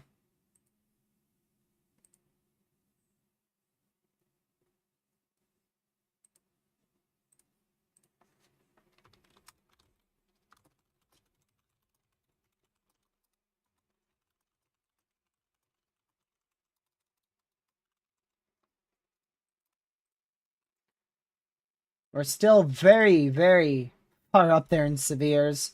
Let's see, 1, 2, 3, 4, 5. So we have 19 severe thunderstorm warnings right now in the U.S. So we're still very far up there in severe storms. No signs of 4 to 10 supercells firing like the HRRR had out here in Central Texas. Like I said, I don't believe that's going to happen. I think that's just the HRRR being stupid. It ain't doing too well today, so.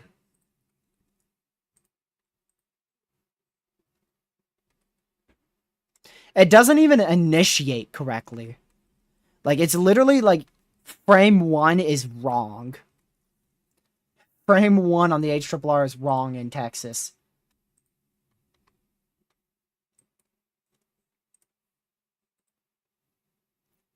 Man. Thing is not smart. Lord have mercy, is that actually right? Pennsylvania just jumped from 120,000 people without power to 310,000 people without power in 20 minutes. Yikes.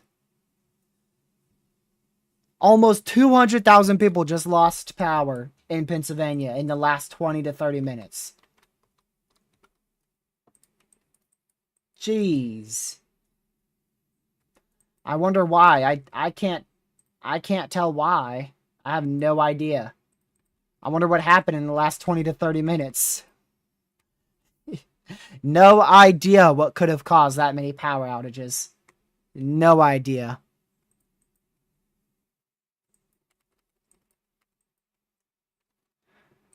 Go back up to New York here.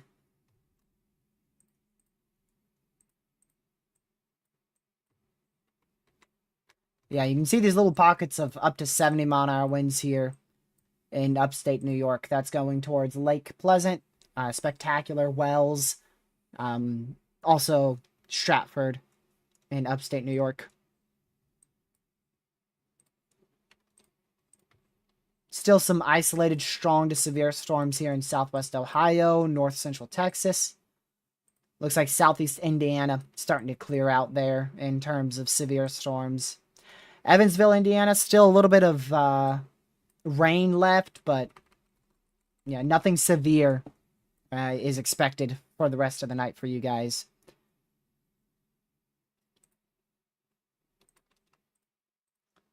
Oh, they upgraded this one back to 4-inch hail here. Up to 4-inch hail again. Right along 83 and 9. Yeah, just 83. 83 and 82. I was going to say 92. 83 and 82 in central Texas.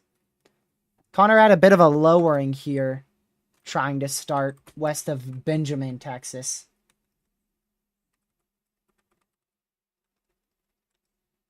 So that might be capable of producing a tornado. You can see they did put a Tor possible tag on that as well. So we have to keep an eye on that going towards Benjamin. Could potentially try to produce a tornado here in a couple minutes.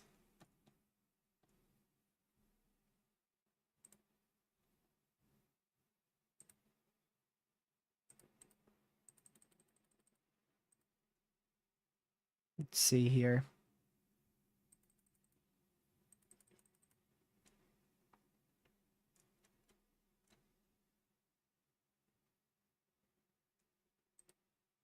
Okay.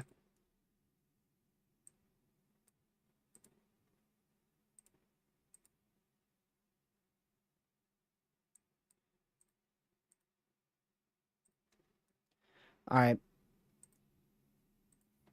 Let's go back up to Pennsylvania again. Just keep switching between them.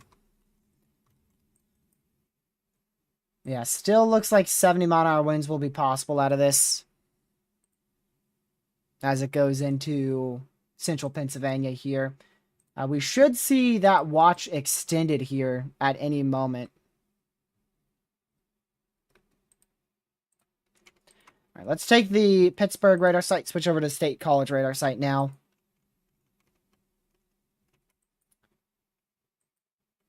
Since this State College radar site's now getting closer to the storms because the cells are moving east towards our radar site.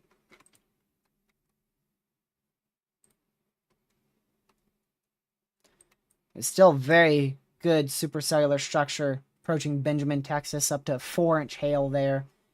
Connor is on that. If he gets a good visual here, which he should shortly, and he stays in a pretty good spot, I will switch on over to his feed.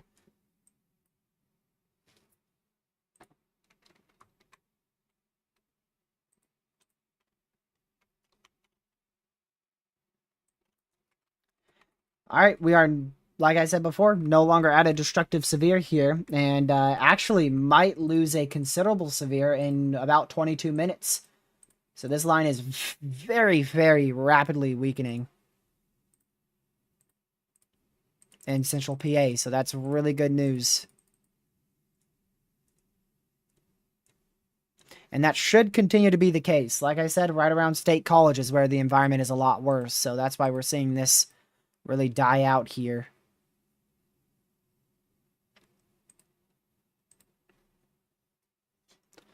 Already up to 300 overall reports today. 300 overall reports.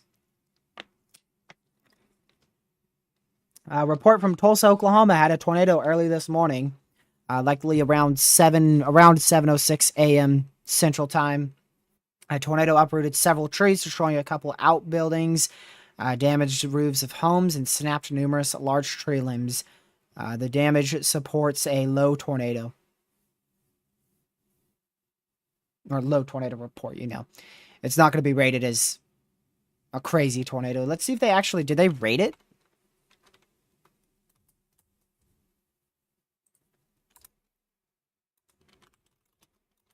So a low-end tornado is what they're saying there.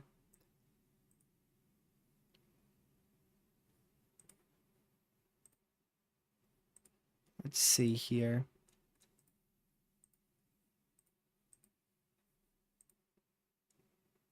I might be able to see it a little bit better if I do this. I'm trying to figure it out here.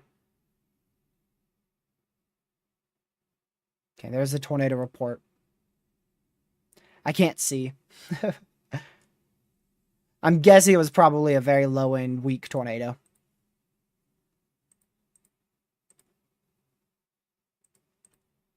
I was on the northern side of Tulsa, just southwest of Collinsville, between the intersection of North 97th East Avenue and East 116th Street. And that's in northern Tulsa, Oklahoma. From earlier today, where we saw that apparently a tornado, according to the National Weather Service there.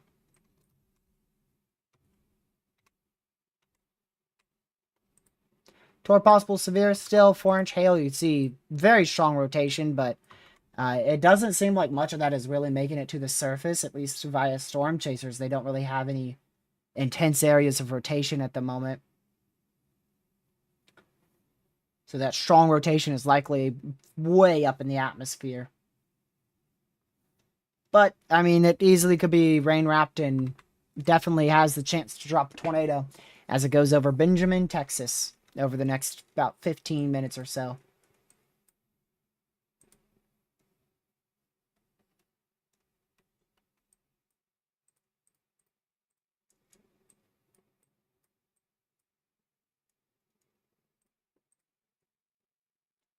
see.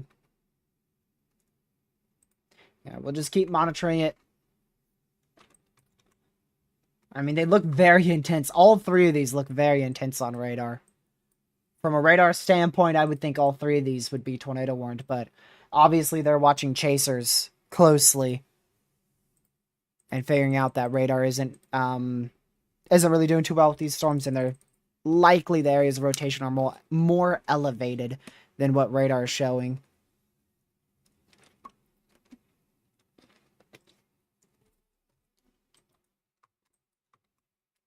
From a radar standpoint, like I said, I do think these are literally about to drop tornadoes now.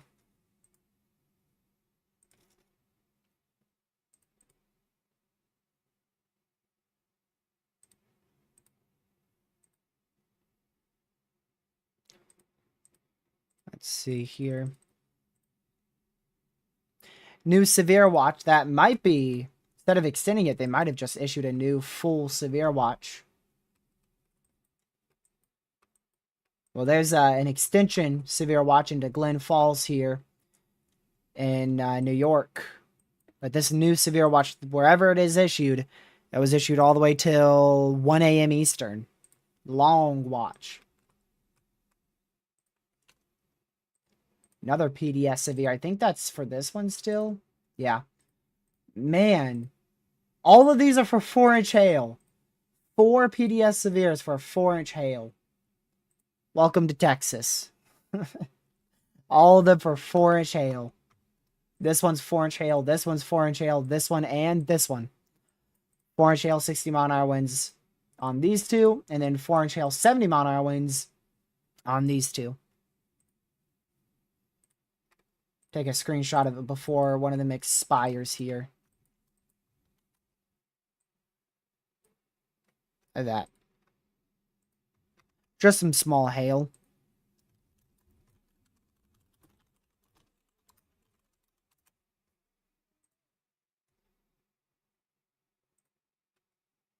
I think I'm going to move this. I have this at the Lubbock radar still. Been switching between all of them.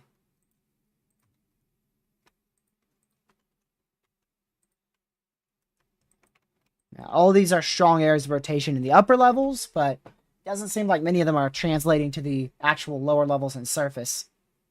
Because remember, we're looking almost 8,000 feet up in the atmosphere with this far radar site.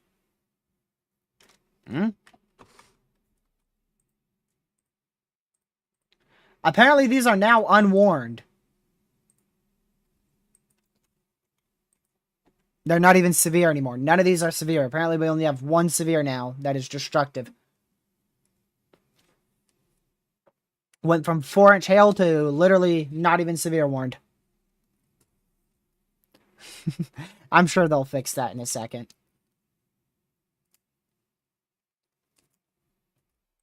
Uh-oh.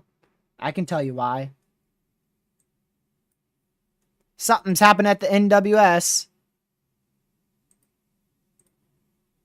Norman is issuing these severe warnings, not tornado warnings. We haven't seen any tornado warnings yet on these cells, but yeah, they're issuing these severe warnings. What is happening? It's supposed to be Wichita Falls, not Norman.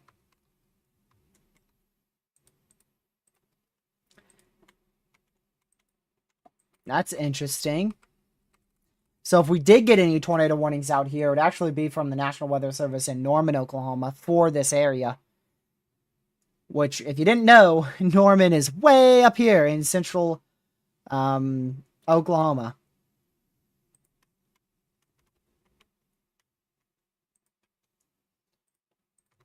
So we should see new severes here shortly.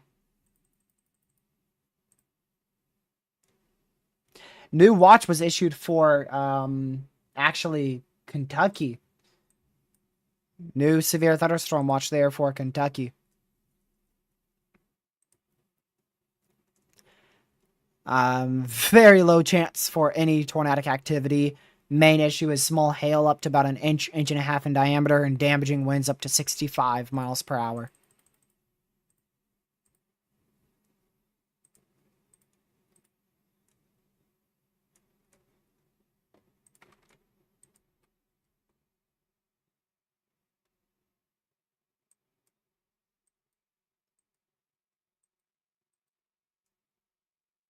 see here.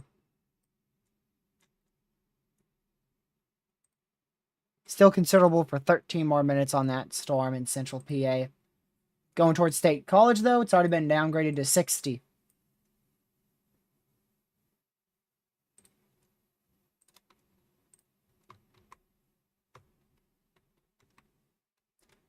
Jeez. Apparently violent rotation, but that's not true.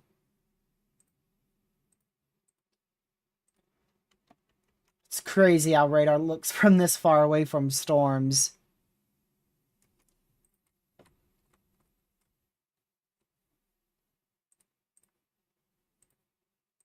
Go ahead and close all this real quick.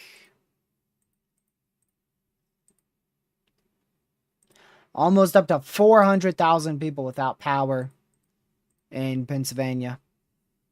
There's your severe warning. Just took a little while. Big severe warning for 4-inch hail.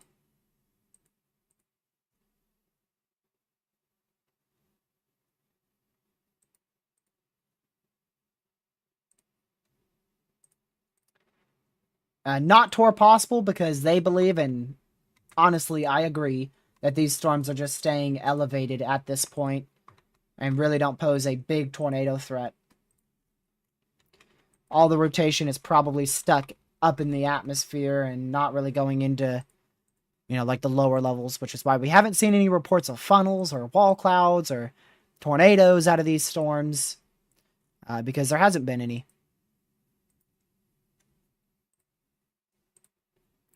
They're all elevated storms, very elevated.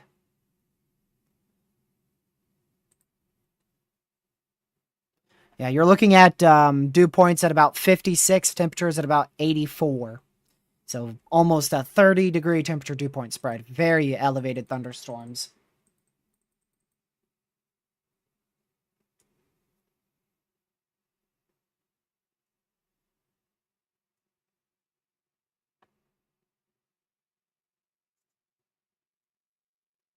What?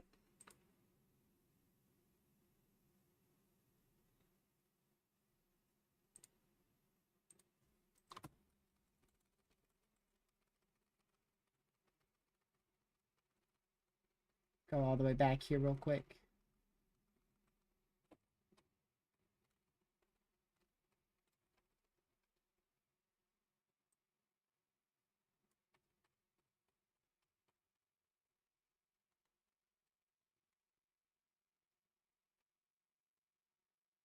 Okay. Sorry, I was checking something. Apparently, Connor had a brief tornado, but I didn't see. He just reported a brief tornado on this storm.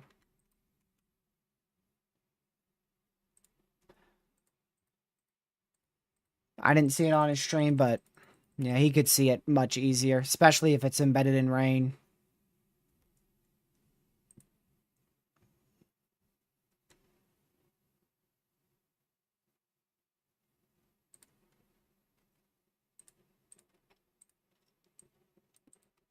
Let's see.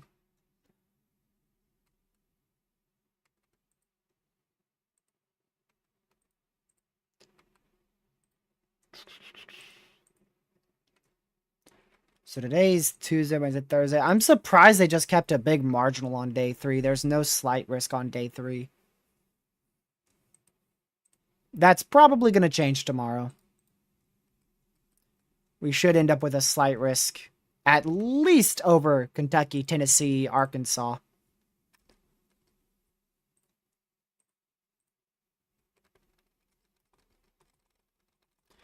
So we still have multiple severe days ahead.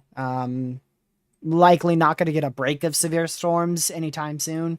Likely going to continue with daily severe weather risks all the way through at least May 7th, from what I can see.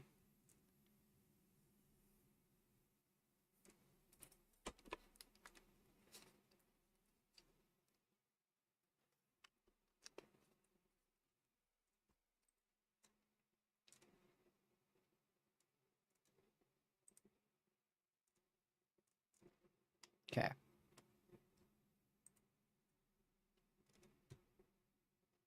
Let's go back to Pennsylvania. way up here. 8 more minutes until that is no longer considerable. This is weakened very, very quickly. Very quickly.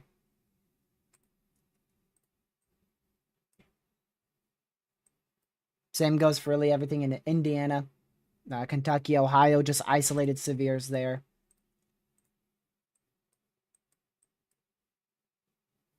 Let's see. 1, 2, 3, 4, 5. Yep, still have 19 severe warnings in place, so plenty of storms to keep an eye on. No shortage of severe storms. See a really good hook on this storm. Right here. Really nice hook. Good supercellular embedded structure here. Same goes for this cell too. But apparently rotation is not making it down to the lower levels. I haven't seen any reports. Connor did report a tornado, but I really didn't see it on his stream, to be honest with you. But like I said, if it was embedded or something, his eyes are going to be able to pick it up better than his live stream.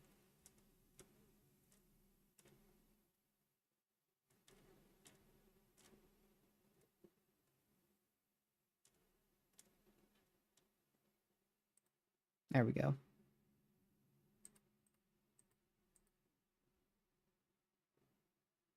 Yeah, temperatures are starting to cool, but these storms have turned very clustered.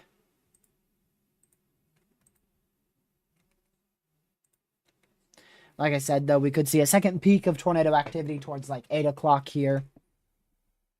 If these storms manage to get a little bit more surface-based.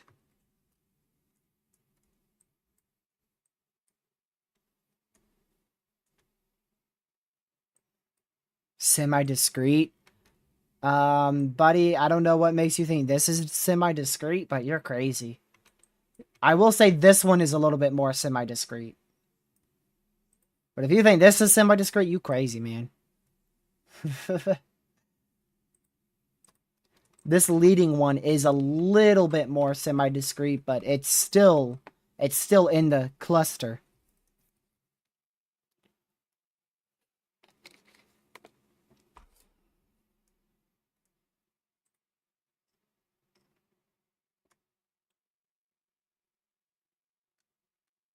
You see these long track tornadoes hitting midnight? Oh, do you still see those long track tornadoes hitting midnight, or is that just HRRR overboard? Yeah, that's just the HRRR being the HRRR. I never saw that today. I do think we could still get a conditional strong tornado out of these storms, though.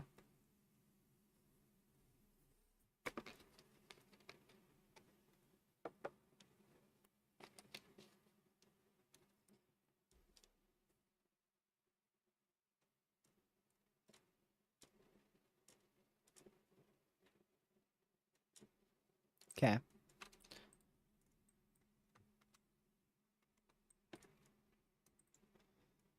New severe up here in eastern Oklahoma for 1 at Shale, 60 mile an hour winds. Not really much happening there. Tornadic wise.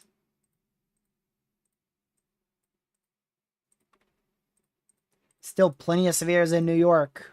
Plenty of severes.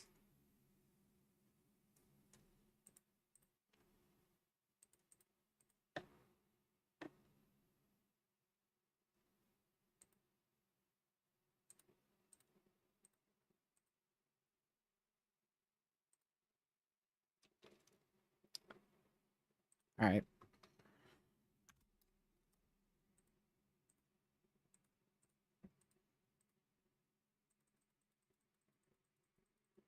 Connor just said it's not really rotating. He just said this is not really rotating.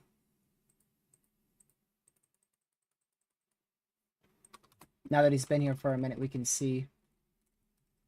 Yep, I don't see any clear area of rotation.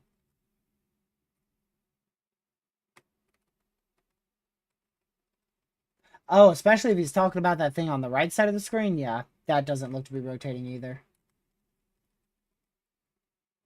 Yeah.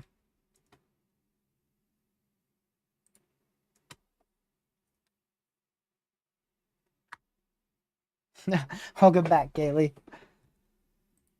Glad to see you back in here. You missed a whole full-fledged derecho. Missed an entire derecho producing up to 90-mile-an-hour winds. And you also mentioned you missed multiple 4-inch hailstones and also a 5-inch hailstone.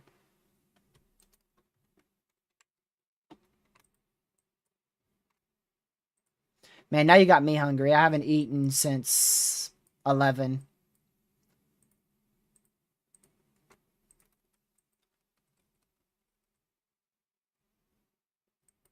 Our derecho's finally dying out.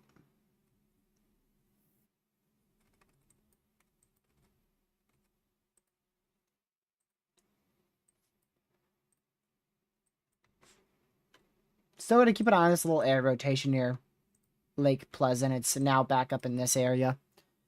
See if it does anything. It is tour possible for 2 minutes, but it's almost expired. So that's going to go sub-severe if they don't issue a new one here shortly.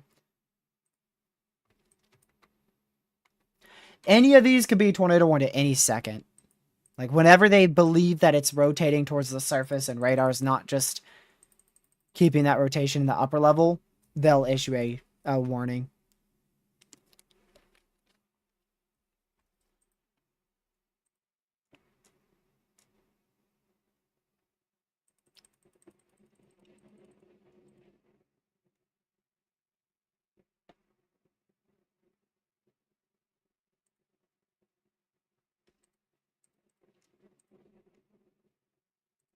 Over 420,000 people now without power in Pennsylvania.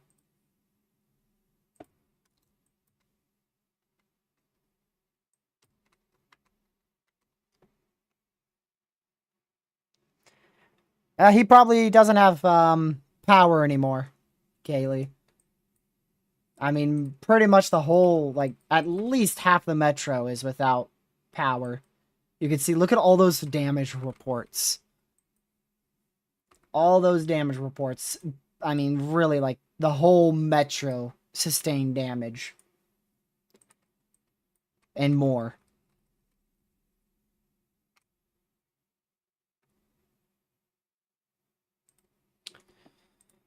We've probably gotten almost, I'd say, nearly 300 wind reports today.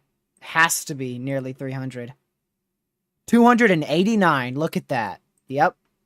289 wind reports.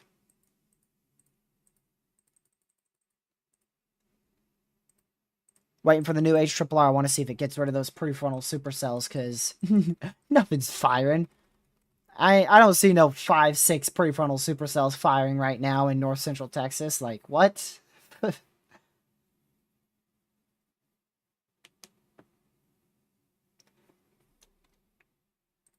Dumb old HRRR, man. Gotta know when it's wrong. 1, 2, 3, 4, 5, 6. So we're down to 6 minus 22. I don't know what that is. Is that 16? I think that's 16. I think we're down to 16 severes. No longer significant severes for our remnant derecho now in central PA.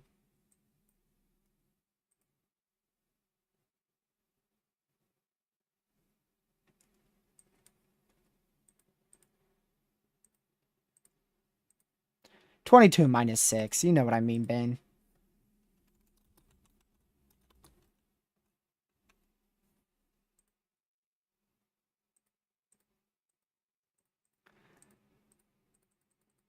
Let's see.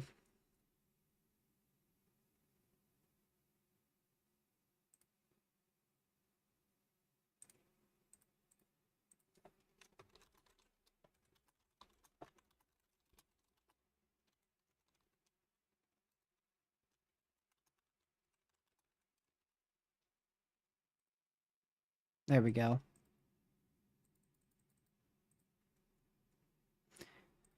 New HRRR should render in here in about 10 minutes. Tomorrow should have went 10 sig at the afternoon update today. I don't know what's up with them not having a 10 sig tomorrow.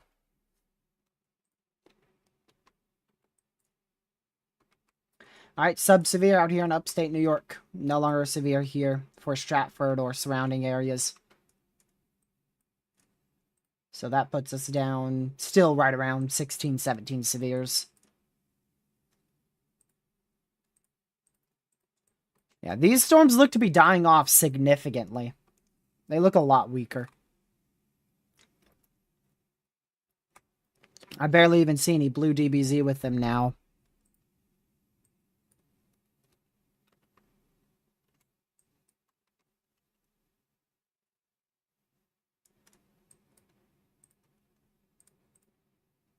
Have no idea how this is warned for 2.5-inch hail. No idea how that little area is producing 2.5-inch hail there along I-10, southwestern Texas there, east of Fort Stockton.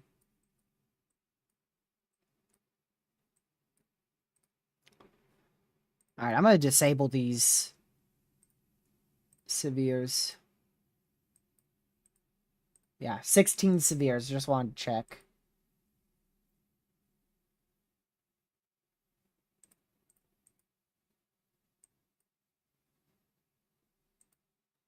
We've had a lot of 4-inch hail out here in Texas today. A lot of 4-inch hail.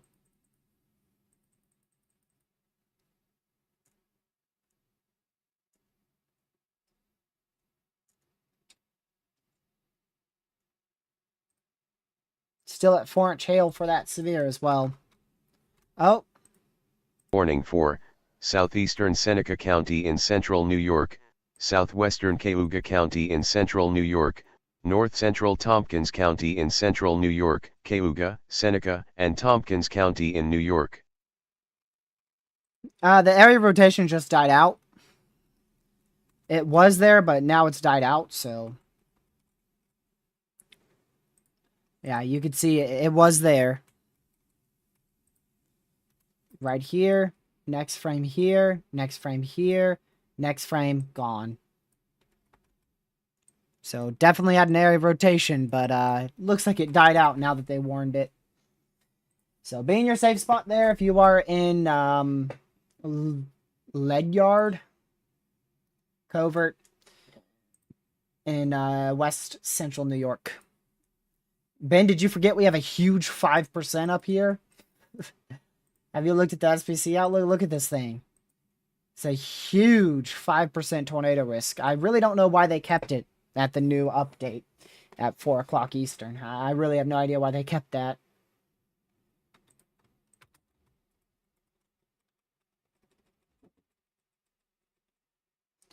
But huge 5% risk still up there.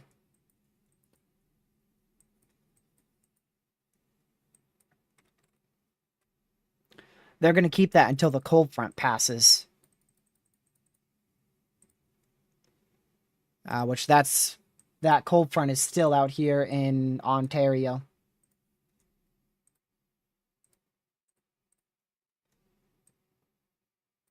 But like I said, since we're having this first round, which is the main round, I don't think that second cold front round is going to do anything. Since our first one's taking up all the energy.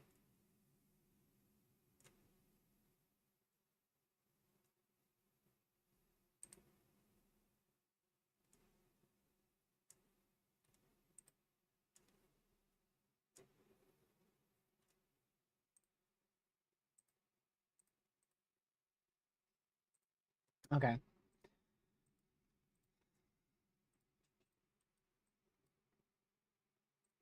Really, just staying live for these severes down here in Texas. Just these two severes is the reason I'm live right now. They're really the only things I'm watching very closely at the moment. Everything else is just ordinary severes. I mean, really, like, pretty sure everything else. Normal, normal, normal, normal, normal. Normal, normal. Normal, normal. Oh, still significant. Don't know when they upgraded that one, but they did upgrade that one for State College, Pennsylvania. Now under a significant severe. Normal, normal, normal, and normal. So really just those two severes in Texas And then I guess the one that just got upgraded out there in Pennsylvania that we're keeping an eye on. And then, of course, we do have that new tornado warning back here in New York. With no rotation now. It died out. Died out right as they tornado warned it. Why should tomorrow be 10 sig? Because it has the chance to produce strong tornadoes. Why else? That's why it should be 10 sig. Downgraded the severe to 2.75 inch hail for this storm. So it went from 4 inch hail to 2.75. Keep watching that as it goes into Knox City again.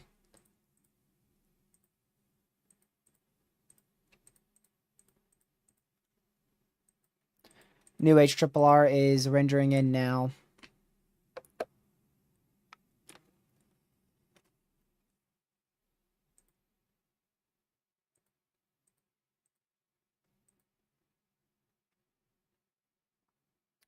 Yes, Sam, we know there's a tornado warning. We've had one for like almost 5 minutes.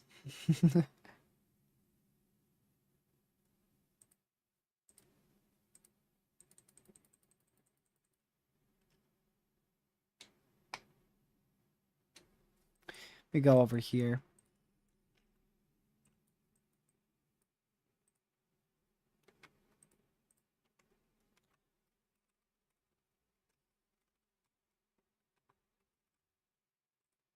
Looks like this line is re-intensified slightly. Yep. See a new pocket of 70-mile-an-hour winds developing over Unionville. Yeah. This thing's going to try to re-intensify, isn't it?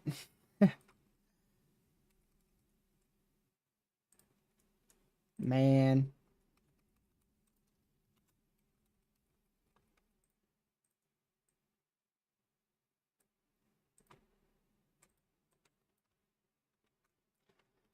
So another pocket of 70-mile-an-hour winds is developed out of this storm, going towards State College, over State College, going towards Mount Eagle in central Pennsylvania. Squall line may not completely be done just yet. They extended that watch by a few counties. I think 1 or 2. Yeah, they extended that watch by 2 counties. They may need to extend that a little bit more. But it really should start dying out now. It's over a not favorable environment anymore.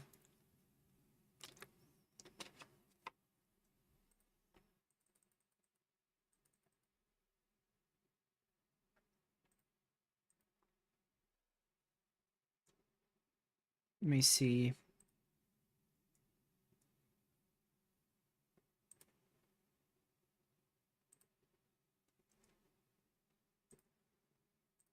Oops.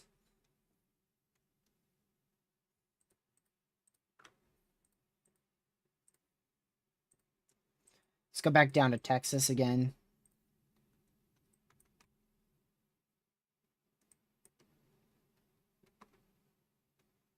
We're just going to keep watching this big-time hail threat. Just keeping an eye on it here in central Texas. Over Knox City. All the way back down to just east of Jayton in central Texas.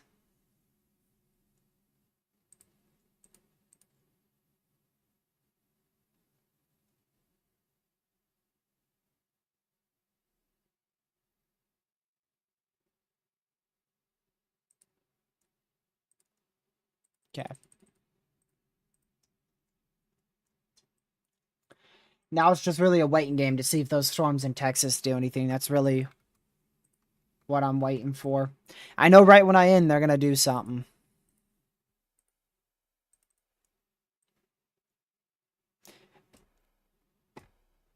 I don't know why the HRRR is still printing strong tornadoes tonight. I don't get it. Stupid model. What is it doing? I don't get it. I don't get why it thinks this is going to become a strong tornado threat out here. With, like, these cells in here. I don't get it. I'm good, Legacy. I'm getting a little tired, getting hungry.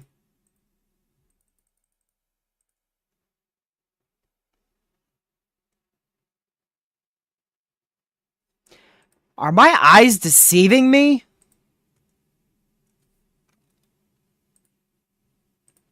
Oh my goodness. Wait till you hear this one.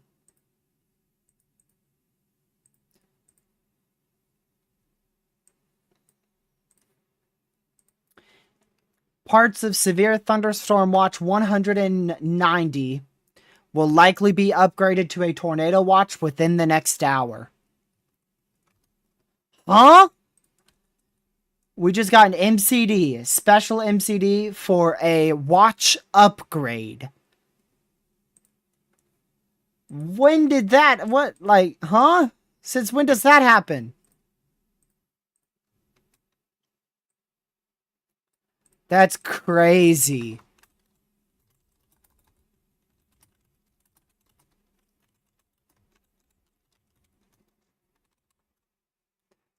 Well, I guess they believe those prefrontals are going to happen too. That's something.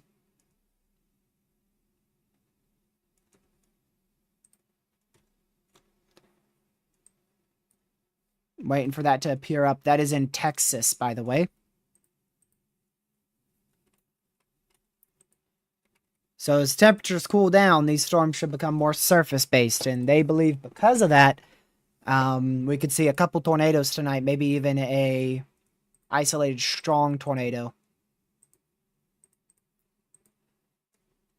So a watch upgrade will be out within the hour for generally around this area here for a tornado watch that will be issued.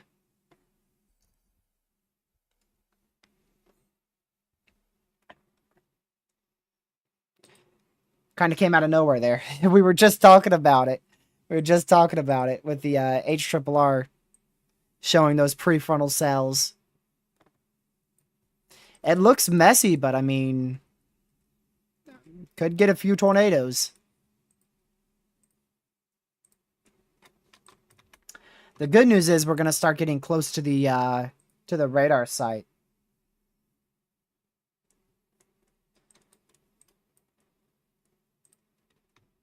So we'll be able to get better radar information as those storms move east.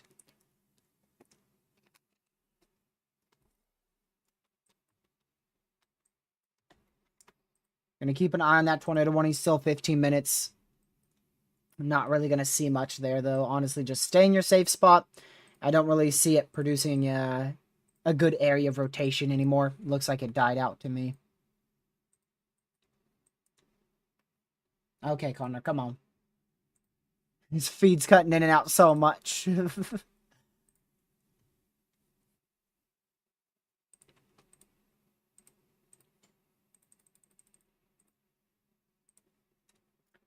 Still don't get see the MCD yet.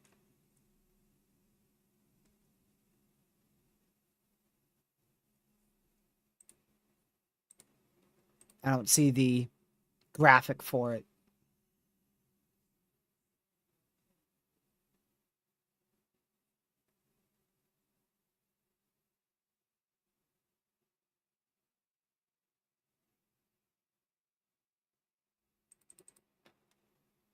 All right.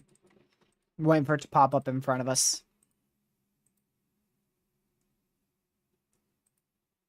Wonder if we could get a 10 sig upgrade here at 01Z.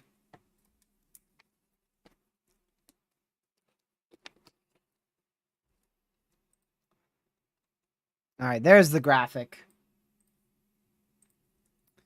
There you go. Parts of watch issuance 190 will likely be upgraded to a tornado watch within the hour. So that's about 8 p.m. Eastern.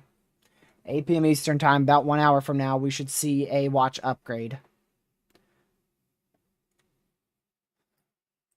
Up to 5-inch hail. This activity will continue tracking and developing eastward, northeastward along a boundary into the overnight hours, continuing to pose the risk for very large hail, severe wind gusts. Additionally, as the lower level jet strengthens amid a moist easterly lower level flow, upper 62 points. Lower level hodographs will expand with substantial clockwise curvature, effective SRH upwards of 300 meters squared second squared, while front parallel flow casts some uncertainty on the mode evolution and ingestion of surface-based inflow. This environment will support an increased tornado risk. Therefore, parts of watch issuance 190 will likely be upgraded to a tornado watch before 6 p.m. Eastern, which is 7 p.m. Central.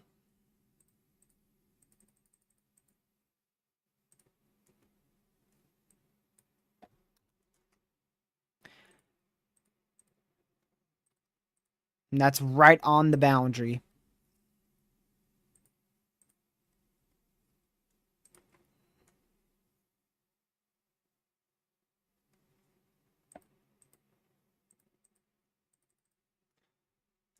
All right, let's go back up to Pennsylvania.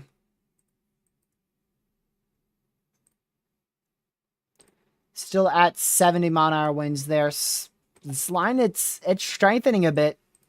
It is actually strengthening quite a bit.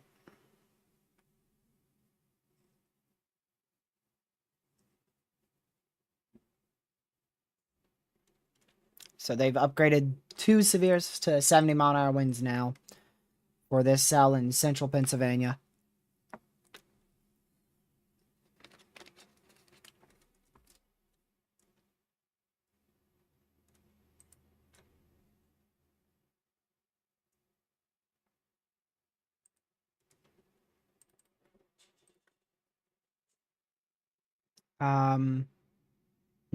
That's the MCD we already looked at. Took a minute for it to render in, but there you go. Now it's in here on GR Earth.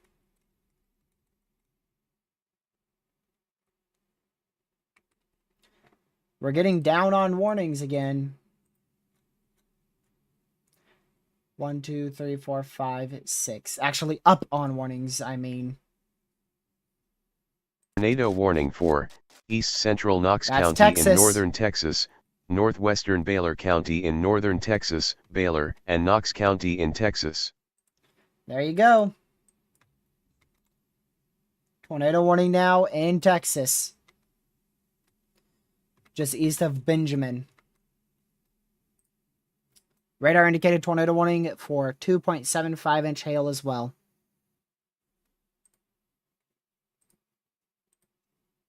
Yep, there you go. It's going right for Seymour, Texas.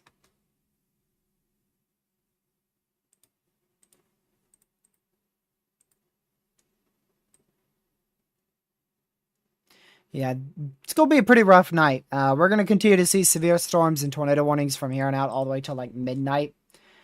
This line is not going to weaken, it looks like, so we're just going to see this strengthen as it moves all the way into southeastern Oklahoma. So, going to keep an eye out anywhere from south of Norman all the way back down towards just to the north of probably like Gainesville, Texas, generally that area.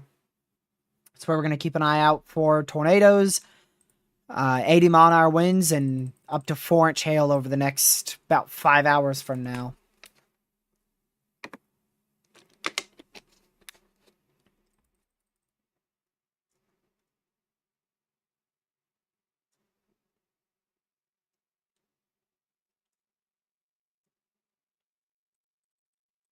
So new tornado warning just issued here. New tornado warning just issued here, just west of Seymour in north central Texas. And still, look at who it's issued by. National Weather Service in Norman, Oklahoma. Interesting.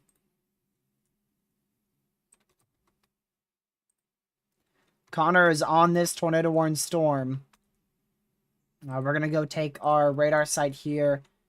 That's way south towards Albany and move it towards the southwest Oklahoma Frederick radar site here. So there's your supercell that is currently tornado warned. You can see a strong area of rotation now developed on it, which has warranted this tornado warning to be issued, going towards Red Springs and Seymour in north central Texas. Still up to softball sized hail here in this warning for 4-inch hail for 23 minutes.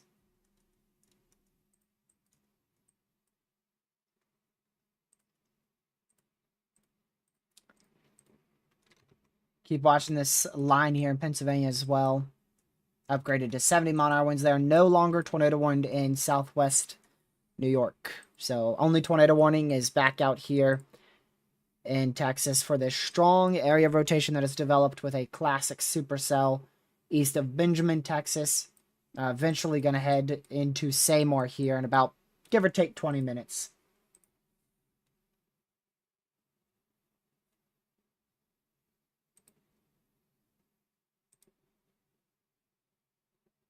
Let's see here.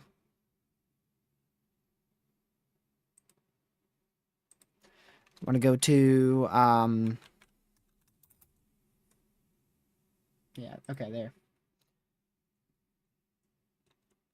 If they have a tornado or they got a good view of this storm, yeah, for sure, Sam.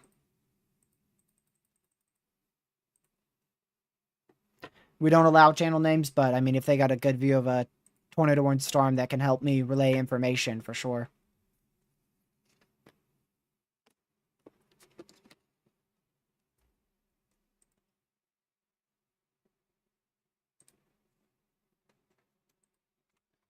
Another severe out here. That's only for 1.5-inch hail, so that's a lot lower than 4-inch hail, I could tell you that.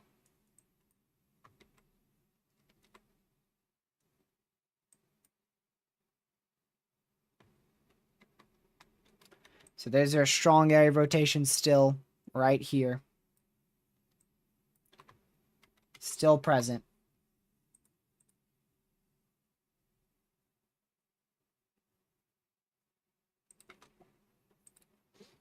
All right, I'll go look at his feed. Thanks, Sam.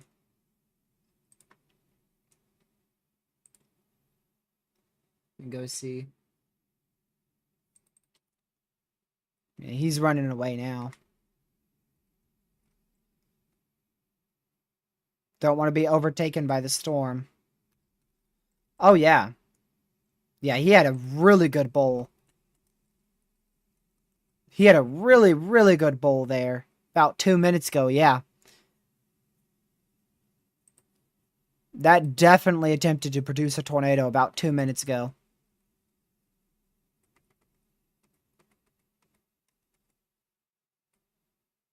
Wow.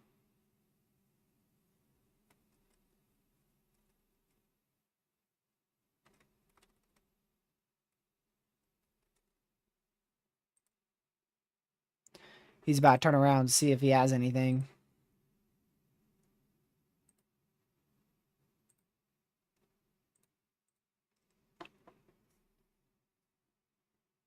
It's fully rain wrapped in rain now. Fully rain wrapped.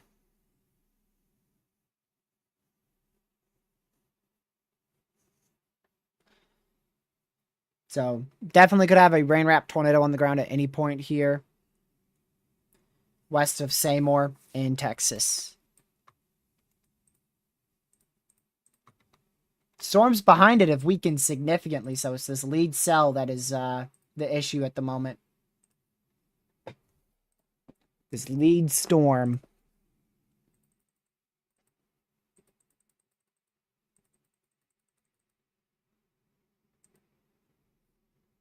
Connor is fully in and out.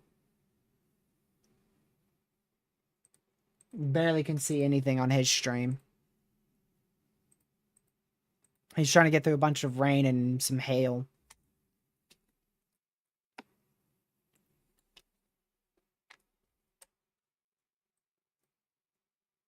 Let's see. Uh-oh. We're back up to PDS. PDS, severe thunderstorm warning. Again for this storm. This is our remnant derecho. Randomly re-intensifying here. Back up to a PDS severe thunderstorm warning for 80 mile-an-hour winds in this area. Moving to the northeast towards Lock Haven in central Pennsylvania. It is still not done. It weakened a lot right here west of State College. It weakened a lot, but right when it passed State College, it just randomly intensified.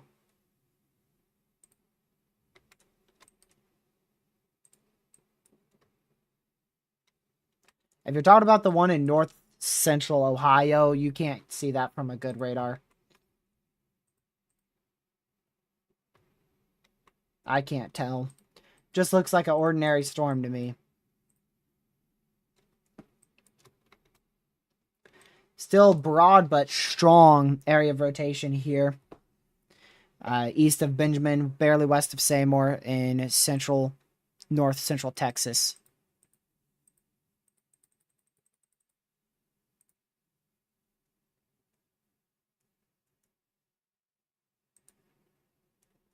Man.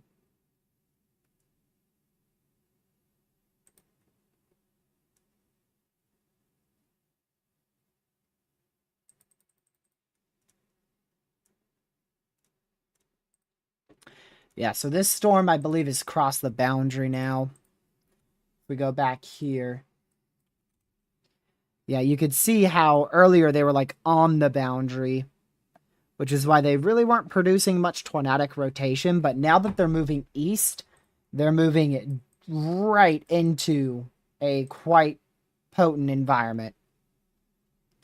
Other than capping, it's probably some good cap in place, I would imagine, here.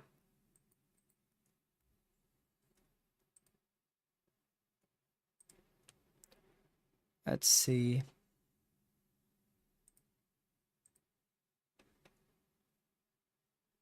See if there's cap in front of this. Actually, somehow uncapped. Pretty surprised by that. They're moving into an environment with about 67 dew points and 79 temps. And remember, those temperatures are going down due to sunset. So those temps will keep going down. And then as that lower level jet potentially increases just slightly, we don't really have a good trough, so shouldn't really have much of a lower level jet response.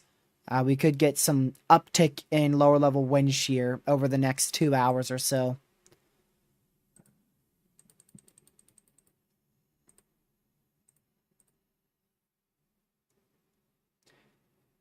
All right, let's go check here.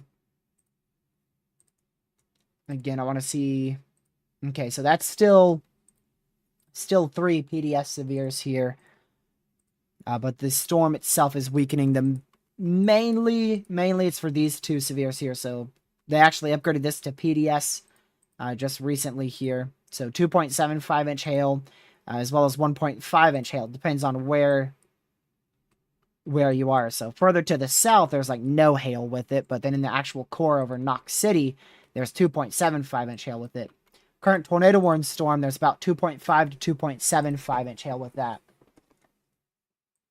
But we still have a softball-sized hail warning. The actual storm that produced softball-sized hail, I mean, it has died out significantly. Significantly. Really, the main concern is this soul cell here. That is the leading supercell in north central Texas. Going towards Seymour, Texas.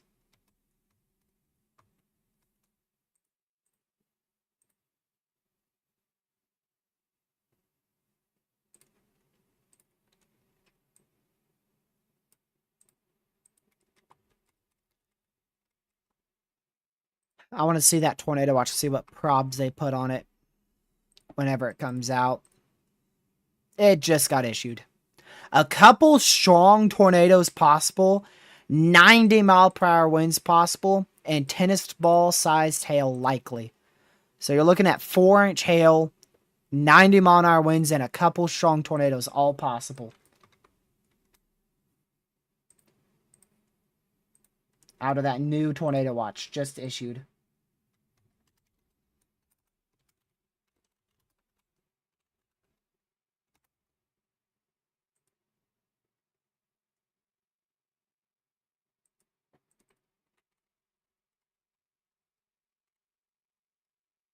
There we go. So we'll see that watch in a second, be able to see the probabilities from it. Still a strong area of rotation ongoing here.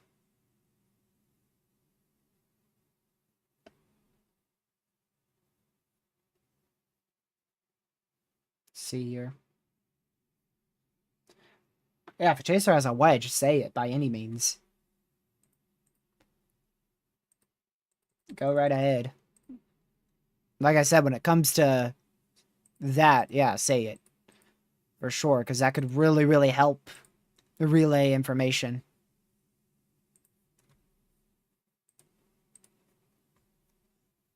There we go. Yeah, so still watching this tornado warning, likely producing or about to produce an area. Sorry, I'm trying to watch a chaser. It's definitely producing an area of strong rotation and could be producing a tornado shortly here. So make sure you are in your safe spot west of Seymour, as a tornado could easily try to be on the ground here at any point.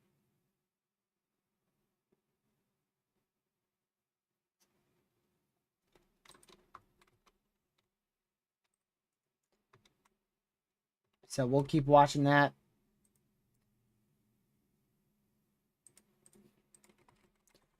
Waiting to see that tornado watch. A little bit of a delayed graphic here, too.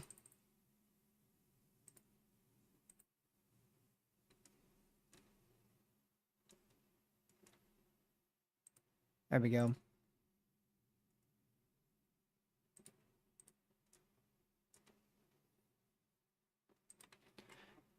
Waiting for probabilities. It's taken forever. I don't know why.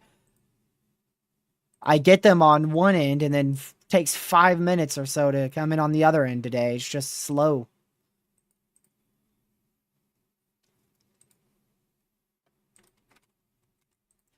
Let's go back up to Pennsylvania real quick.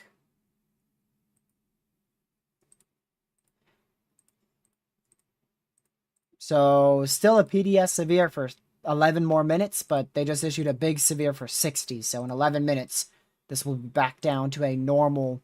It'll be back down to a normal severe.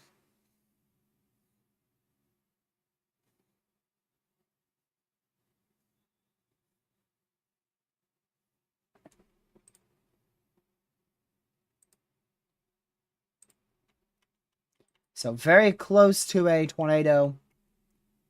Likely trying to form here.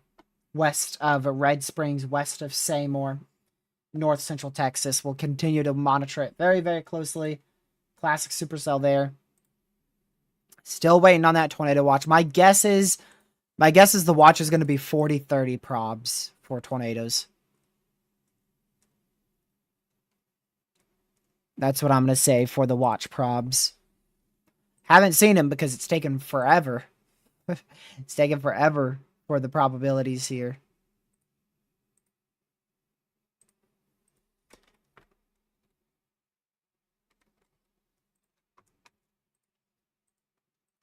Still PDS severe there for Lock Haven for 10 more minutes.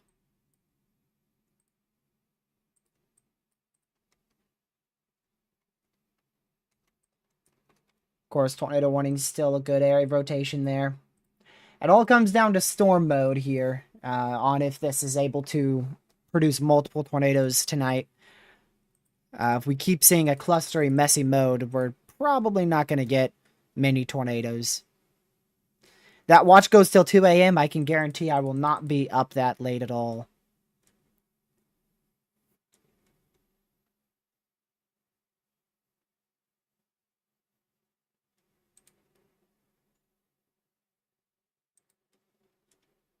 I will not be up that late by any means.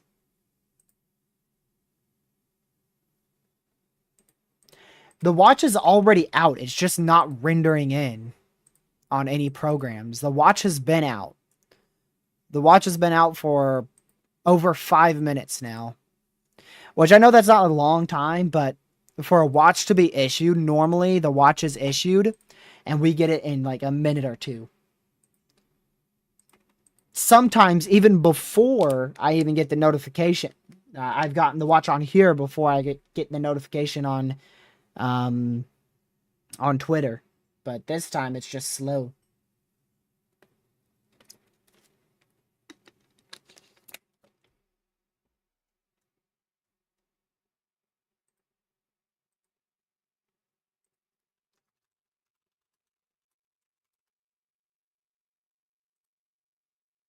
There we go.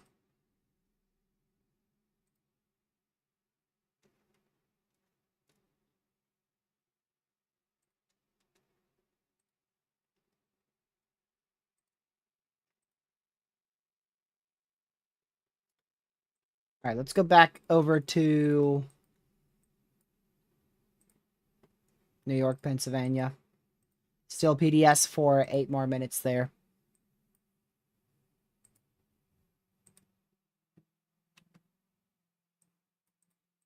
We'll just keep watching it.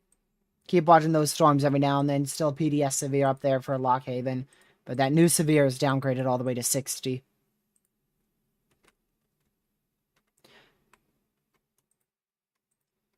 Looks like this hook's about to occlude. We'll see if it successfully occludes or not.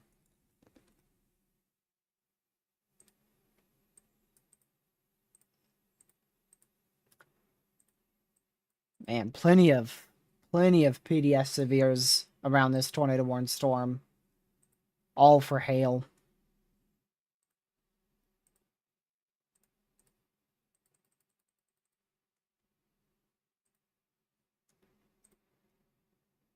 Oh, there you go. There you go. Finally. Yep. Exactly what I thought. Wait, did I say 50-30 or 40-30? I think I said 40-30. It's 50-30. 50-30 watch probs.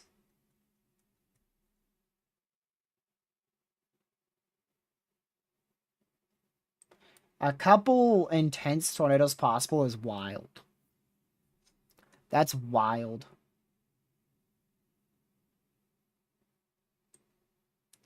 That is wild wording for a 5%. Intense means EF3 plus, so saying a couple EF3 plus tornadoes possible, that's crazy.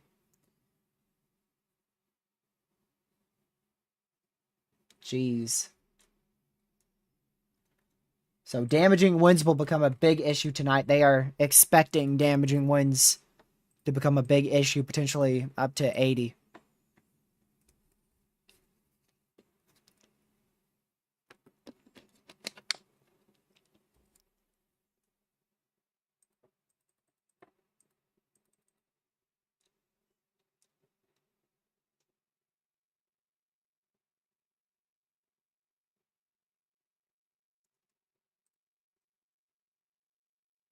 Let's see here.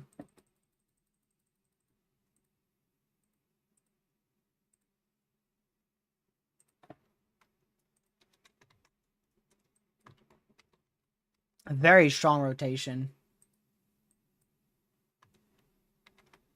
Wouldn't be surprised if there is a tornado on the ground over Highway 82. Hold on. Okay. Just had to listen to chasers real quick. Oh. Tornado's on the ground. Yep. Chaser confirmation. Tornado is on the ground along Highway 82. Tornado is on the ground west of Seymour in north central Texas, so make sure you are seeking shelter. Chasers have just observed a tornado is on the ground crossing Highway 82 in north central Texas right now. So make sure you're in your safe spot if you are west of Seymour in north central Texas.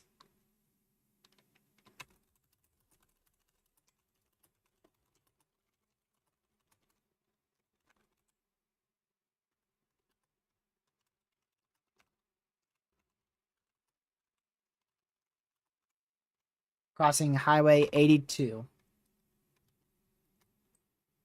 There we go.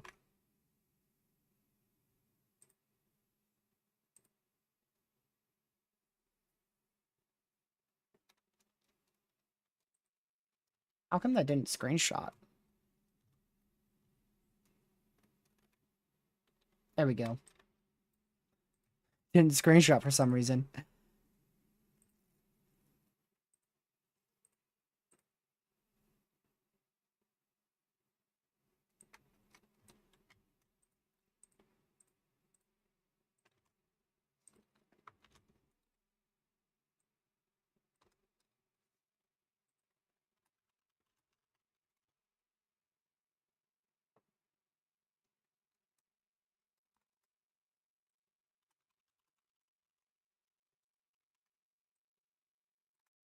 Jeez. All right, waiting to get a visual on this from Connor's feed or anybody else's here. I gotta get the screenshot correct. There we go, perfect. Connor's on Highway 82, so hopefully, hopefully he doesn't end up hitting it.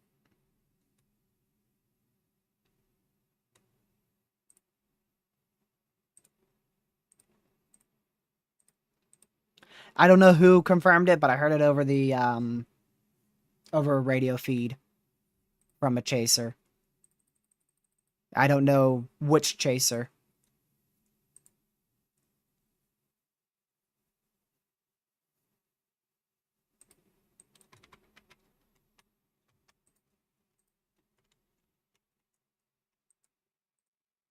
Yeah, no CC. We ain't gonna see a CC when there's just dirt to pick up.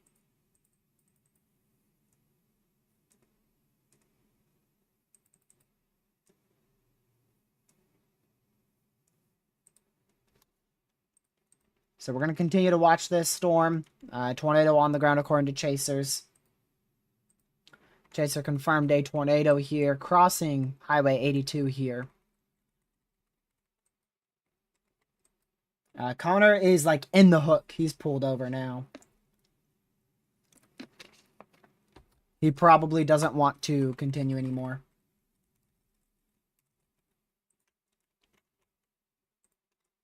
Which I wouldn't either. I mean, you can't see the tornado. You could literally drive right on into it. It's so rain-wrapped, and he's coming from the RFD. So he's not going to be able to see a tornado until he's inside of it. So he's stopped right now on Highway 82.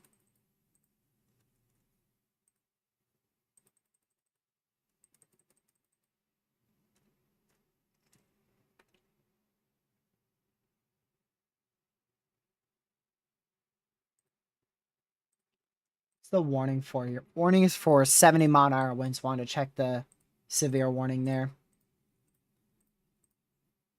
Oh!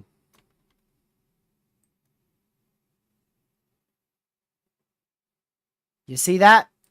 90-mile-per-hour severe was just issued. Observed 90-mile-per-hour winds. This is an extremely dangerous situation. A mesonet has observed 92-mile-an-hour winds at Knox City. Observed 92-mile-an-hour winds here. Yep. There it is. Mesonet observed 92-mile-an-hour winds. That is the third possible 90-mile-an-hour wind gust we've seen today. Actually, that is the confirmed second one. We had a confirmed observed 90-mile-an-hour wind gust in Springfield, and then now a confirmed and observed 92-mile-an-hour wind gust here in Knox City, Texas from a mesonet. And we had possible 90-mile-an-hour winds north of, man, I forgot that populated city. Dang it. Pittsburgh, north of Pittsburgh, Pennsylvania. That has not been confirmed, though.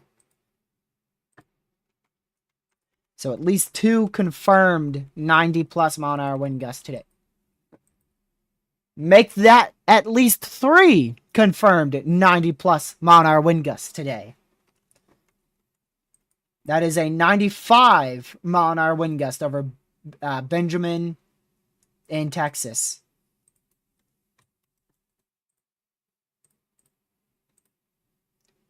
Jeez.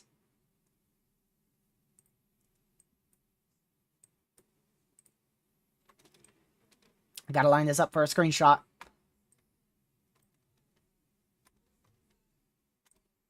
There we go. I'm switching in between Texas and PA, but there's a lot of storms.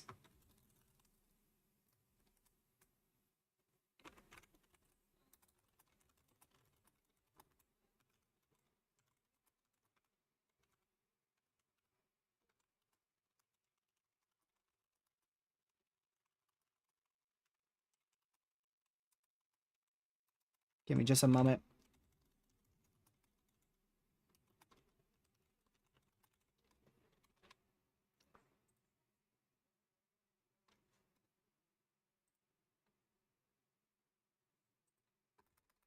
Okay.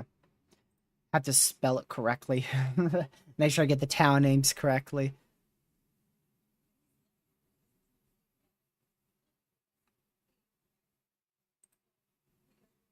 There we go.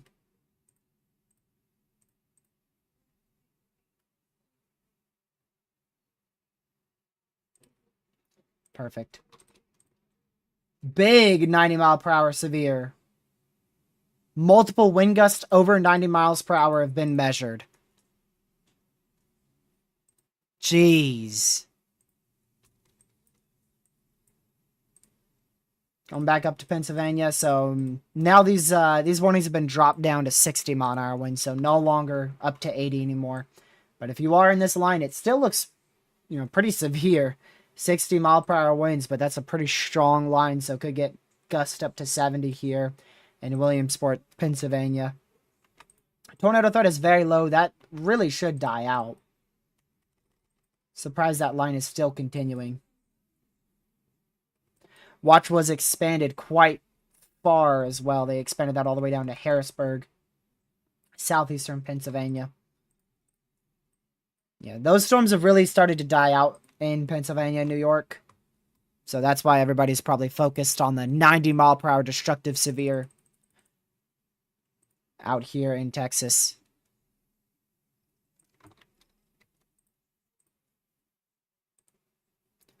Jeez. This is a crazy severe, man.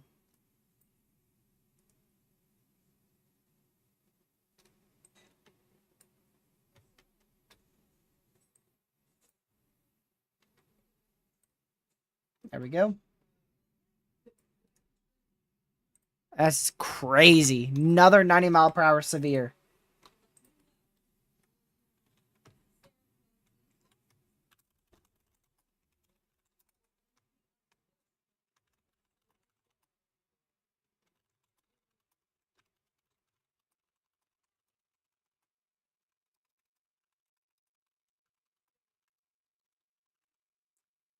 Say more Texas.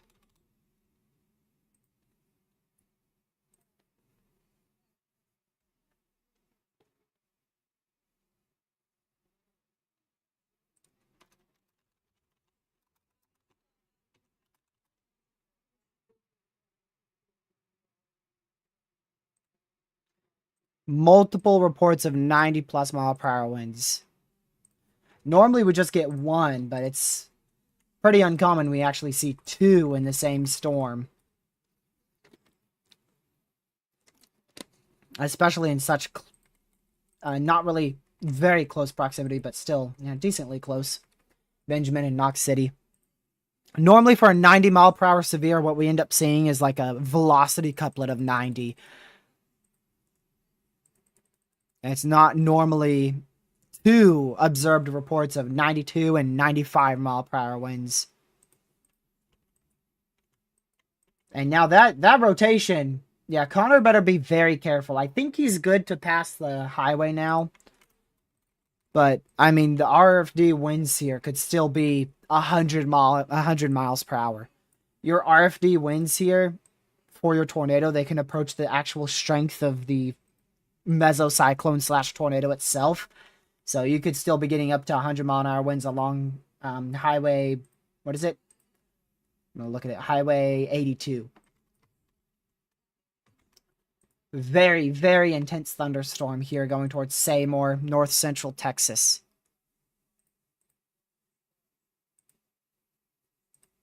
Very intense thunderstorm.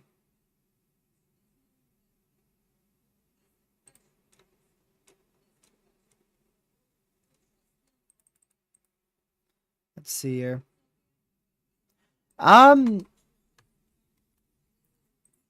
From this storm, let's see here. Let me go back here. Yeah, so the 92 mile an hour wind gust, or the 95 mile an hour wind gust was observed in the RFD of this tornado. But back here in Knox City, that was not in the RFD of the tornado.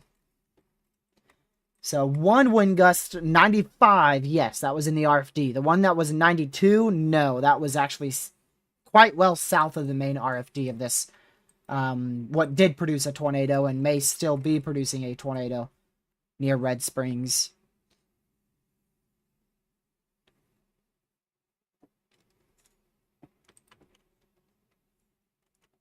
This is now our only PDS severe storms as well, so no other PDS severes anywhere else. Any other significant severes outside of this area?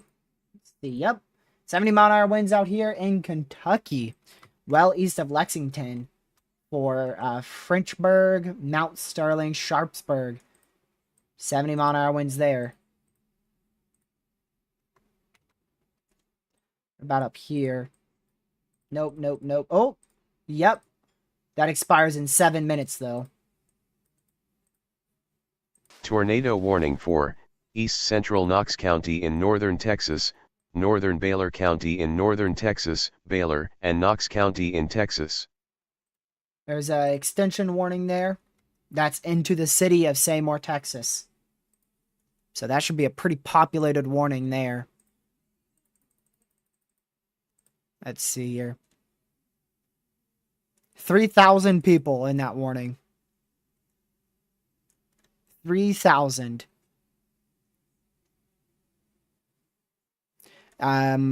Structure damage and trees damage now being reported along Highway 82.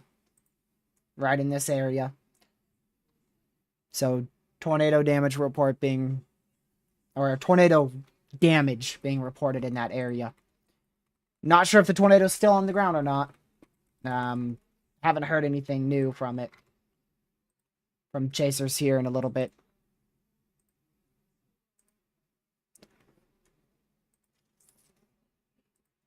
But we shall see.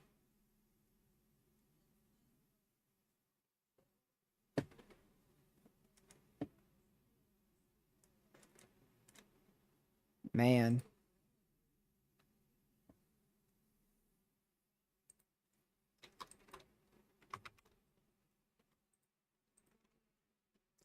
Holy crap. Yo, what? Definitely a strong area of rotation there. Maxing out on NROT. Yikes. Definitely a strong to intense tornado on the ground here. Near Seymour in north central Texas. Jeez. That is crazy.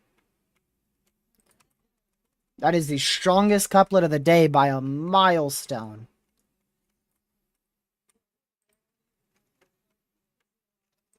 Wow.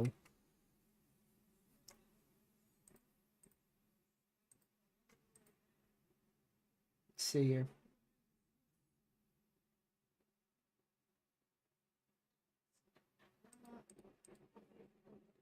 I doubt any chasers have this on the ground. I mean, it's rain wrapped and north of the highway.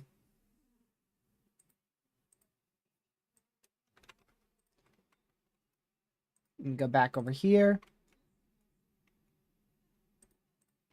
I doubt that's a CC drop. Like I said, we're not going to see a CC drop, really, if it's just in the middle of the field. So, Seymour, north central Texas. Likely a intense tornado on the ground here. Most likely on the ground. Northwest of Seymour, just to the northwest of Red Springs. And north central Texas.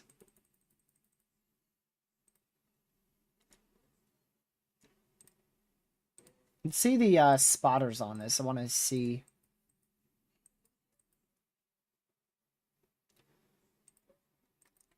Yep, there's all your spotters, all on this storm. Look at them all.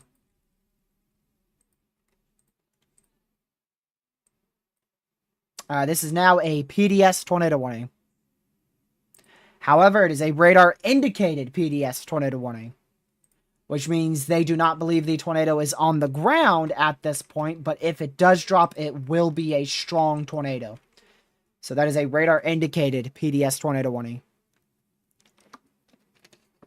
means a strong tornado is likely to develop at any second, or may already be on the ground.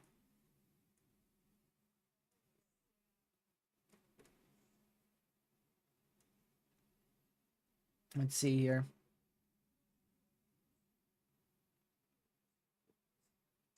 Hmm.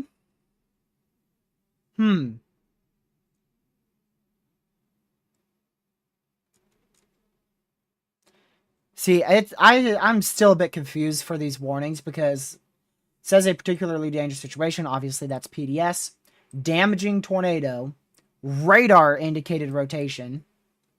Large, extremely dangerous tornado was located near Red Springs. But if you go down here, tornado is radar indicated. That means that it hasn't been observed.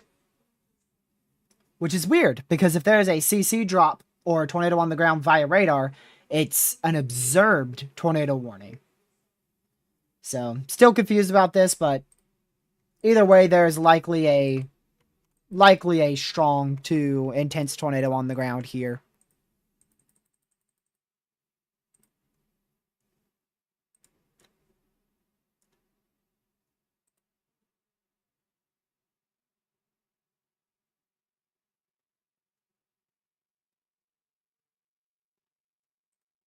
So, just make sure you're in your safe spot here.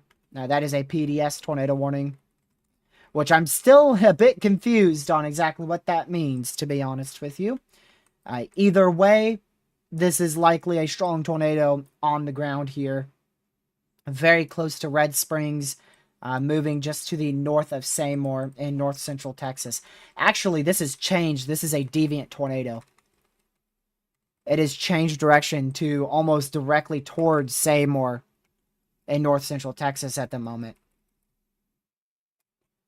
So did a full loop. According to Chaser's touchdown here, went up like this. And then now it is moving dead east. So it went something like this. Don't know if it stayed on the ground that whole time or not, but either way, it is now moving back east. Hopefully staying north of Red Springs, Texas. Very, very strong area of rotation there. Likely an intense tornado on the ground.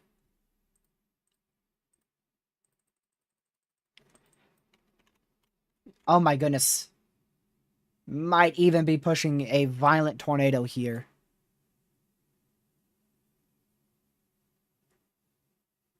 Jeez.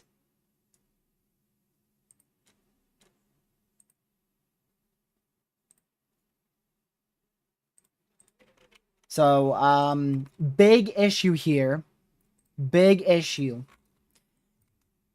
Chasers may be caught off guard. If there's chasers along between Red Springs and Seymour out here in Texas, there's a tornado that is deviantly moving now to the southeast. So it has done a full loop. It crossed the highway and now is starting to move southeast back towards the highway. So if there is any chasers there, which there definitely is, plenty of chasers there, they are going to be caught off guard by this tornado that is now moving towards the highway here. So chasers need to get out of that area, get towards Seymour. Need to book it as fast as possible towards Seymour before this tornado crosses back over the road, or book it back west. And you got to figure out which way you got to go. That's why you always have to have a... let's see here. You have to have an escape route. You have to have an escape route as a storm chaser. If you don't, you could get caught in a deviant tornado that's moving right for you, and you're stuck in traffic. Sitting like just a duck, waiting for traffic to move as a strong tornado goes right for you. So hopefully chasers are getting out of there, as we now have significant damage being reported around Red Springs, Texas, of a likely strong tornado being on the ground.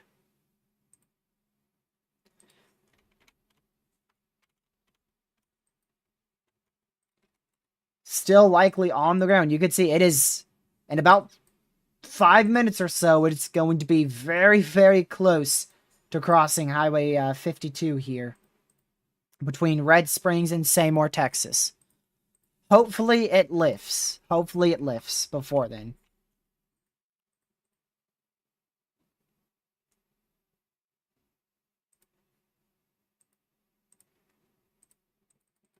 Man.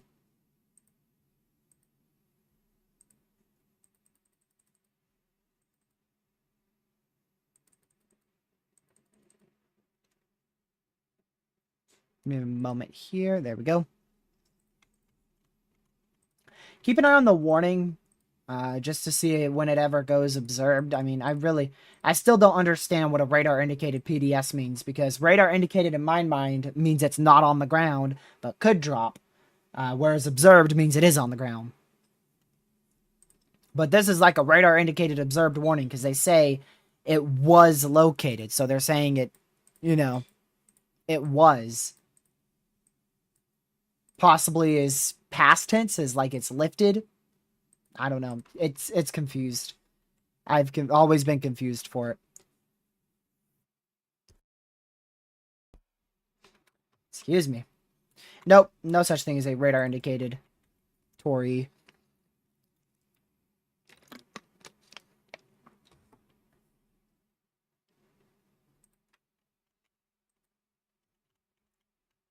I mean, we literally have damage being observed by chasers, so it makes no sense on why it's radar indicated if radar indicated means it's not on the ground.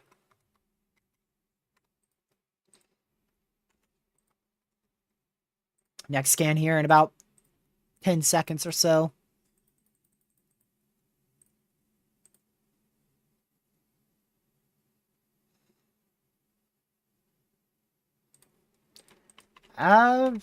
Might be lifting. Might be lifting now.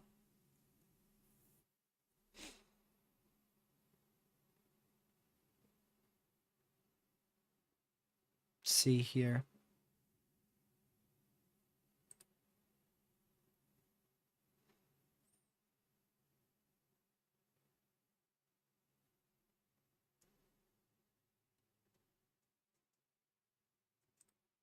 Okay, there we go.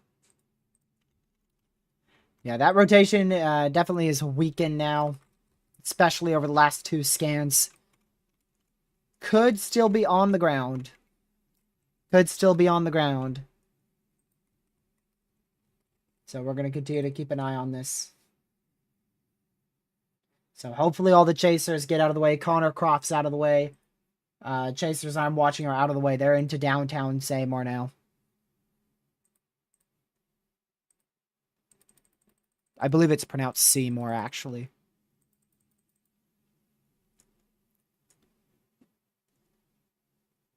Let's see here.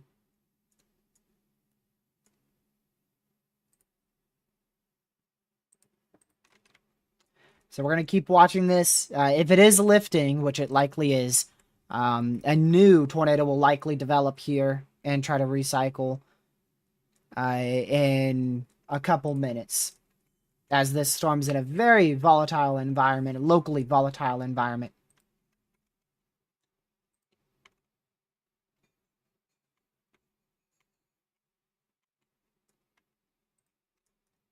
Also, 90-mile-an-hour winds still ongoing here. Absolutely crazy. Just a brief break from that PDS warning. Go check up here in Pennsylvania. Still a damaging squall line, likely remnant derecho, ongoing here, going into Berwick, Bloomsburg, and now approaching east central Pennsylvania. That's how far this thing's gotten. It has gone from east southeastern Indiana through Ohio, through west Pennsylvania, through central Pennsylvania, and is now into east central Pennsylvania. Over the course of 6 hours. 6 hours, that thing has been severe.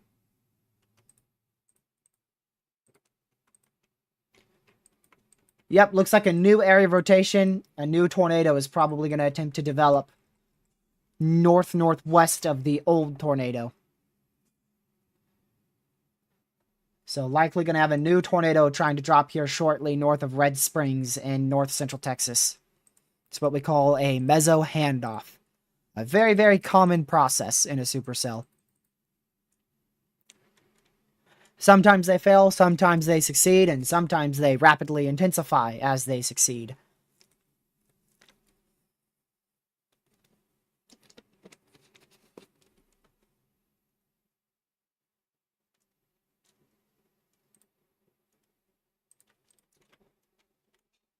So we're going to keep an eye on that new area rotation. Still a PDS tornado warning in place for the next about 47 minutes here in Seymour. In Seymour, North Central Texas, Red Springs, Texas. And of course, even if you're not in that PDS tornado warning, you need to be in your safe spot if you're in this orange box. Multiple 90-mile-per-hour wind gusts have been observed with this thunderstorm. Being clustered, I think, is helping this storm a little bit more disorganized. Likely helping it stay more disorganized. If it was discrete, we probably would have been seeing a long-tracked, strong tornado here. Which we nearly did.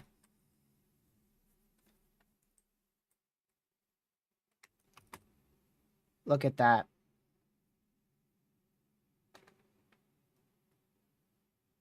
Oh, update to that severe. See if it's still for 90. Way down here. It is still for 90-mile-an-hour winds. Or is that... Yeah, that's the new severe. Still for 90-mile-an-hour winds ongoing.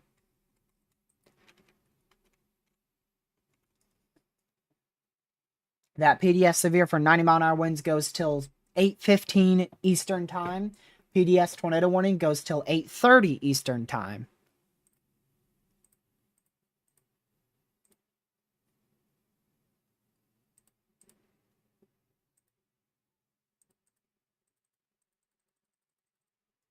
Let's see. All right, back down to a normal radar indicated tornado warning. No longer PDS. Pretty sure. Yeah. Back down to radar indicated for the next 35 more minutes. I'm going to take a very brief break. I'm going to try to make this as fast as possible because we do have a PDS severe warning, so give me 1 minute or so.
All right, I am back.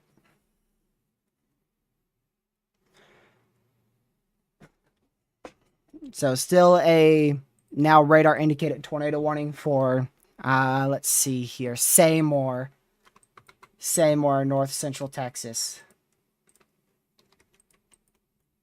And it's likely going to try to ramp up right north of Seymour. Right in here. So we'll monitor that very, very closely. Please still be in your safe spot if you're in Seymour in North Central Texas. I had to say Seymour multiple times because Ben kept telling me it's Seymour.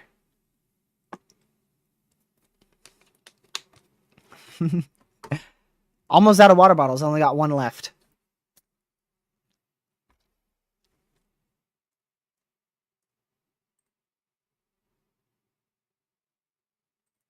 They never popped up. HRRR was wrong, so we just have this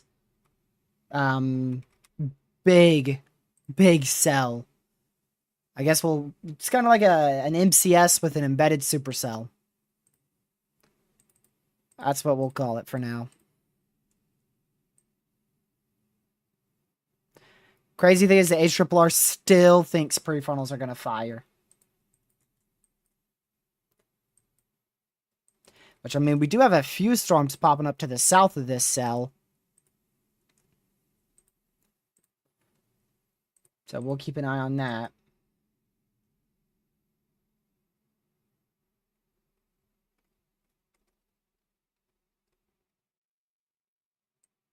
All the chasers going everywhere. So satisfying to watch this. Just the chasers map, booking it. Some waited a little bit too long. You can see the full conga line that started to go in front of the storm. Then they got stuck up in this area. And this is where it could have been really, really bad. Where there was a full line of chasers right along here with the tornado moving southeast. Thankfully, that tornado lifted before it went over the highway again. But now another strong tornado is likely about to drop. Another strong tornado likely about to drop here north of Seymour. Northeast of Red Springs. In north central Texas. That should be very, very, very tight on the next scan. We'll see how tight it gets on the next scan here.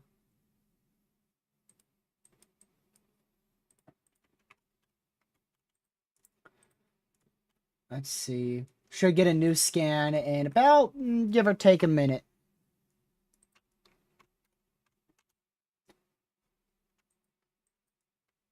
Yeah, chasers are taking this road up to the northeast at the moment. Keeping on highway. Well, this might have changed. Yeah, now it changed to highway 82 there. Might have called that 52 a couple times. It's highway 82. Highway 82. Yep. As I just said, it's going to tighten up quickly. Yikes. That is a crazy area of rotation. Holy moly.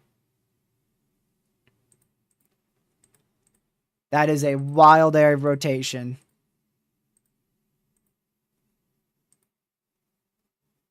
Man.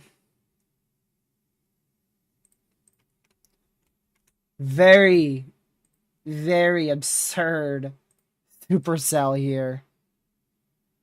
Ridiculous supercell embedded inside of this MCS.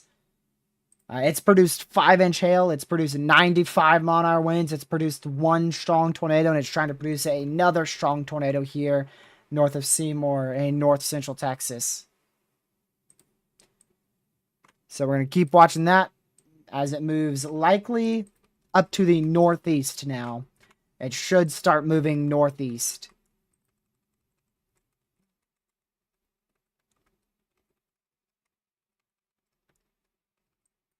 Man.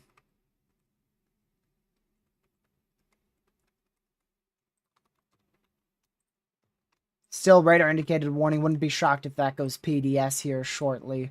Also still PDS severe for 90 mile-an-hour winds on it. Still plenty of severes back up here in New York and Pennsylvania. Plenty of severes up here still. But none of them are significant. Nothing is like this storm here. Just saw a little bit of a couplet trying to form up here west of Frederick, Oklahoma. We'll keep an eye on that. Broad area of velocities getting together there. Keep an eye on that just in case.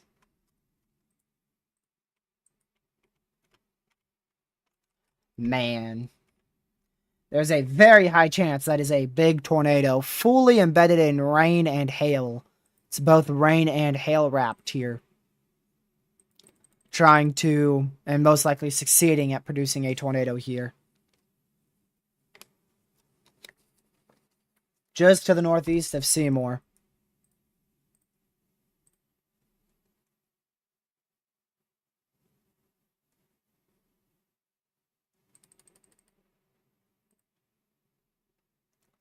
Also, wouldn't be shocked if this starts moving southeast again. Considering how... Actually, it's already moving south. Look at that. It's already moving south. So, now Chasers... it's heading right back towards Chasers in between Seymour and Maybell. Out here in north central Texas.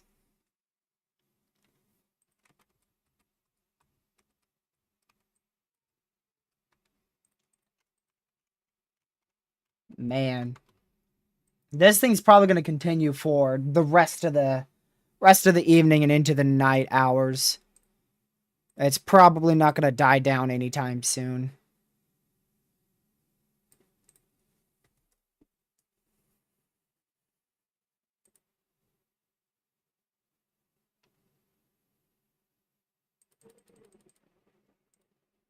Man.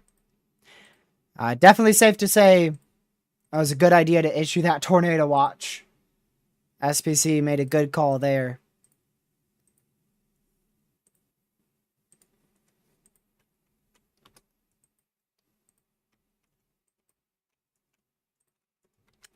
Man, okay. Whilst we get the newest scan on that, I do want to go back up here to Kentucky.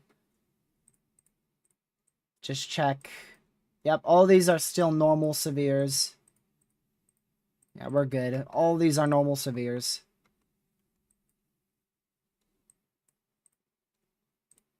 Okay. That's a significant severe for 2-inch hail down here. Southwest Texas. So we'll keep an eye on that. But outside of that small significant severe, we're just going to keep an eye on a complex of significant severe weather up to 90-mile-an-hour winds, 4-inch hail, and a few significant tornadoes out of this complex here. Going into Seymour, north central Texas here. Gracious day. That is a very, very strong couplet there.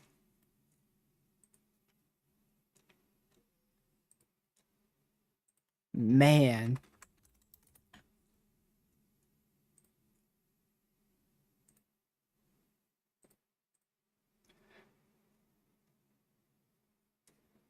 Not sure where Connor's exactly going here. He's trying to stay well in front of it because it's literally a death trap. It really is. If it starts moving east or southeast as a tornado's on the ground, then it's literally just a death trap because Chaser's supposed to be like probably 65 through the highway. They're probably not going much more than 40, and they're also pulling over on the roads too.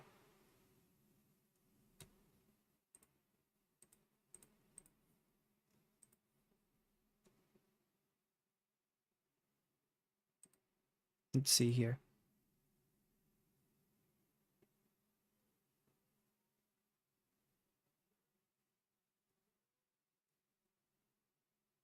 Just give me a second here. Okay. 2.5-inch hail reported on this storm as well.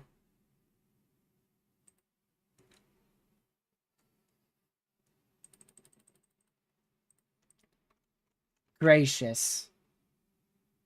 Just an insane area of rotation, ridiculously rain-wrapped, likely huge tornado. My goodness. You know how big this thing could be if this area of rotation and this area of rotation met? Like, this meso is humongous. This is a humongous mesocyclone with a rain-wrapped tornado right in the middle of it. Just north of Seymour in north central Texas. Absolutely crazy.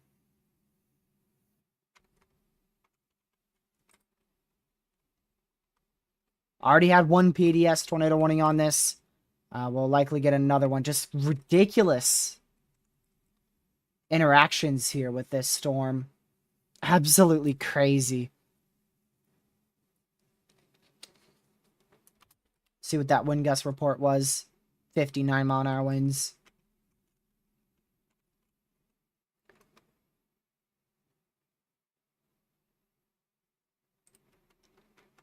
Man. It's Still very tight area of rotation there, likely well exceeding 100 miles per hour. Very intense winds going towards the radar. Very, very intense winds going away from the radar. Actually so intense that the actual severe itself is still warned for 90-mile-an-hour winds. If you're just tuning in, we had 2 reports earlier today with this storm. I've observed 92 and 95-mile-an-hour winds from 2 different mesonets due to the RFD of this tornado. So they've issued a huge severe for 90-mile-an-hour winds. Also earlier today, this storm produced 5-inch hail. So just absolutely crazy. 5-inch hail, 95-mile-an-hour winds, and likely 2 or 3 strong tornadoes all out of this storm here in north central Texas.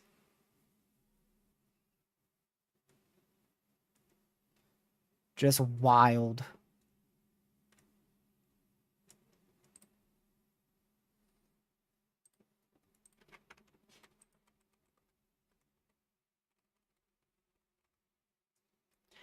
Likely about to die out here, but if it does die out, it won't last for long. The mesocyclone is so large it could spin up another tornado seconds after one dies out. So you definitely want to be in your safe spot if you're in this warning.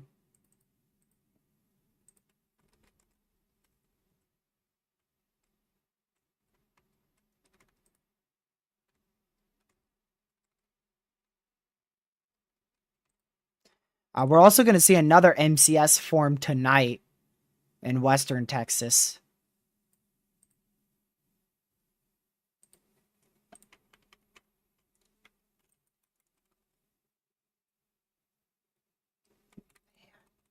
Just look at that. Look at how it's... You know what it's doing? It's turning into a fat wedge. That's what it's trying to do. It's trying to turn into a fat wedge.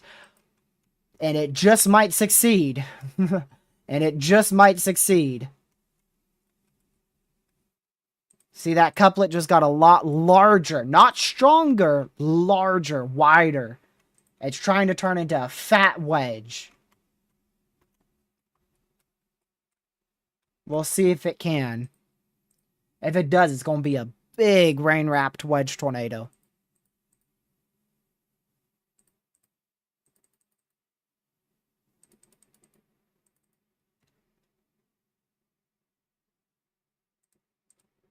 Man.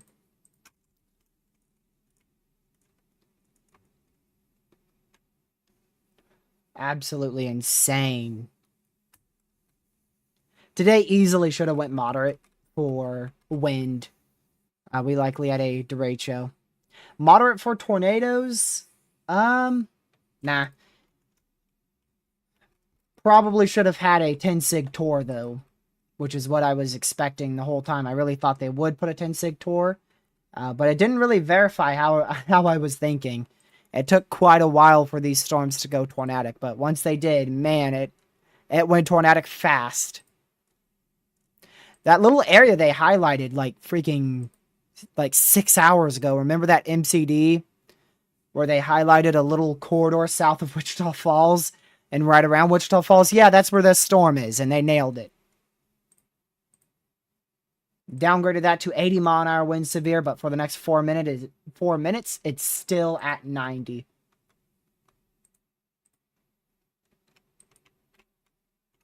Really interested to see if this thing tries to turn into a fat wedge tornado, or if it just like occludes completely or something.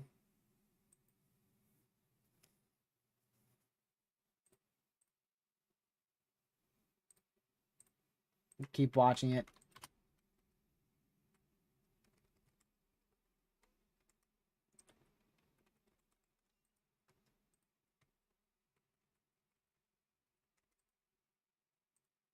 There we go.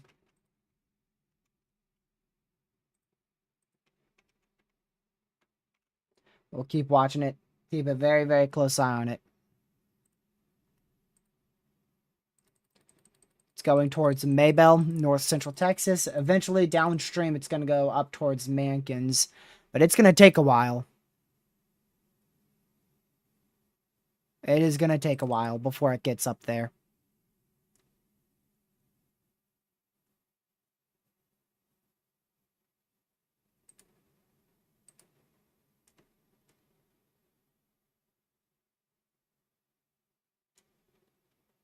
Man. It's likely going to maintain intensity into southern Oklahoma, but by the time it gets to central Oklahoma, it's probably going to be significantly weaker.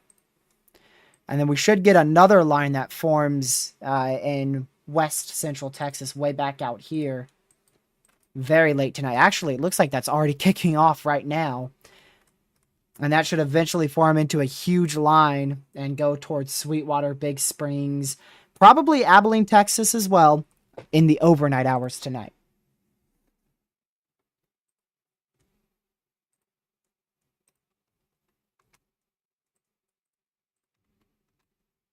Just warned this storm for Frederick in southwest Oklahoma.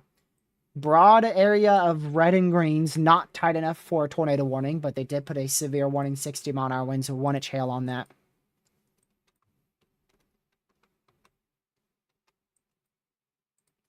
So now it's, let's go back here. Now it's a huge area of weak rotation. Large area of very weak rotation. If it gets tighter, starts to get a tighter couplet in here, it could become strong very quickly. So it might be a little bit longer before we see another tornado try to drop from this storm. But it's definitely going to try again. Eventually.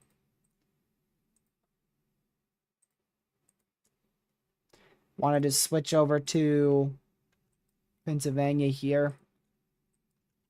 See, that line is still continuing. Super fast moving line. How fast is this moving now? 70 miles per hour. It might even be moving a little quicker than that, honestly. It is hauling. Look at that. It's just absolutely hauling. That's likely our remnant derecho from southeastern Indiana.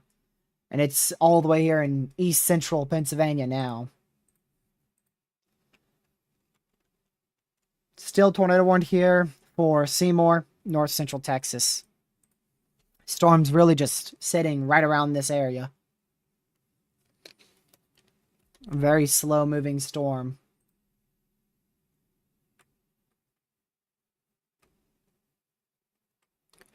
Look at that loop. Just crazy. See the 95-mile-an-hour wind report there, 92 here. Just crazy.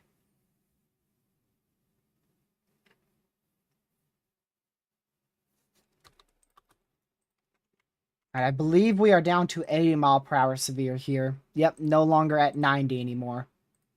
But still PDS severe warning, so still need to be in your safe spot if you're anywhere in this orange warned area. And of course, also in the red tornado warned area as well.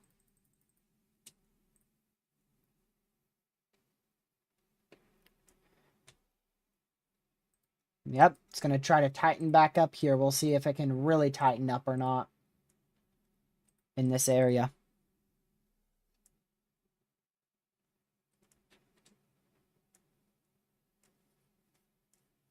Jeez.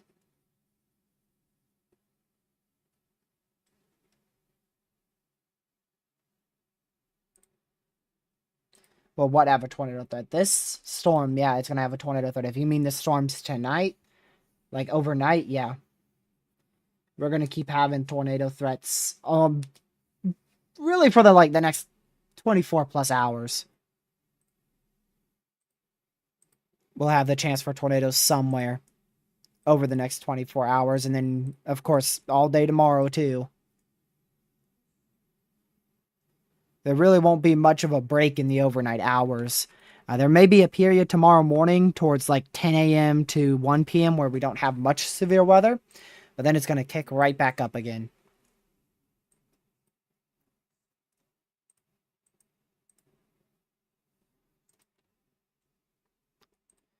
Thursday, I think we'll see a big slight risk introduced on Thursday, all the way from central Indiana down through central Mississippi. Could see a few tornadoes and maybe even an isolated strong tornado somewhere along that slight risk on Thursday, whenever they do issue that, because it should be upgraded to a slight risk eventually, and tomorrow should be upgraded to at least an enhanced risk for tornadoes.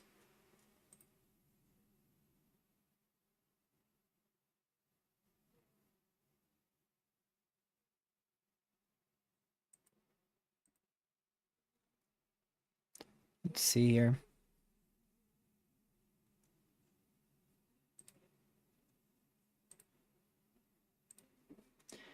Yep, still trying to ramp back up. Barely northeast of Seymour. North central Texas still. It's not very tight anymore, which is really, really good news.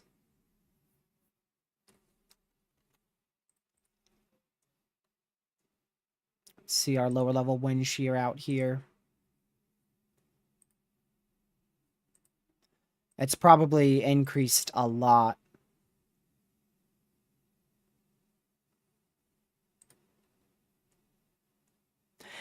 Not really. It's actually moving into a very significantly less favorable environment here over the next 2 hours, so hopefully the tornado threat decreases with time.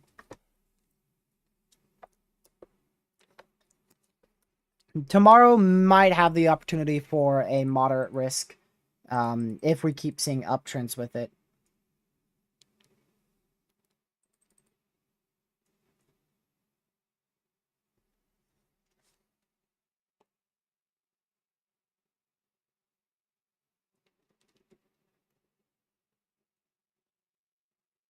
See here. Okay. Still trying to tighten up. Not very tight at the moment, so that's good. We lost that huge area of strong velocities. So it looks like it's on a weakening trend for now. We'll see if that continues.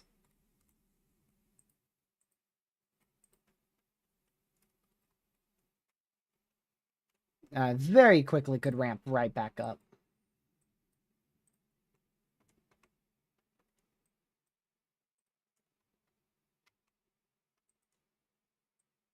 Go check Pennsylvania.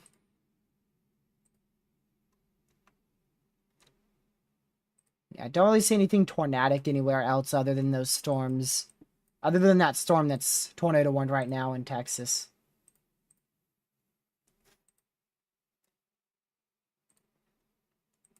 Yep, just really this tornado warned storm is the only one I'm concerned about tornado-wise.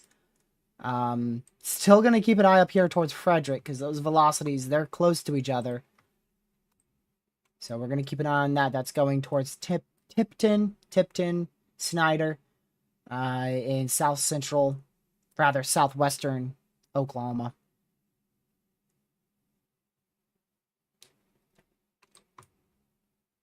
Oh my goodness.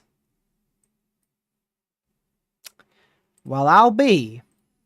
That is not something you see often. An observed 106 mile-an-hour recorded wind gust. That is very, very, very, very, very, very, very, very, very, very rare. That might have been a tornado. Warning for northwestern Archer County in northern Texas, northeastern Baylor County in northern Texas, Archer and Baylor County in Texas. This is the scan it was observed. That was probably RFD from your tornado. Probably RFD from this tornado. Just like that. Remember, I mentioned that before. I told you guys, RFD could be just as strong as the tornado itself, which is why I was worried about chasers along Highway 82. There you go. 106 mile-an-hour observed wind report there. That is just crazy.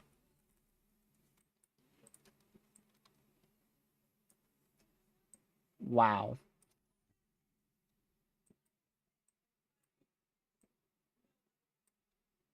Take a screenshot of that one.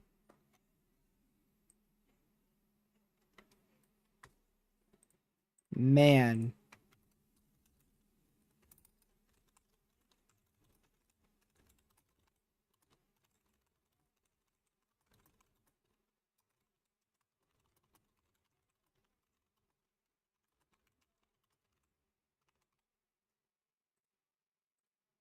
106 mile-an-hour wind report. Wow.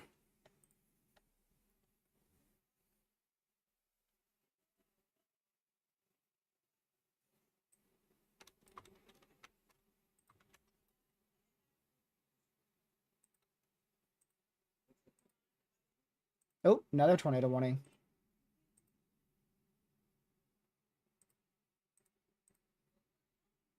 $106. That is insane. Where's this one gonna be? Uh-oh. Hi. Tornado warning for southeastern Medina County in northeastern Ohio, northeastern Wayne County in northeastern Ohio, Medina and Wayne County in Ohio. Might be one of our first tornado warnings in Ohio. I remember one in eastern Ohio.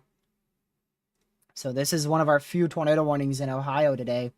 Just got issued for a small storm that is actually rotating quite a bit, moving to the southeast, going towards Sterling, Rittman, near Westfield Center in northeastern Ohio.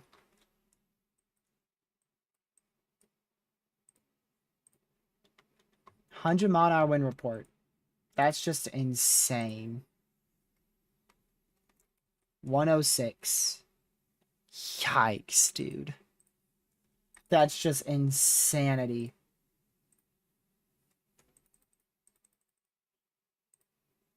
$106.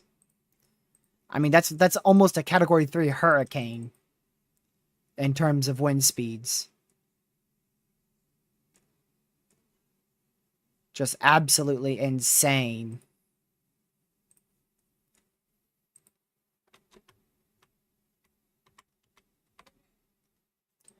Still very broad rotation. Not a really good area of rotation here.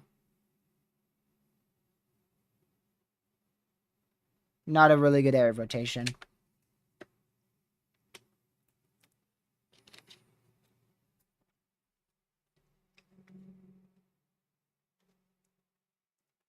Man.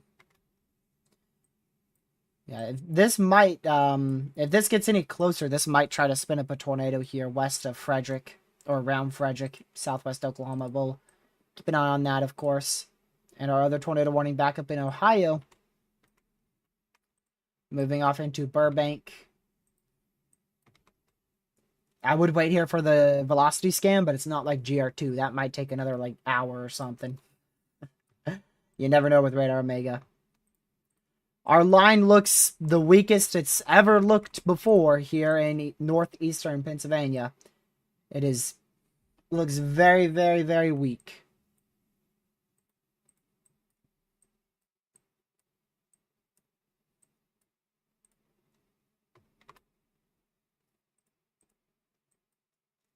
Man.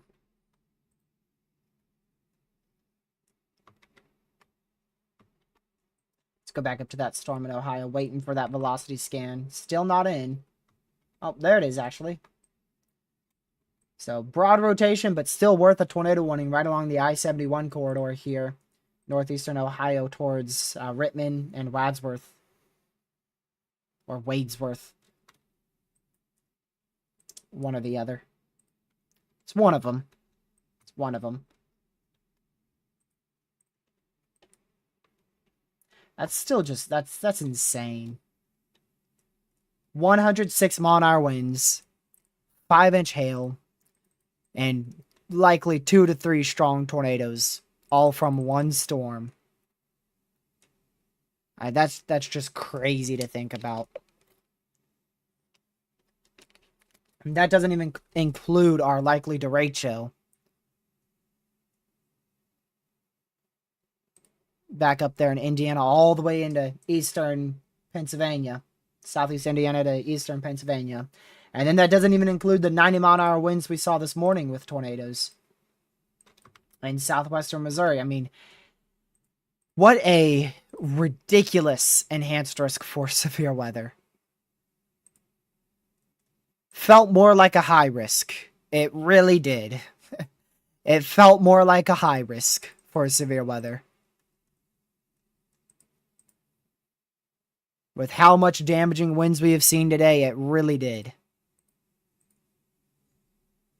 Just all the severe storms we've tracked. Even though I know a high risk for wind, that's like nearly impossible.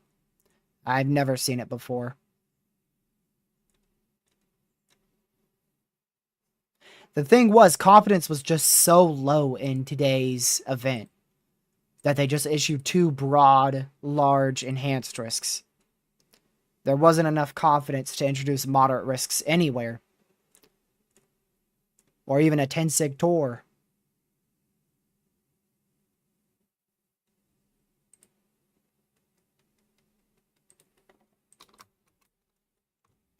Very broad rotation still. They're keeping that warning for 32 more minutes. At least.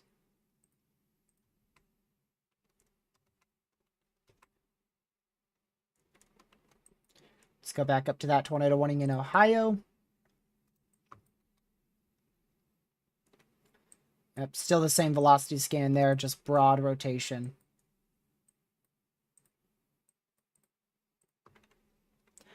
Hopefully we are almost done with this remnant derecho.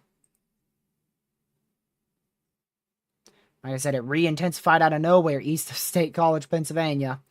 Now for the second time, it looks very weak. Hopefully this time it fully dies out. That would be awesome.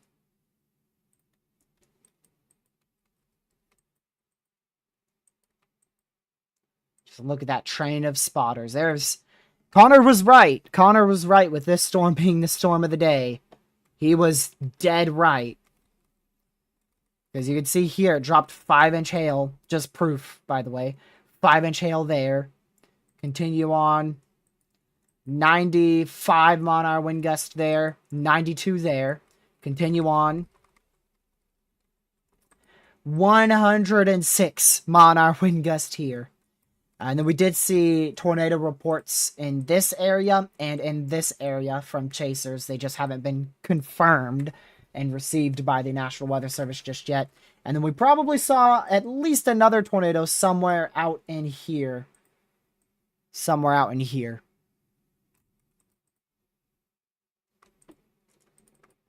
So just insane.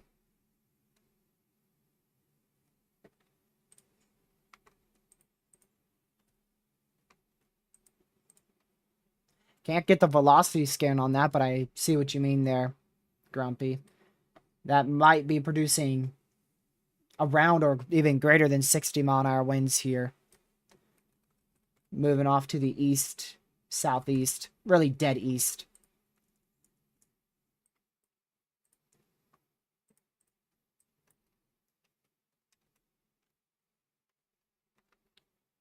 New velocity scan, still pretty good area of broad rotation, just south of Westfield Center, along the I-71 corridor in northeastern Ohio.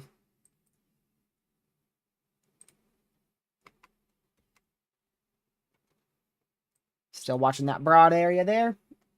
Broad area of rotation now leaving Seymour, north central Texas. Like I said, this is going to continue for several more hours. I don't think we'll see as high-end hazards as what we just experienced over the last 2 hours.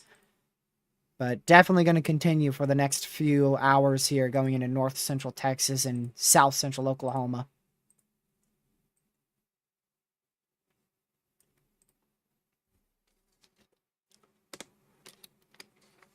106 mile-an-hour winds, 5-inch hail, and 3 strong tornadoes from one cell. I mean, that's just crazy.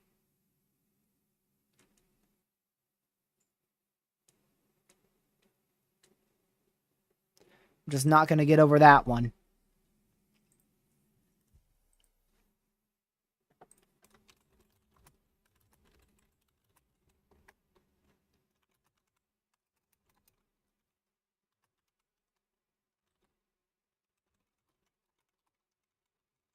Give me a moment.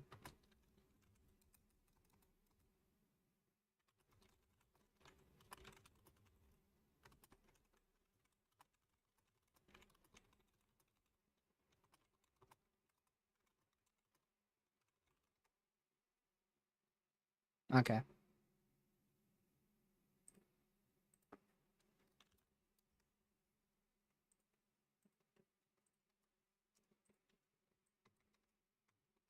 Yeah, it is going outflow dominant right now, but it definitely could re-intensify. I mean, you could see how far that tornado watch goes, so they're expecting this to continue all the way till like 3 a.m. Eastern.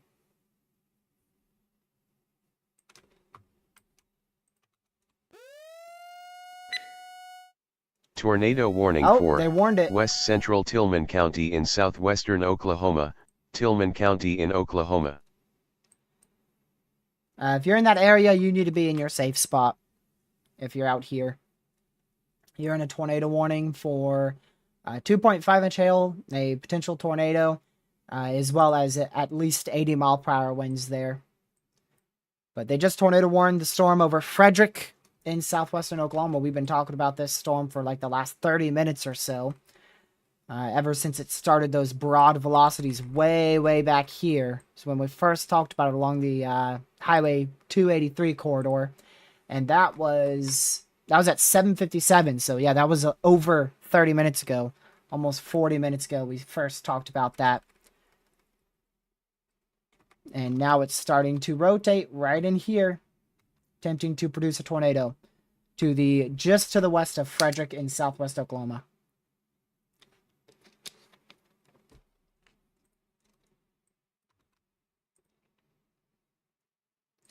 Doesn't look like this is going to be tornadic at this point. Just way too broad of velocities now.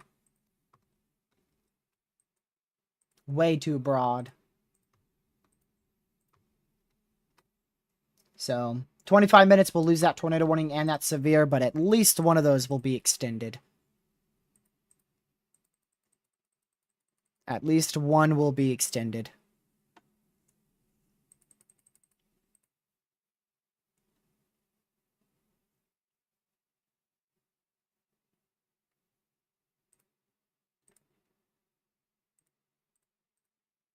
Yeah, flooding is a big issue today too.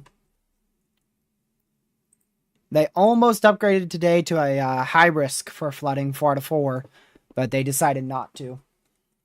Because there wasn't enough confidence in training thunderstorms to introduce a higher probability.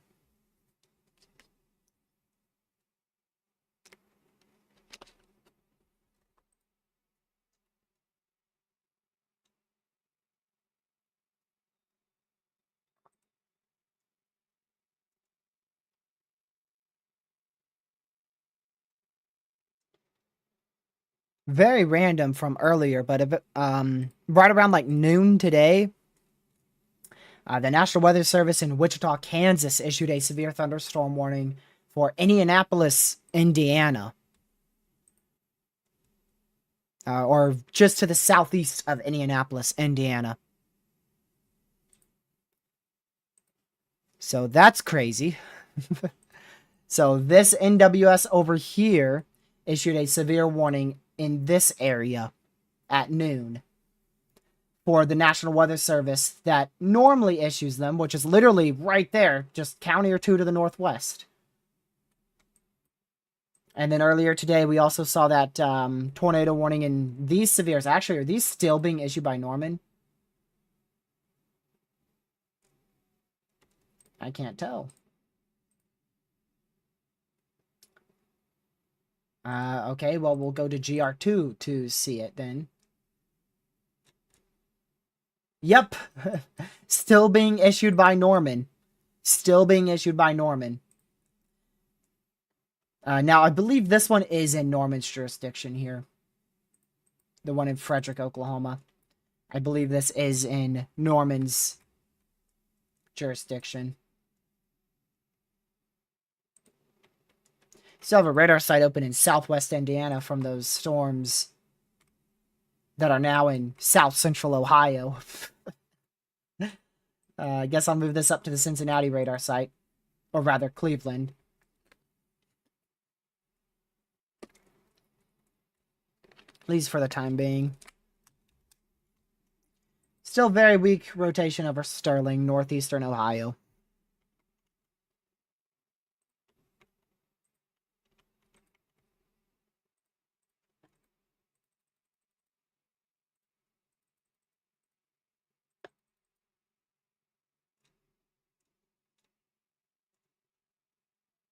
Jeez.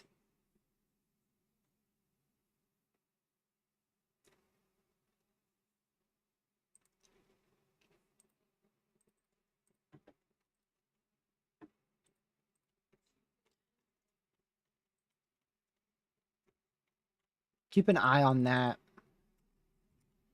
Does it have a ZDR drop at all? Spectrum with increase?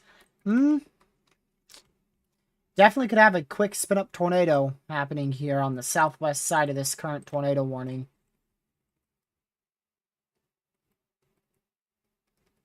So the tornado warning was issued for this area of rotation up here, which is going over Frederick now, generally in this area. There's a new area of rotation that's developed on the southwest side of that tornado warning, which may actually be producing a tornado here shortly. Possibly already is. Well to the southwest of Frederick in southwest Oklahoma. No, I don't think more will see any tornadoes. More should be far enough north to where you're fine. You are in a 2% tornado risk though. But we'll get a new SPC update here in about 20 minutes. We'll see what they do with the outlook, see if they change it at all. Which there should be some pretty big changes to the new SPC outlook here in about 20 minutes. Over 500,000 people. Over 500,000 people without power now throughout much of western and central Pennsylvania. And now, because of these storms in Texas, an additional 10,000 without power in Texas. Still around 55,000 people without power from the storms this morning in southwest Missouri. And still almost 90,000 people without power in Ohio. So a bunch of power outages still all over the place due to these storms. We're at over 400 wind reports now. That includes a 90-mile-an-hour wind report, a 92-mile-an-hour wind report, a 95-mile-an-hour wind report, and a 106-mile-an-hour wind report from today.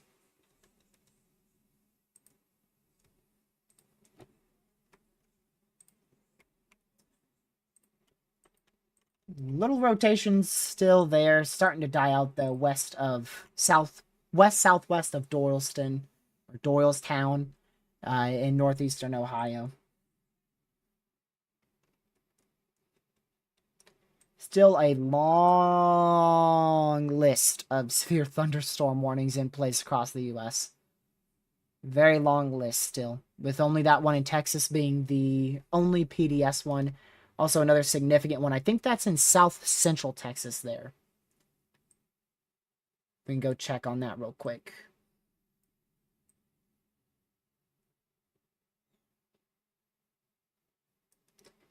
There we go. Yeah, let's go check on that. I think it was in south central Texas right here. Yep, for 34 more minutes. Tiny little significant severe storms really died out, moving into Big Lake, Texas now.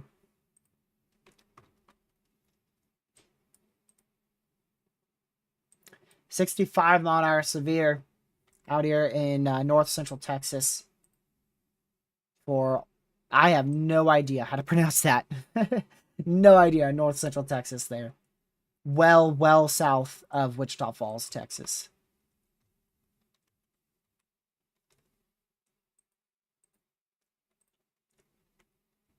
Check this little area rotation here. Unsure.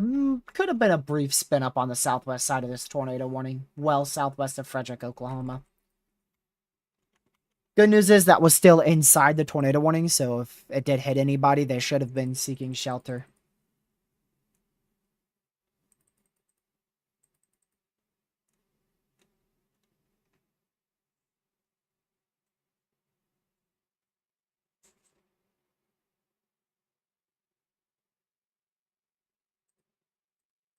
Okay.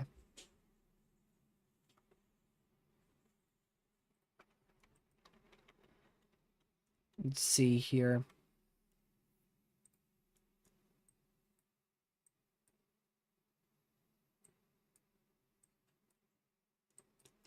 Go back up here. New severe warning for North Canton. Looks like they're going to drop that Tor possible tag now, so this tornado warning will expire in 17 minutes, likely not being a tornadic thunderstorm beyond that. Finally getting sub-severe along our remnant derecho. Finally getting sub-severe. Still severe storm here west of Allentown for 17 more minutes, but the northern side is now completely sub-severe. Just lost a huge chunk of our severe watch. Look at that. Huge chunk. Well over half the state of New York just lost a severe watch there. So they should drop. They should drop the enhanced risk in its entirety here at the 15-minute update. 9 p.m. Eastern time is when they'll have another update. They should drop the whole enhanced. They'll probably still keep a slight risk, though, for those remnant storms in Ohio, Western New York, and Northwest PA.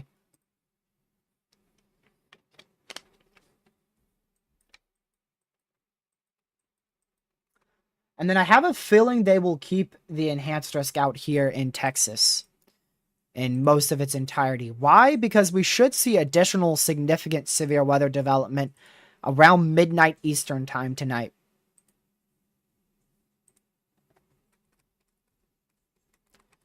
If they don't, then they believe that's not going to happen. But it looks like our newer model runs are picking up on additional development happening in Southwest Texas here late tonight.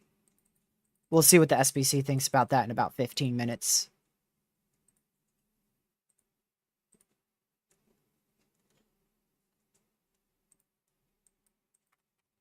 No longer tornado warned here.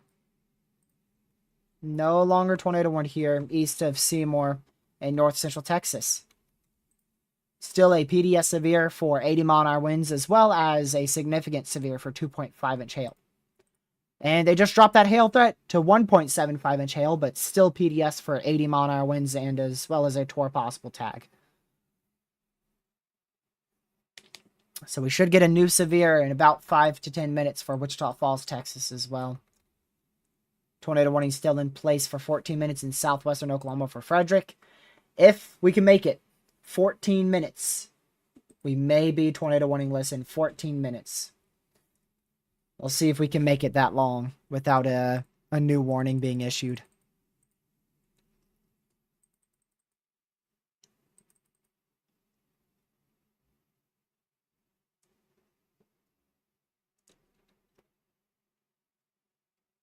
See here.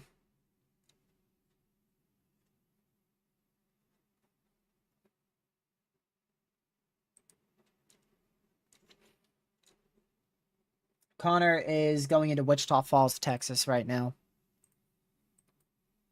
Just an update on him. Didn't really use his feed much for that storm as it was ongoing. We looked at it a little bit, but not a lot.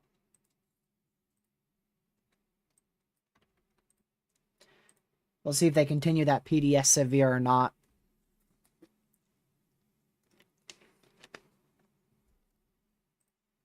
Zero Z HRRR is going to begin rendering here in just a bit for today and tomorrow.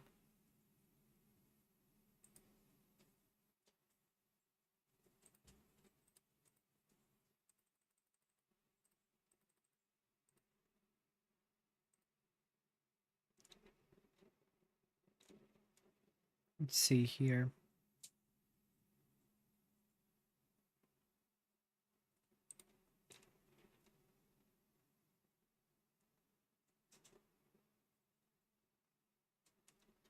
Okay, there we go.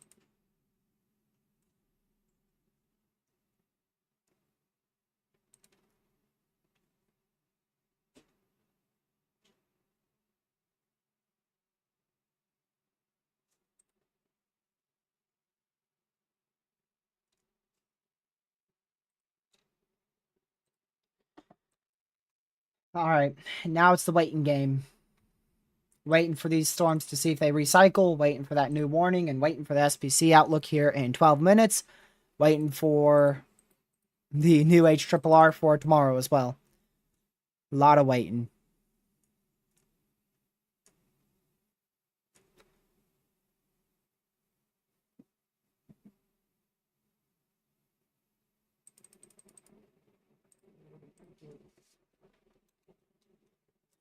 Yeah, I think early May has a good chance to pop off in the West Plains.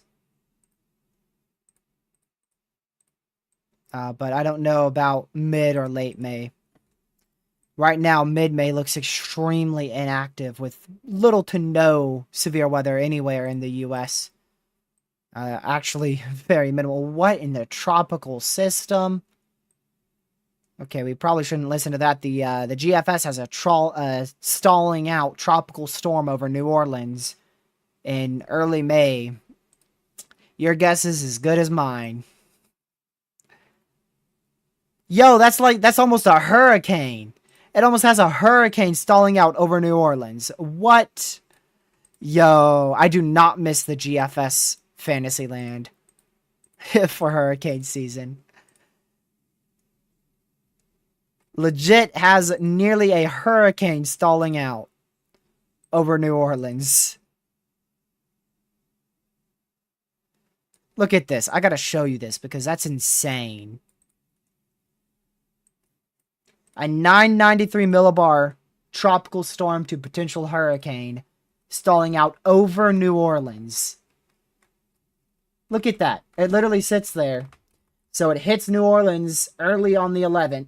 It's there for the entire day of the 11th, the entire day of the 12th, and then begins to exit towards 8 to 11 a.m. on the 13th.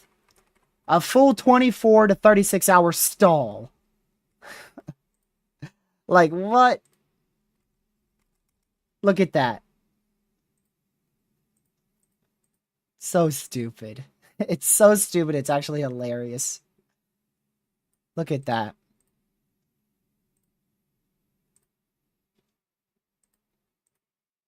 Big blob of vorticity, so definitely a tropical system. I just saw that at the end of the run on the GFS on College Dude page. I was like, what in the world? Don't worry, it's not going to happen. Get used to saying that. We're entering hurricane season. Get used to saying that. Soon it's going to be spitting out category 5s. It's very, very, very common. Just like how the GFS loves to spit out super outbreaks at the end of the GFS model run in tornado season. It loves to spit out category 5s at the end of the run in hurricane season and historic blizzards at the end of the run in winter season. It does it every season. And shoot, sometimes there's even a period where it's all 3. In May, you can get all 3. Late March, early May, or late March into April, early May as well. You can see snowstorms, hurricanes, and super outbreaks at the end of the GFS sometimes. It's crazy. We'll see what severe they issue for Wichita Falls here shortly in Texas. Still tornado warning for 9 more minutes for Frederick in southwest Oklahoma.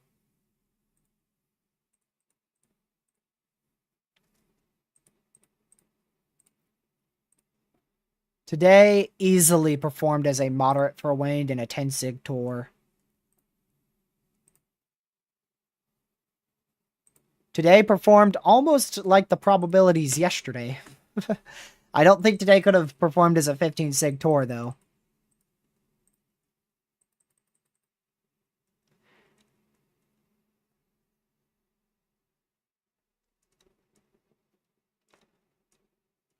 I do think it could have performed as a 10 sig tour in north central Texas. But like I said, I mean, the uncertainty was pretty high today.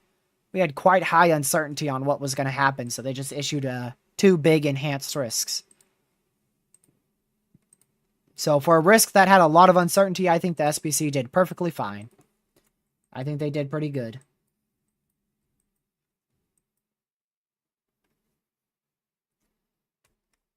Just look at all those damaging wind reports. My goodness. There's literally 300 wind reports from this storm. Literally 300 wind reports. Look at them all.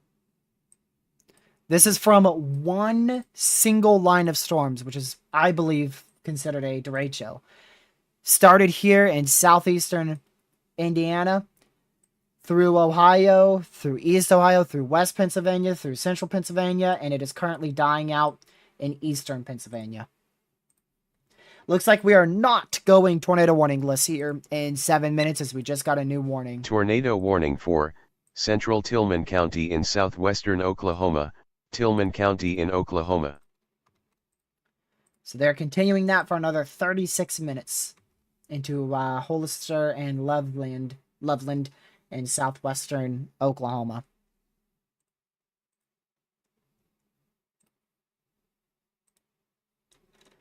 So we will not be going tornado warningless in 6 minutes. Instead, if nothing happens, we'll go warningless in 36 minutes.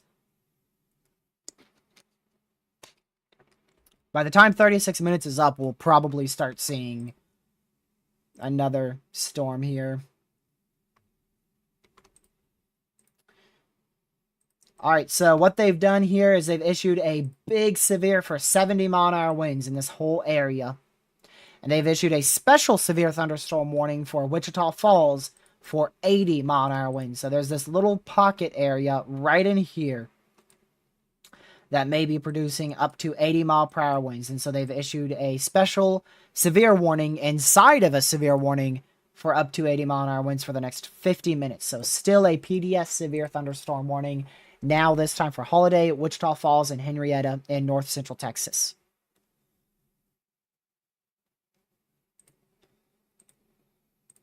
I wouldn't call out of work because the day before there's still a lot of uncertainty, but it is definitely something you may want to consider. But I wouldn't do it yet. It depends on when you work. Main storms won't hit the DFW until probably near 4 or 5 p.m. Eastern. So 3, 4 p.m. Central, which you're probably still going to be working by then. But there's a lot of uncertainty. I think the main threat will be around and east of the Dallas area. So Dallas is kind of 50-50 on that. I really wouldn't do it unless it's last second.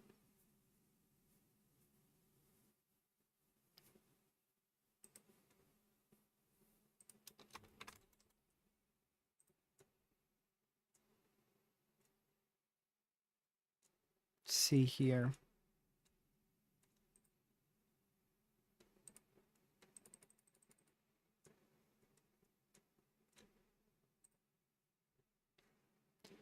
But that's up to you if you want to call out of work. I'm not going to tell you to call out of work. I'm not going to tell you not to. That's up to you. No severes. No severes in the entire state of Pennsylvania. No severes in almost the entire state of New York. There's a new severe storm that has just been issued way up here. Way up here. For this storm that is on the U.S.-Canada border. For 60-mile-an-hour winds and 0.75-inch hail. So in 18 minutes, we'll be warningless from any warnings throughout this entire portion of the Northeast U.S., which is why I think they're going to drop that whole enhanced risk. And like I said, they may maintain a slight risk out here for remnant severe storms being possible in Ohio. But outside of that, I don't think they'll maintain much more than a marginal going into New York and Pennsylvania. And then I'm curious to see their confidence, because I wouldn't be shocked if they remove, and I wouldn't be shocked if they keep the enhanced risk out here in Texas. There is the chance for additional thunderstorm development very late tonight, towards midnight, 1 a.m. Eastern.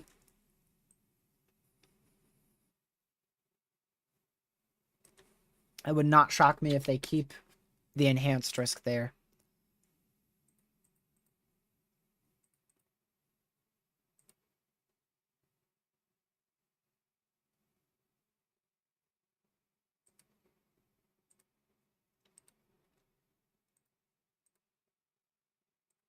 Let's see here.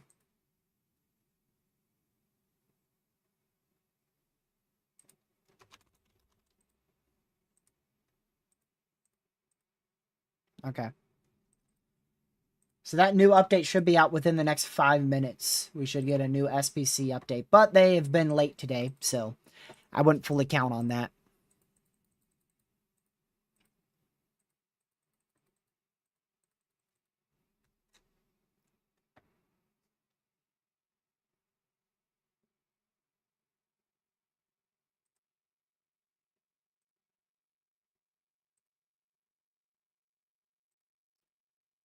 Let's see here.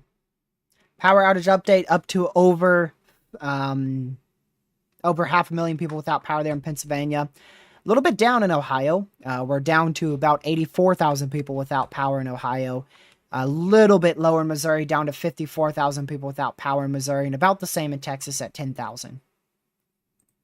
New York has gone up a lot. Over 25,000 people without power now in New York.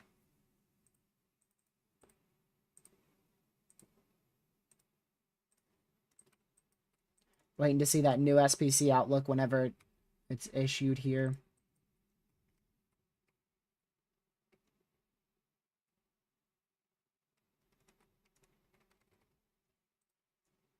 Tornado watch goes for another 5 hours. Severe watch goes for another hour, but they'll probably end up issuing a new watch if their confidence increases in additional storm development in Southwest Texas, which we'll figure that out here soon once they issue their new outlook.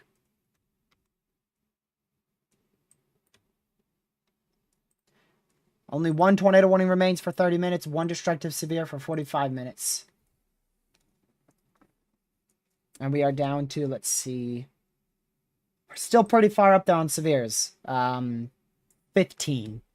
Which I think that's actually the lowest amount of severes we've seen in like the last 3 or 4 hours. So we're getting there. We're getting there. We're still pretty far up there, but we're getting there.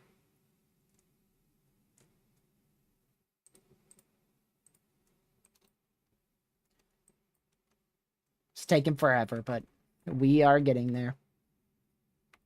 I don't think they'll go 10 sig Tor on this next update with this storm not maintaining tornadic status. I don't think they'll end up issuing a 10 sig tornado risk out here. So really there's really only 2 storms to watch.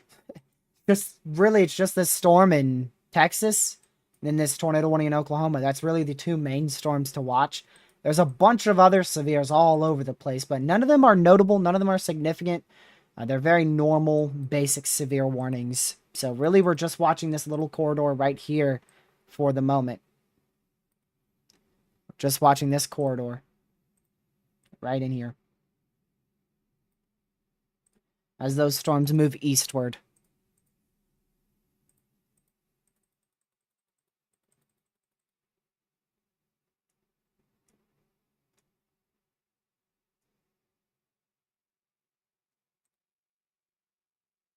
See here.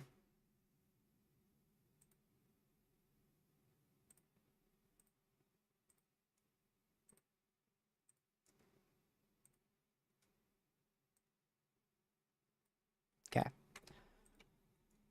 So we'll wait to see if that warning expires. That tornado warning expires in 28 more minutes here. SPC outlook should be out any second.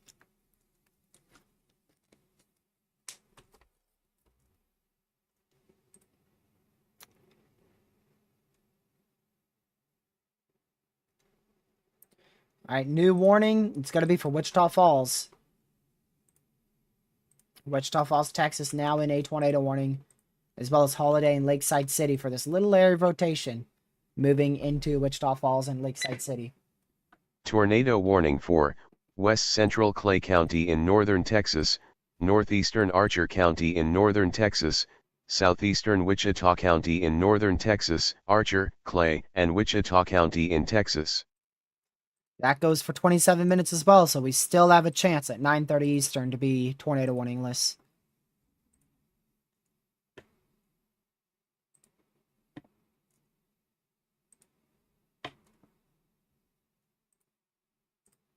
'25 has been insane already. It has already been insane.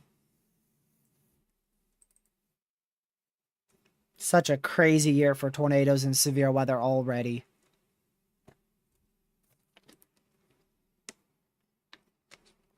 Just wild.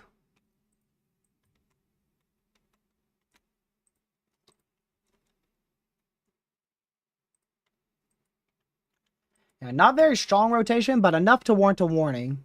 Going into Wichita Falls, Lakeside City, Texas. Not very strong, but could produce a weak spin up here.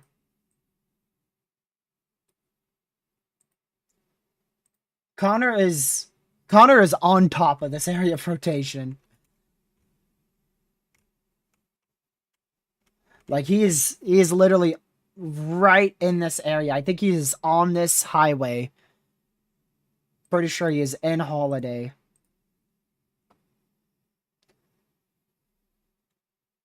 So he's like really nearly right on top of the storm. Oh yeah, 2024. Man,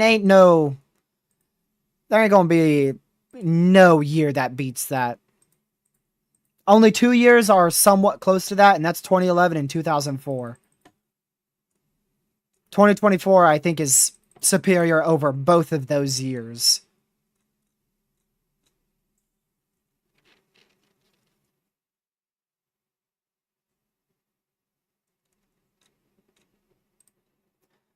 I mean, it's going to be a long time before we have a year that competes with 2024.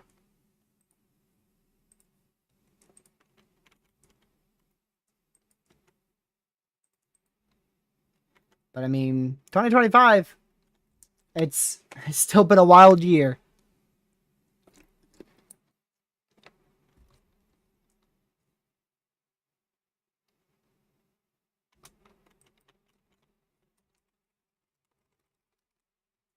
Still tornado warning over Holster, southwest Oklahoma. I don't think that's rotating anymore, but still in place.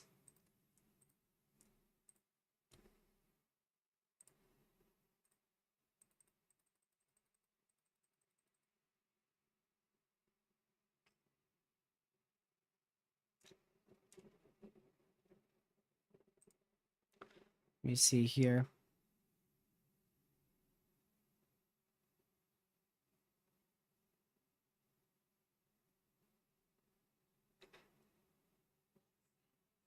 (2011) had 6 EF5s mainly because of the super outbreak. And 2024 had more tornadoes than that year. And also more chaseable tornadoes in 2024.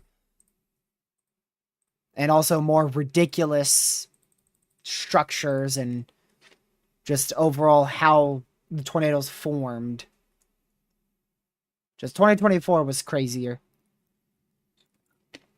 A lot more deviant tornadoes, too. Alright, new outlook. They maintained the entire enhanced risk. So, that enhanced risk is now in place for the overnight threat as well.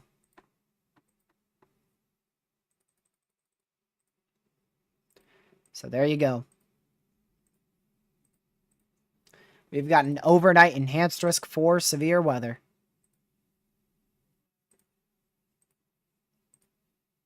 Let me go to here. Trying to get their discussion, read their discussion early.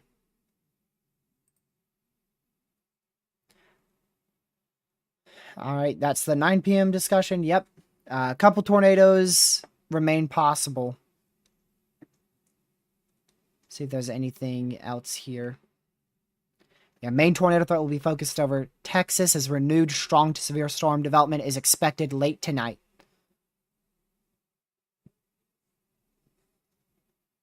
Tornado potential will be maximized along the surface boundary. But they still have that whole 5% tornado risk maintained. See a very large 2% back up here. Hail threat, still 30 sig. Wind threat is still 15 sig. So they've maintained the entire risk into the overnight hours here. The entire risk remains.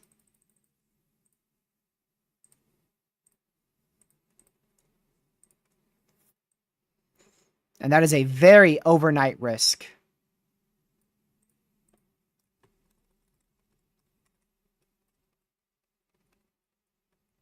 Really kicking off after midnight tonight.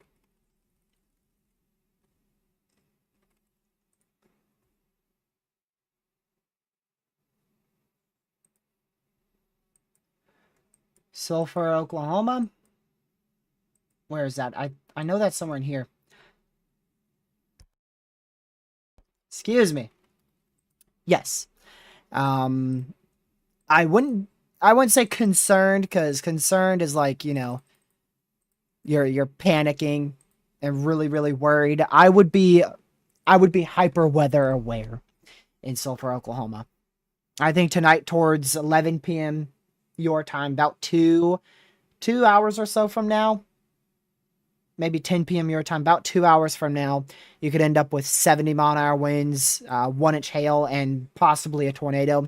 And then tonight as well, towards like 5 a.m. Central, you could end up with the same hazard. 70-mile-an-hour winds, very small hail up to 1 inch in diameter, and another brief tornado risk tonight into tomorrow morning. So 2 rounds of likely significant damaging winds tonight for Sulphur, Oklahoma. So I would be hyper weather aware in Sulphur.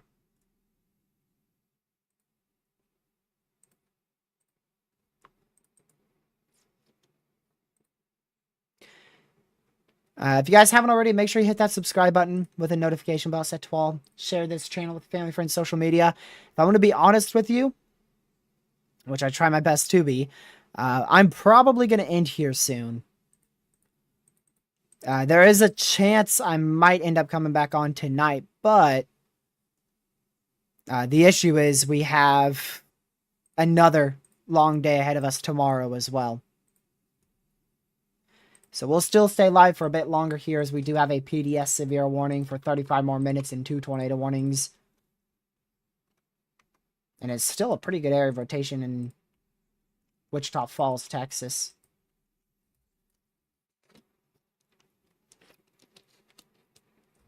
Yeah, like I said, inverted, there's a chance I cover some of the overnight threat. We'll see. I'm not very good with overnight events.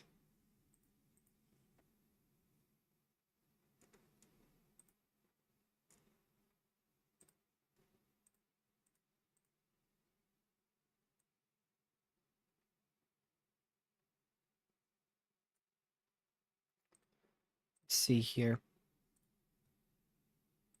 Let's go back up to these storms here. I don't see anything. Yeah, I don't see anything tornadic up here. Just doing a quick check over them. Special weather statements too. But I don't see anything tornadic. Little area right there. Southwest of Milton and west central West Virginia. But nothing I think is tornadic, personally. Alright, back down to 1 tornado warning for Wichita Falls, Texas. 18 more minutes on that, and they will keep that in place. So they just canceled the tornado warning back up here. They canceled that as the storm is weakened and no longer tornadic. 1 in Wichita Falls still could produce a tornado near and eventually into Wichita Falls, Texas.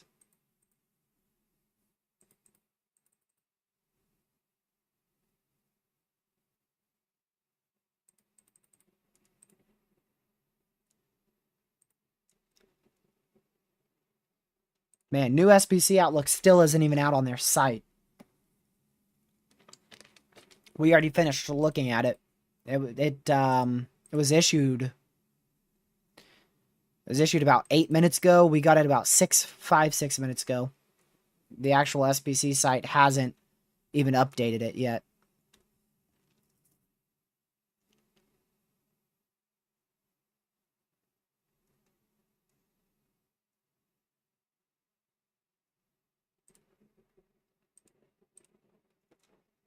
Let's see here. So we'll wait to see that SPC update, but we already looked at it. I'd just like to show you the probabilities from the SPC site. Not from like College Due page.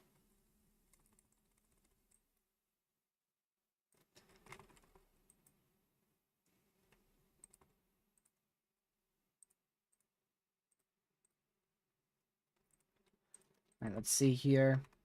No CC drop still, which is good news. Just continue to watch that good area of rotation as it moves into Wichita Falls, Texas.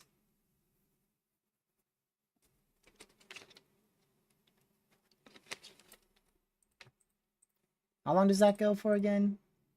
16 minutes. PDS severe for 31 minutes.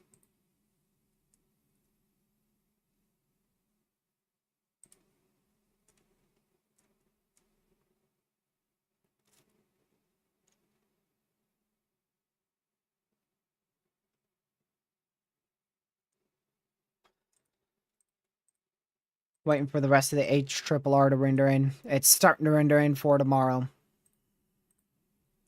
And it already shows it really doesn't stop with severe weather. Severe weather does not stop tonight. That's what the HRRR shows. It never stops. It does get a little bit more inactive. Mainly around like 8 a.m. Maybe a little later. Yeah, maybe closer to 9, 10 a.m. Eastern, all the way till about 1 p.m. It gets pretty inactive. But still could see severes in that time frame.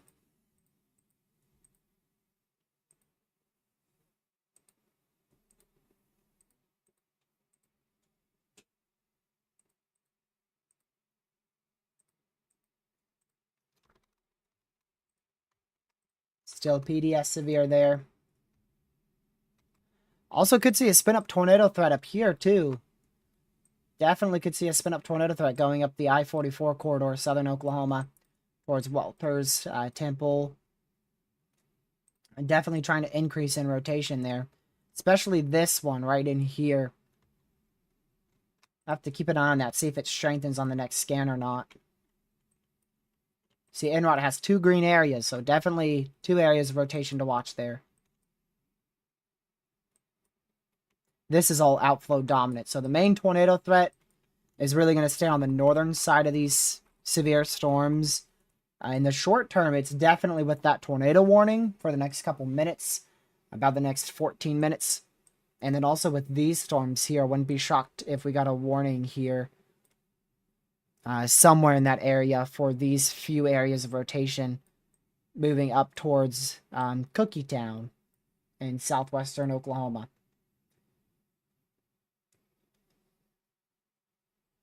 We are very, very far down on severes now. We have just 9 severe warnings left. Gracious. We've gotten a lot further down on severe warnings. There's no longer any severes active anywhere in the northeastern U.S., in New York or Pennsylvania. No severes anymore in this whole area. Which, considering we had over like 15 at one point up here, that is crazy.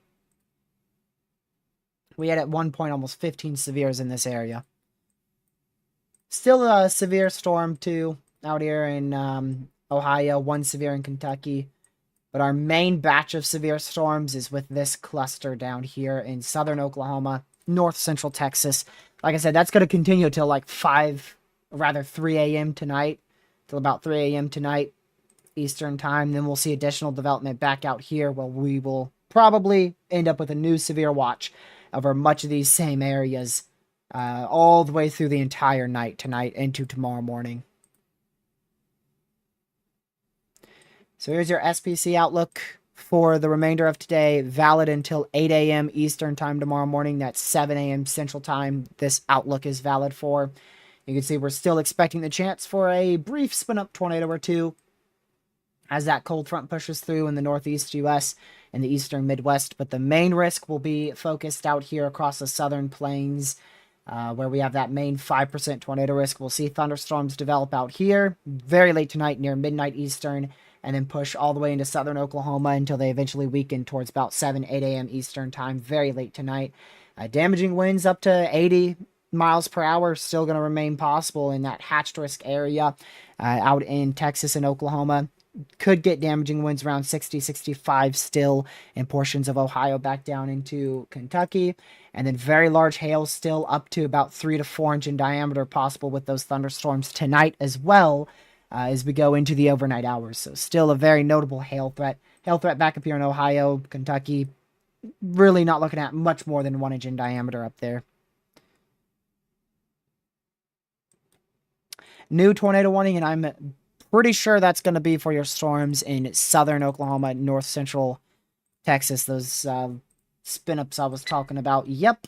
Tornado warning for southwestern Cotton County in southwestern Oklahoma, northwestern Clay County in northern Texas, northeastern Wichita County in northern Texas, Cotton County in Oklahoma, Clay, and Wichita County in Texas. So multiple areas that could spin up a tornado here. Multiple areas. This whole region could spin up a tornado at any point, anywhere along this area, going up towards the southern portion of the I-44 corridor in southwestern Oklahoma, just after the Texas-Oklahoma border. That's going to head up just to the west of Temple, just to the south of Walters in southwestern Oklahoma.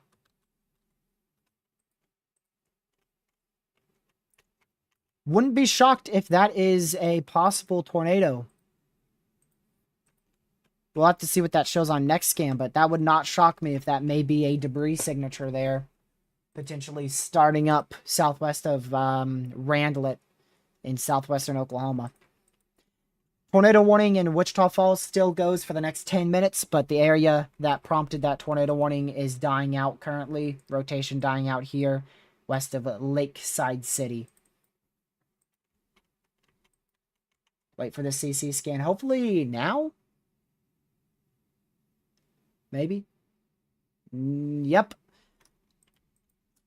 Don't see a debris signature there. Well, actually, no, that's clear air up there.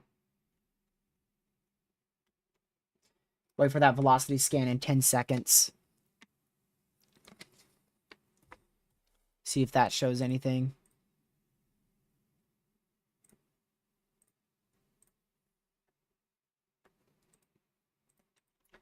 Yeah, that did weaken on the newest scan. That's good. Still could have spun up a brief tornado, or possibly already did.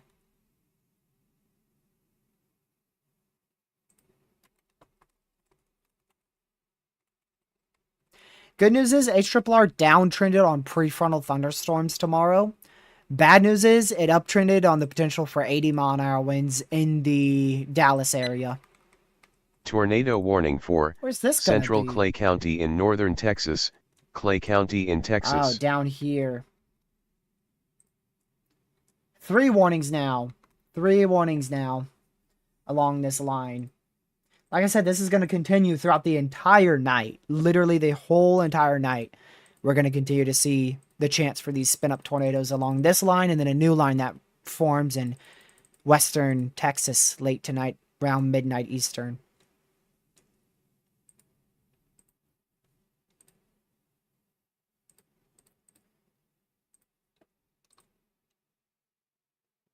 So that tornado warning 8 minutes, this one 23, this one 23. Okay.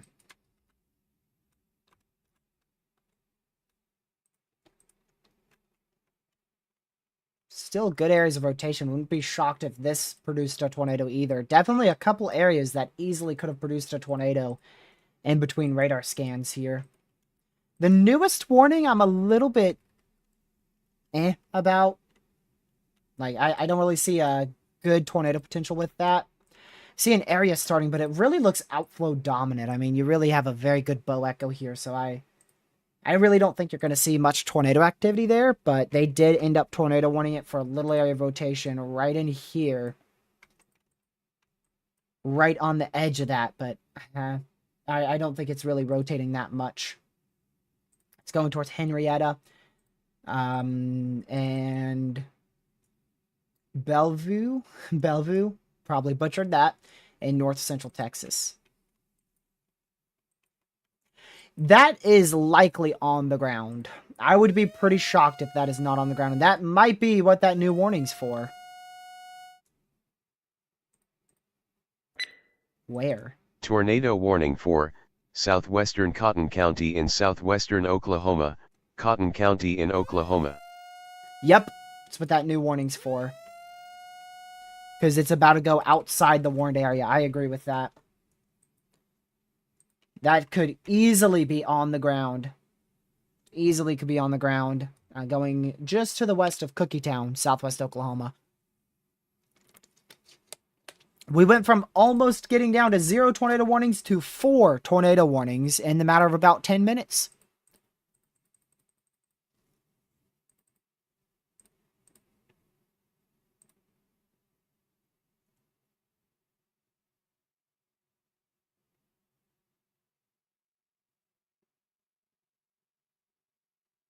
Let's see here.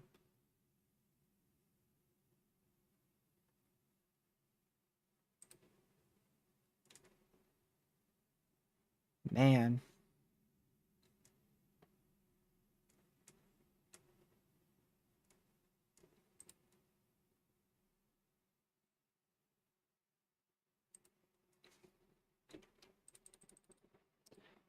Yeah, I definitely could see a strong tornado develop out of probably this storm southwest of Cookietown. It may be on the ground. It would not shock me if there's just nothing for this to lift and, pick up debris. And it's just on the ground right now. It would not shock me at all.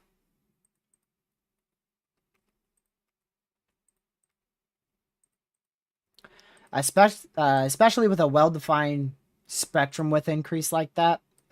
In this area, and now in this area. Makes me think this likely produced a tornado along that track southwest of Cookietown. You can really only do that with spectrum width when you're very close to the radar site. For instance, the radar site is literally right here, scanning directly into that storm with a little bit of interruption, but not any like big hail cores or big supercell interruptions and interference there.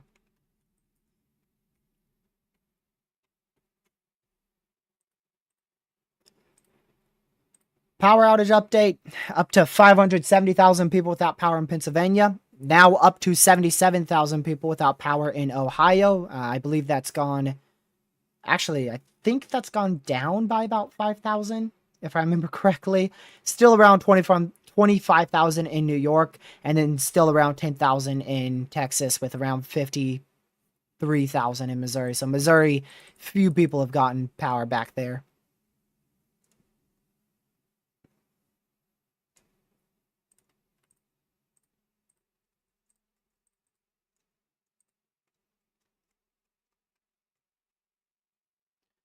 Want to see that new HRRR for tomorrow again.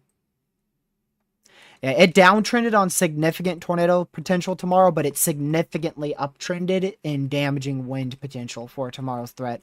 Regardless, I think the SPC will go 10 sig tour over southeast Oklahoma, northeast Texas, maybe as far as southwestern Arkansas for tomorrow's severe threat. Probably going to see a 10 sig tour there.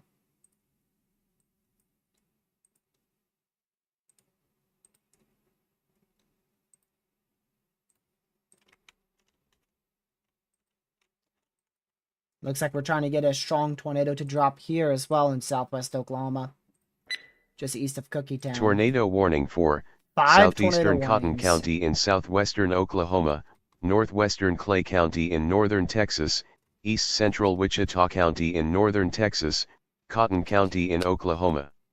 That's Clay, all my bottles of water. And Wichita County in Texas. I'm out of water. It's another tornado warning for 32 minutes on that one.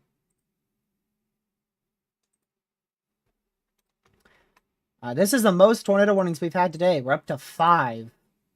5 tornado warnings. And still at 14 severes. Actually, I think we just got a 15th. Yep, 15 severes.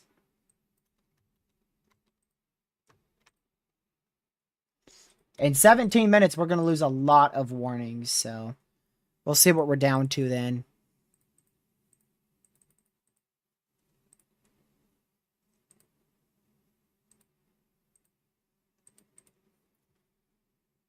Connor looks like he intercepted this line, and then he's probably going to finish.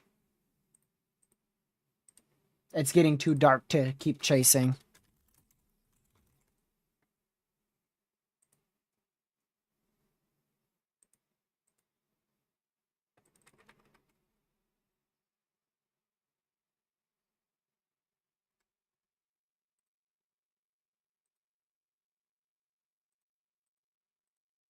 Let's see here.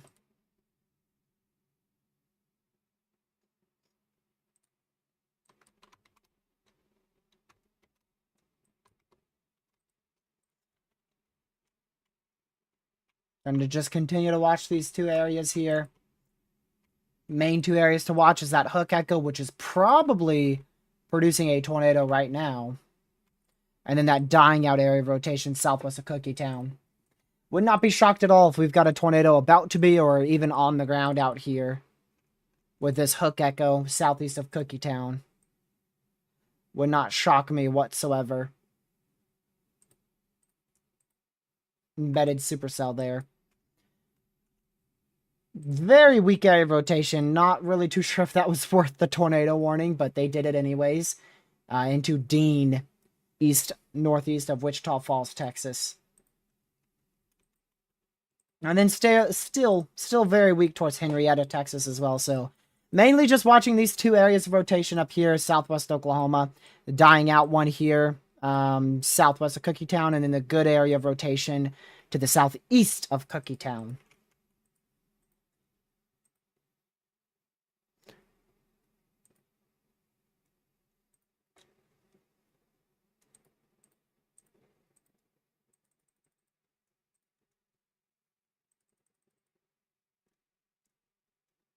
Let's see here.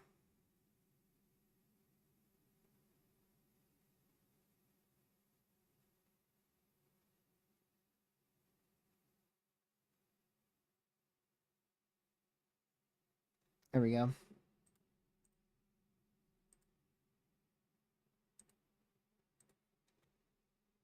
Okay.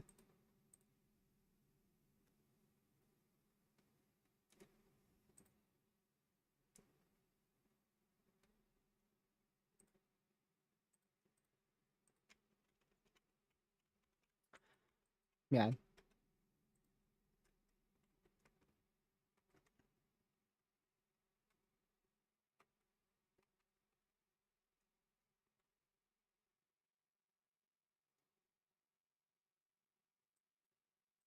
Give me just a second.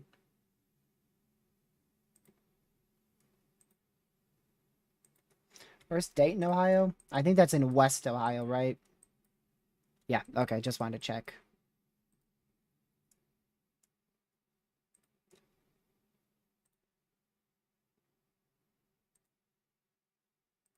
Okay.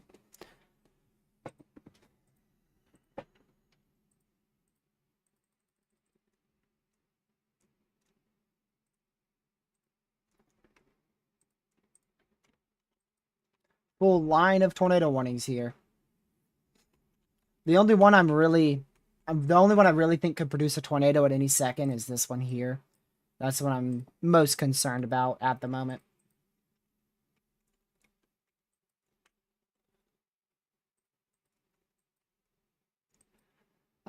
It's going to be a close call for Norman. It's going to be a pretty close call for Norman because look where this is heading. So that, I mean, it's moving northeast. It's the northern tip of it, which is where we see tornadoes in QLCSs and MCSs. That's where the best chance for tornadoes typically is. I mean, that's going to head right up towards, either towards and into Norman, or like a barely a county to your south, or maybe not even a county to your south. So I would be weather aware in Norman, because if this line keeps going, it doesn't weaken at all. I mean, it's going to go right through Norman. About midnight. No, I wouldn't say that long. I would say it's about, it's hard to say. It's 30 minutes from now. I'd say 11 Eastern, 10 p.m. Central is when this is going to be very, very close to Norman.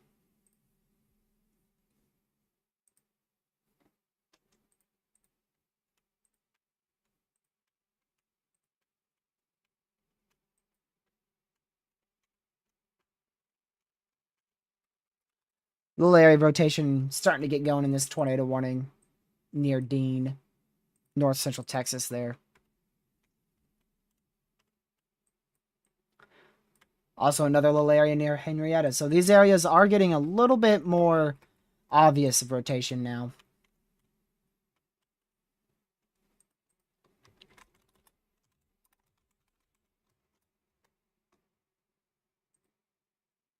So Connor just concluded his chase. He's done. He'll be live tomorrow for the likely 10 significant tornado risk tomorrow. We'll likely see an upgrade from a 5% to 10 sig tomorrow across the DFW, going into eastern, northeast Texas, southeast Oklahoma, southwest Arkansas. Probably going to get an upgrade to a 10 sig tor tomorrow.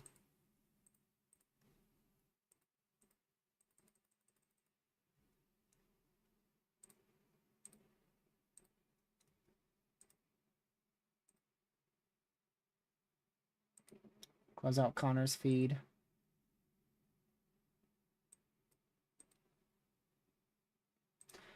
Another chaser just ended. So a lot of chasers are calling it quits now.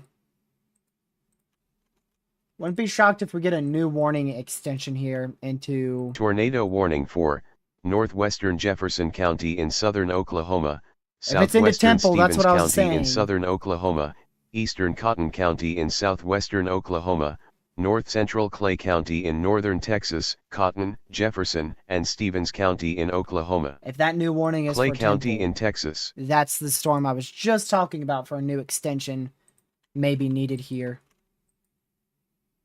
See if that gets issued. So might have just gotten a new warning there. Let's see.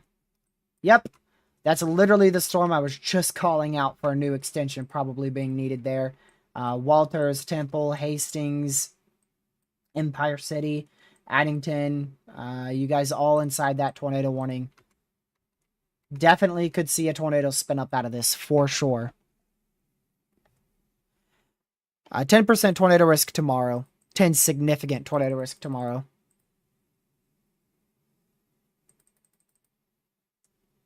It's not issued yet, but I believe that they will upgrade it to a 10 sig tor. It looks like it should be a 10 sig tor.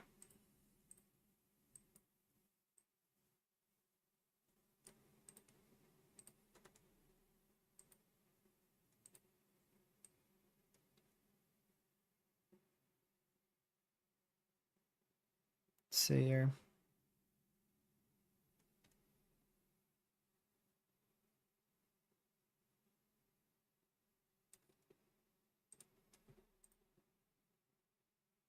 Let's see here. There's still one chaser I know who's live, but that's the only chaser I know who's live. And he's looking at the flooding threat.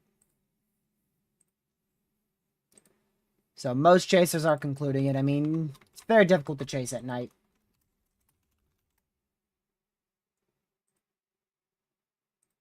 Did Reed never go live today?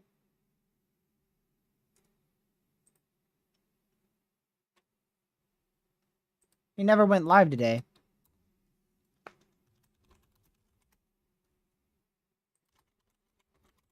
Interesting.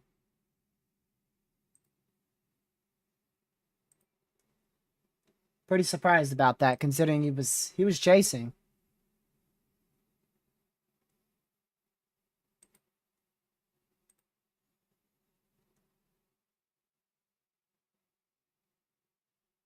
Okay, there we go.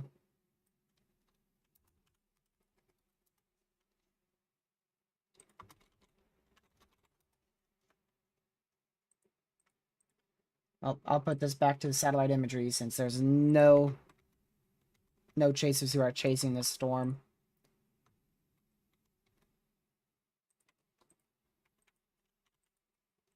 Hopefully that couplet doesn't tighten up at all in Cookie Town. You can see that very large broad area of rotation. Hopefully it stays as broad.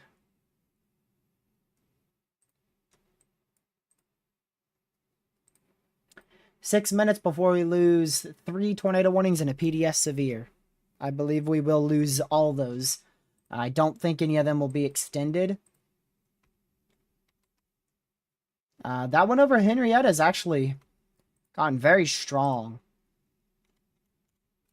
Out of nowhere, that storm over Henrietta just rapidly intensified. So they may end up extending that warning north of Henrietta if they believe it's going to move out of the warned area.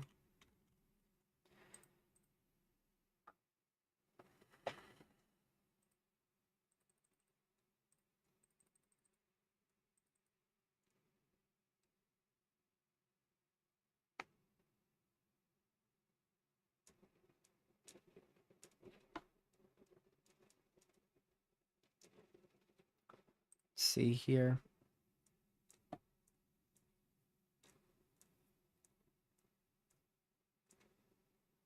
Jeez. 4. Southwestern Probably Jefferson County in expansion. southern Oklahoma, northeastern Clay County in northern Texas, Jefferson County in Oklahoma, Clay County in Texas. That intensified in the last 2 scans, so warrants a new tornado warning more into Oklahoma and into still north central Texas. We are peaking right now at 6 tornado warnings. We'll be down to 3 in 5 minutes.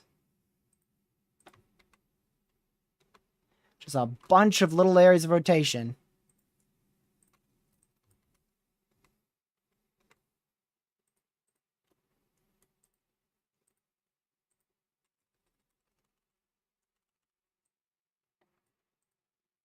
We'll keep watching it, but to be honest with you, I'm probably going to end here in 9 minutes. I know there's a lot of tornado warnings, but I haven't even eaten yet, and I still have some things I want to do tonight.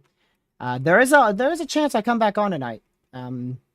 I may come back on tonight, but we're probably going to conclude here in about like 4 or 5 minutes. We'll start ending because we've been live for 7 and almost by the time we end 7.5 hours. I'm tired. I need food. I have a few things I want to get done, and then like I said, there's a chance I come back on tonight, so I'll keep my computer on. I'll keep an eye on it, and if need be, and if I'm able to, I might hop back on later tonight. Chasers are calling it quits. There's still plenty of people covering this event. Plenty of coverage people covering this severe weather event. I'm just starving. I haven't eaten in 10 hours, almost 11 hours. And I barely even saw my family at all today because they were all gone. Had a lot of errands to run.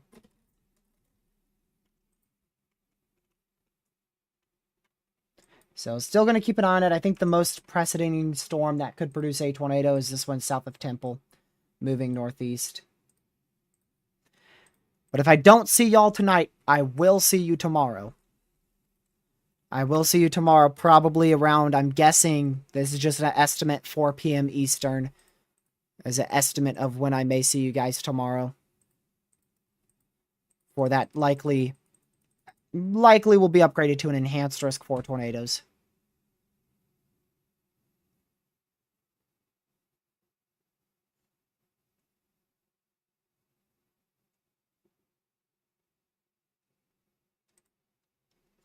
What'd you miss? Oh my goodness. 92 mile an hour winds, 95 mile an hour winds, 90 mile an hour winds, 106 mile an hour winds, 5-inch hail, 3 to 4 significant tornadoes, at least 20 tornado warnings. Derecho in southeastern Indiana all the way through northeastern Pennsylvania. Tornado warning in south central New York. Tornado warning in northeastern Ohio. What else? I think that's about everything you missed. Almost 500 wind reports. I don't know about the hail reports or the tornado reports. We have like 1 million people without power right now in the US, so just a little bit of stuff, you know, not much.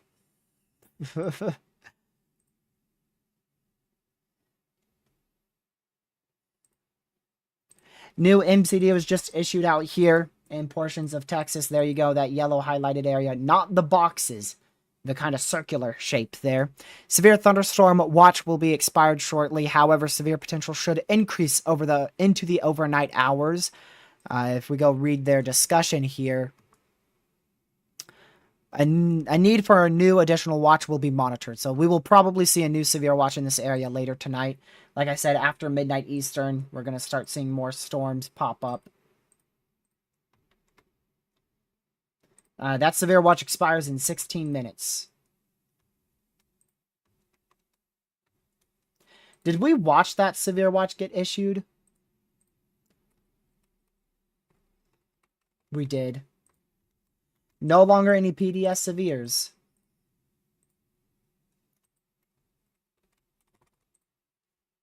Did they talk about extending the length of that watch? The current thinking is that the severe thunderstorm watch will be allowed to expire in 15 minutes. And a new watch will likely be needed around 03 to 04Z. Or rather 03 to 06Z. So they'll issue a new watch tonight between 11 Eastern and like 2-ish a.m. Eastern.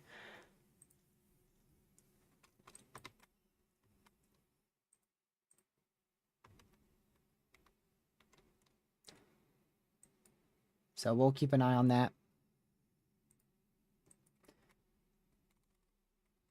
But, yep, we got 3 tornado warnings left here. Still could see a strong tornado in Temple, Texas. Instead of ending, I kind of want to watch that severe watch expire, so I will be right back. Give me like 5 minutes. I'm going to go do a few things, and then we'll just continue coverage for a little bit longer just to watch that severe watch expire. So I'll be right back in a couple minutes.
Alrighty. We're good to go for like 30 more minutes. But I do want to eat today, so I just want to see this watch expire, though. Say we covered the entire severe watch.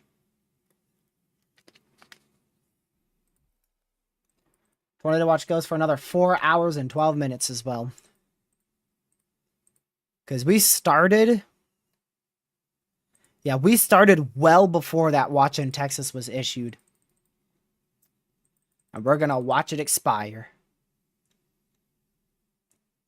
Hopefully. Hopefully. Sometimes they extend it by like an hour. But they said they're going to likely allow it to expire here in 12 minutes and then issue a new watch in about 2 to 4 hours. Strongest area of rotation still looks to be over Temple, Texas. Or not Texas. There is a Temple, Texas. This is Temple, Oklahoma. Temple, Oklahoma there. Sneaky little supercell fired here. Southeast of Seymour, Texas. That should remain as mainly a hail threat, but that might be a low-wind tornado threat there. After 11 o'clock, so in about an hour and 11 minutes, that's when our environment becomes a lot less favorable for tornadoes. All across the risk area.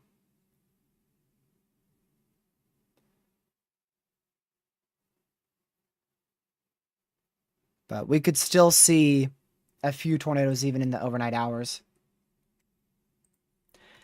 So just to show you my general thinking of where an enhanced risk is, that way if they do issue it, I could say I told you so. My general thinking here is a 10 significant tornado risk somewhere in this general vicinity. Somewhere in this general vicinity. Maybe not that far southeast. From like southeast Oklahoma, back towards Fort Worth, Dallas, and then back up into, yeah, like that area there.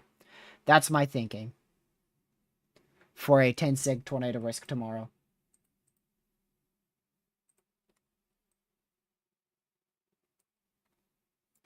Maybe even a little bit more into Arkansas.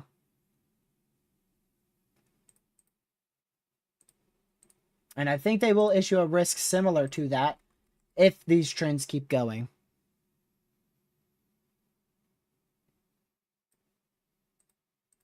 HRRR is also rendering in for Thursday. I do believe they'll go slight risk for Thursday as well. Hard to say exactly where, but probably from Indiana all the way back down to Mississippi, or at least somewhere along there. There's uncertainty on exactly when storms and where storms will fire on Thursday. Right now, for Thursday's risk, they have a big old marginal. And I think they will introduce a slight risk somewhere along this area. I don't know how big it will be or if it will be that big. It depends on confidence in convection. Which they will figure that out tomorrow as they get more information. I think the best chance for a slight risk is probably in this area. We shall see. But tornadoes shouldn't be much of an issue on Thursday. Tomorrow should be our last potential notable tornado risk. We'll keep with low-wind tornado threats, but our next good tornado threat, excluding tomorrow, probably won't be until May 4th or May 5th. So we should get at least a good, I'd say, 3-day break of any chances for like strong tornadoes, but we'll see.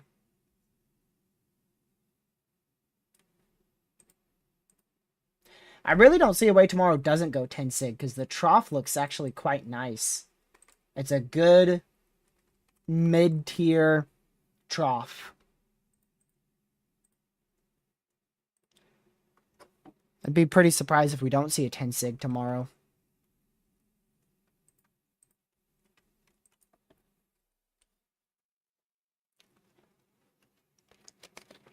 Glad to see you in your legacy. I forgot if you ever tuned in to the stream at any point. I've been live for so long. It's actually been fast. This has definitely been a fast stream for me. Because we've been so busy with the damaging wind aspect of things.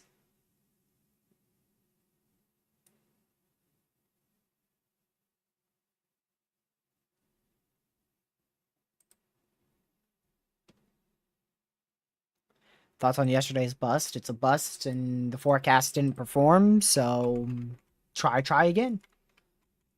Learn from it, figure out what went wrong, and try to do better next time. That's what I think.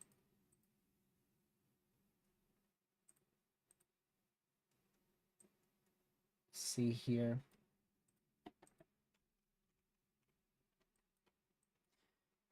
Yeah, main area I see that's tornadic right now is for Empire City, southwest Oklahoma. Going towards Duncan. Duncan? Man, I could use some donuts. Yeah, going towards Duncan in southwest Oklahoma.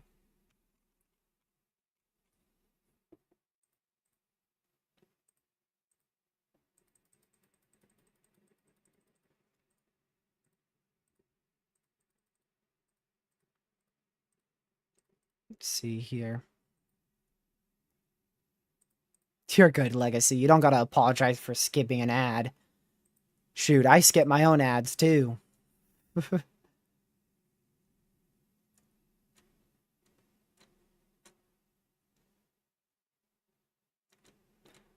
don't think I've ever not skipped an ad. I've never gotten like a weather ad before, so if the day ever comes where there's a weather ad that I get, that's probably going to be the one time I don't skip an ad.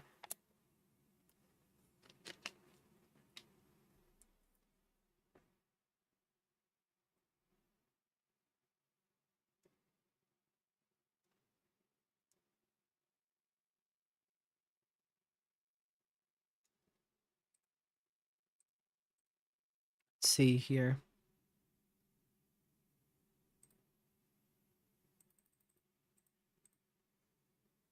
Okay.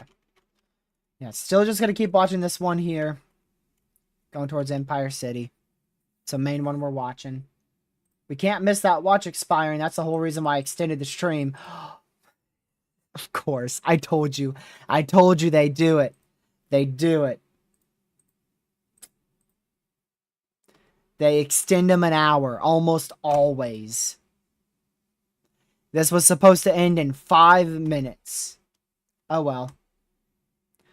I'm not going another hour and 5. I apologize. I'm not.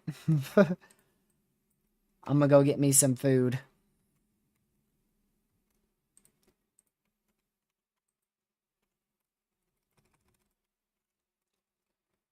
We're getting pretty far down on overall warnings. I think we are getting up a little bit more on severes. Yeah, we're back up to 12. Actually, no, we're at 9. We're at 9.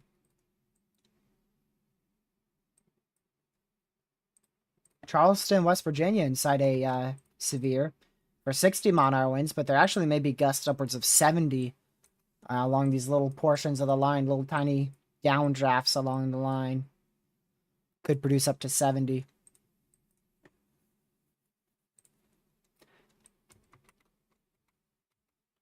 Still good air rotation there. Going to keep watching that. Again, going towards the Empire City. Moving up to the northeast like this. This has been alive for a long time. It has tracked this entire path like this. It's taken a northwest turn. See that white line I just drew? That's a general idea of where the rotation's gone. You can see it's taking a northwest path right at the last few moments. So hopefully it is occluding and will die off here shortly. Well, there's a new warning. Yep. It's moving up to the northeast. A warning for East Central Comanche County in southwestern Oklahoma, northwestern Stevens County in southern Oklahoma, northeastern Cotton County in southwestern Oklahoma, Comanche, Cotton, and Stevens County in Oklahoma. There you go. That was needed, though. Definitely a good warning, good extension there. So, Empire City, Duncan, Marlow, make sure you guys are all in your safe spot. You know what we did just watch expire? This huge severe warning across Pennsylvania, or severe watch rather, across New York and much of Pennsylvania. Almost nearly the whole state of New York and Pennsylvania were under that severe watch. Just expired. You can see there, the last few counties just expired for that severe watch. So they did extend this one for another hour, and then by the time that's expired, they're probably going to issue a new watch right over that.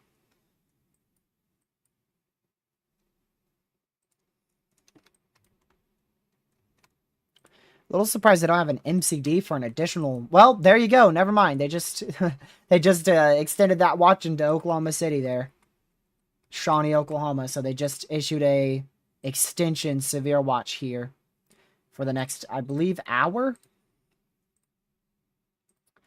It says 2 minutes, but I don't think they would expand it just for it to last 1 minute. Maybe they did. We'll see if this expires in literally 1 minute. That would be crazy if they extended it for a severe watch for legit just 1 minute.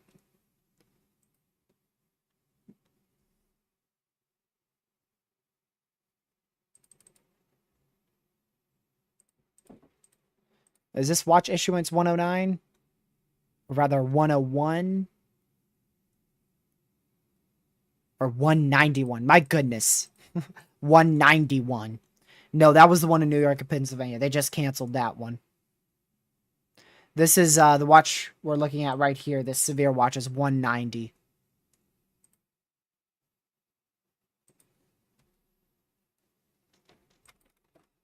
South of Tulsa, you're just looking at heavy rain right now. Not much. Late tonight, it could get pretty rough late tonight. But I think the current thinking is storms will die out before they get to south of Tulsa and mainly just be rain. But you could still end up with 60-mile-an-hour winds tonight. As well as very early tomorrow morning towards like 10 a.m.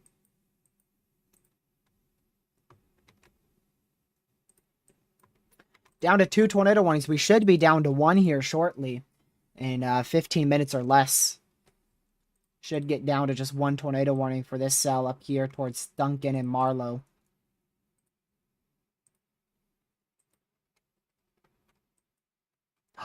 It did expire. That whole watch just expired. There's still part of it left up in Oklahoma City. What is Radar Omega lying about then?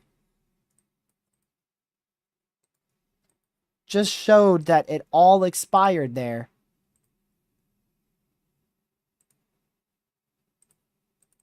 Except for Oklahoma City.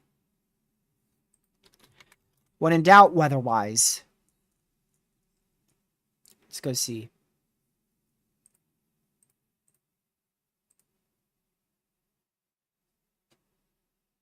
Let's see here.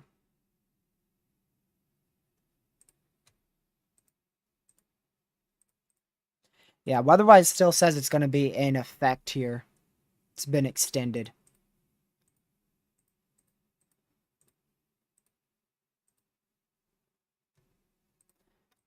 So I don't know if GR2 is bugging out there or not. Yeah, Memphis can go to sleep. Yep. You're good. Shouldn't see much over there in Memphis. Just isolated rain.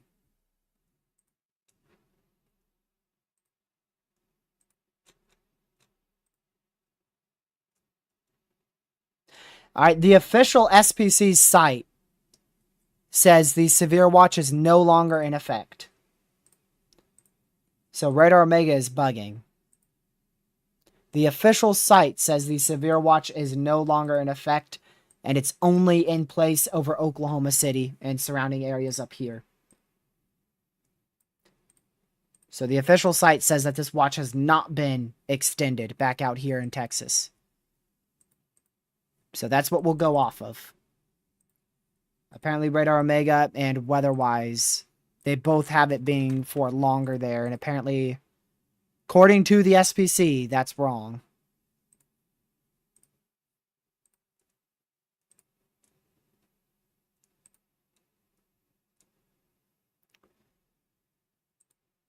So that's what we're going to go off of. We're going to go off of the SPC and not Radar Omega or weather-wise for the time being. So this is the only bit of your severe watch that remains. A new severe watch will be issued within the next 2 hours or so. Back out in this area, though. So those areas that just expired with a severe watch, you'll get another one in 2 hours for additional significant severe weather that is expected tonight. Winds up to 80 miles per hour will be possible. Also, a few tornadoes and up to 3-inch hail.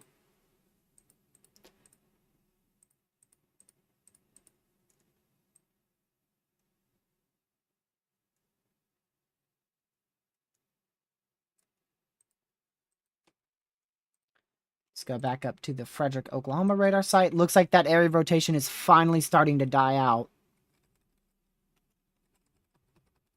It's finally beginning to die out there. Going up towards Oil City, Central High, Marlow, Duncan, and southwest Oklahoma. We're down to just 7 severes, and 2 of them are significant. Both of those are here and here. Both of these on the top. And then that tornado warning. Southern tornado warning expires in about 10 minutes. We will be live to see that expire, but probably not for this one that's 26 minutes long.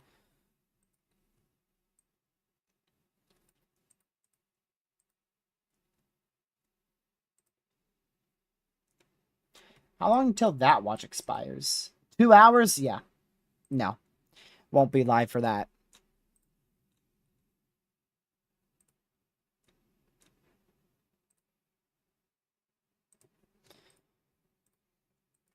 Alrighty. Well, we'll just keep waiting for these storms to hopefully die out. Like I said, I'm probably going to end here pretty soon anyways. Nothing's happening in Ohio, Pennsylvania, New York, anything in the Northeast. Just 1 severe in West Virginia. And then everything else is limited to this little area in Texas and Oklahoma. We do have a random severe actually out here west of San Angelo. Very random.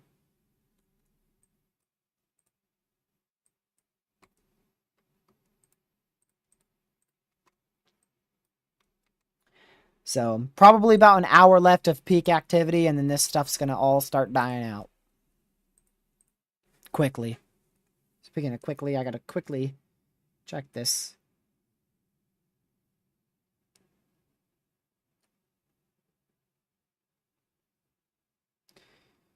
Let's see here.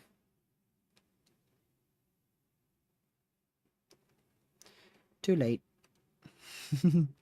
Supposed to do something at 10 o'clock. I missed it. Oh well. I can just do it tomorrow. Hopefully we won't be live at 10 o'clock tomorrow night, but who knows? Looks like storms tomorrow night don't weaken until about midnight, so... Tonight, they just... one line weakens and then another line rapidly intensifies, so... Where one line stops, another one's just going to start right back up well to the west. Tomorrow, it's one big area of severe weather that's just going to all push through. And most of it should die out towards midnight.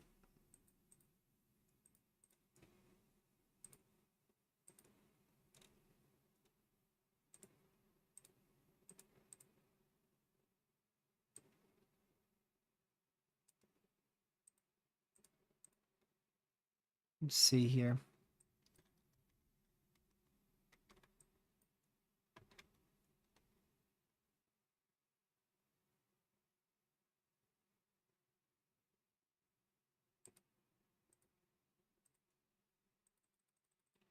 So we're going to keep an eye on this cell going into Duncan.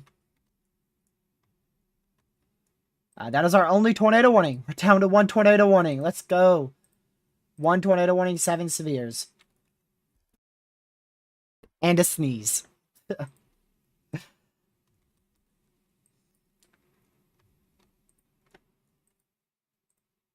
Okay, there you go. Radar Omega just realized that severe watch is no longer in place. So the severe watch is only in effect here for Oklahoma City. They did extend that another hour as well. So that's for almost another 2 hours now across Norman and Oklahoma City.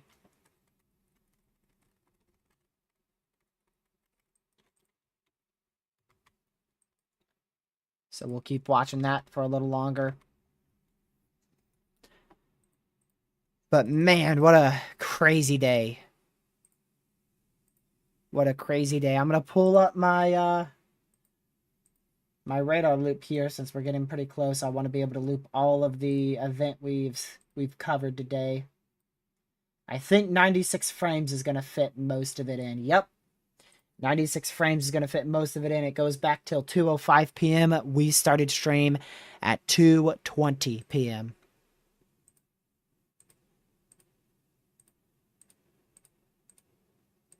Actually, I think we started at 217.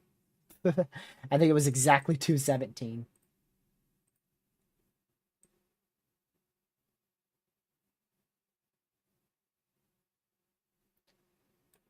I guess I'll only loop that derecho.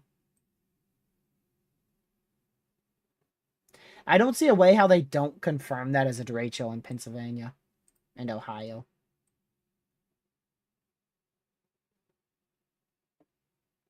Like, that was just insane.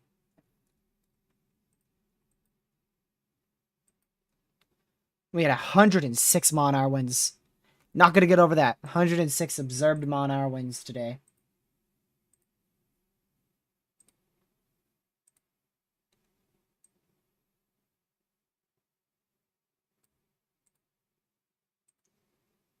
Man. I guess I'll just loop the entire US in terms of warnings there. Still good area rotation there going up towards Marlow, southwest Oklahoma. But it is trying to break apart.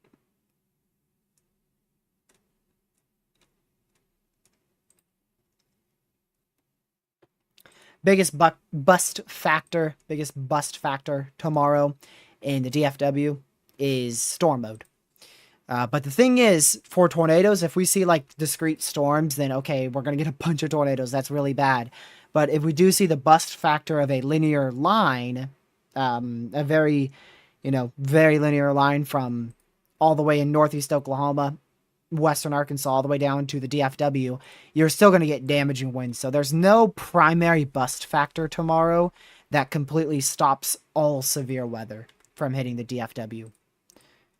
Dallas should at least see a good solid 60 plus mile-an-hour winds tomorrow, at minimum.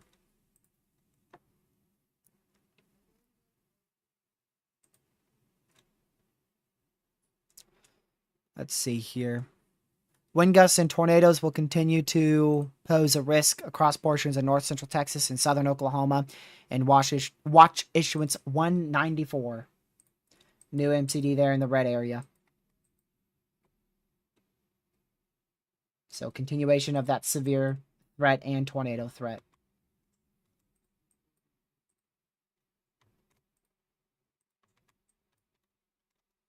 Do you guys want me to loop the whole U.S., just Texas and Oklahoma, or just that derecho for the end of stream?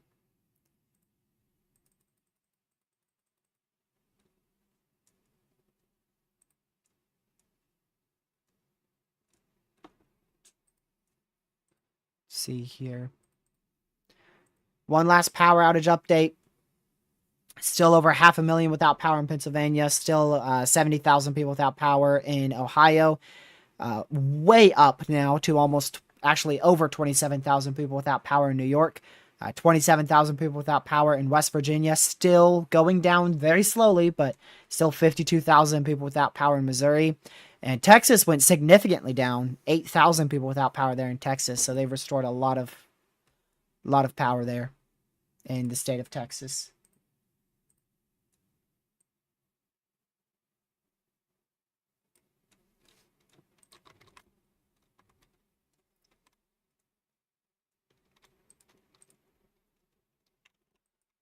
Alright. Yep, this is starting to die down to an Oil City.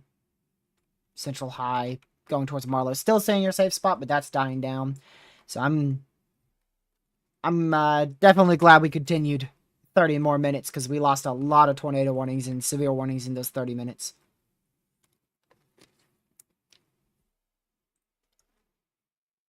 So we'll start concluding here under 6 severes. 6 severes and 1 tornado warning. Wow. Very far down on the charts compared to where we started with. We started with, I think, 2 tornado warnings. I believe there was 2 tornado warnings when we started. And then I don't even know how many severes. So many severes. So many severes.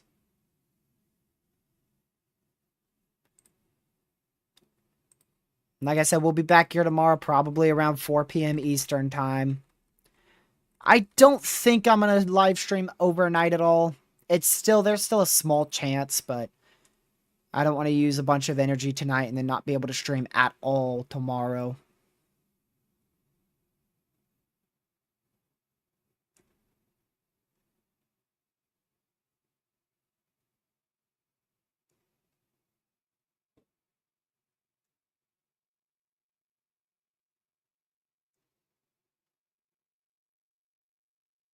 Let's see here.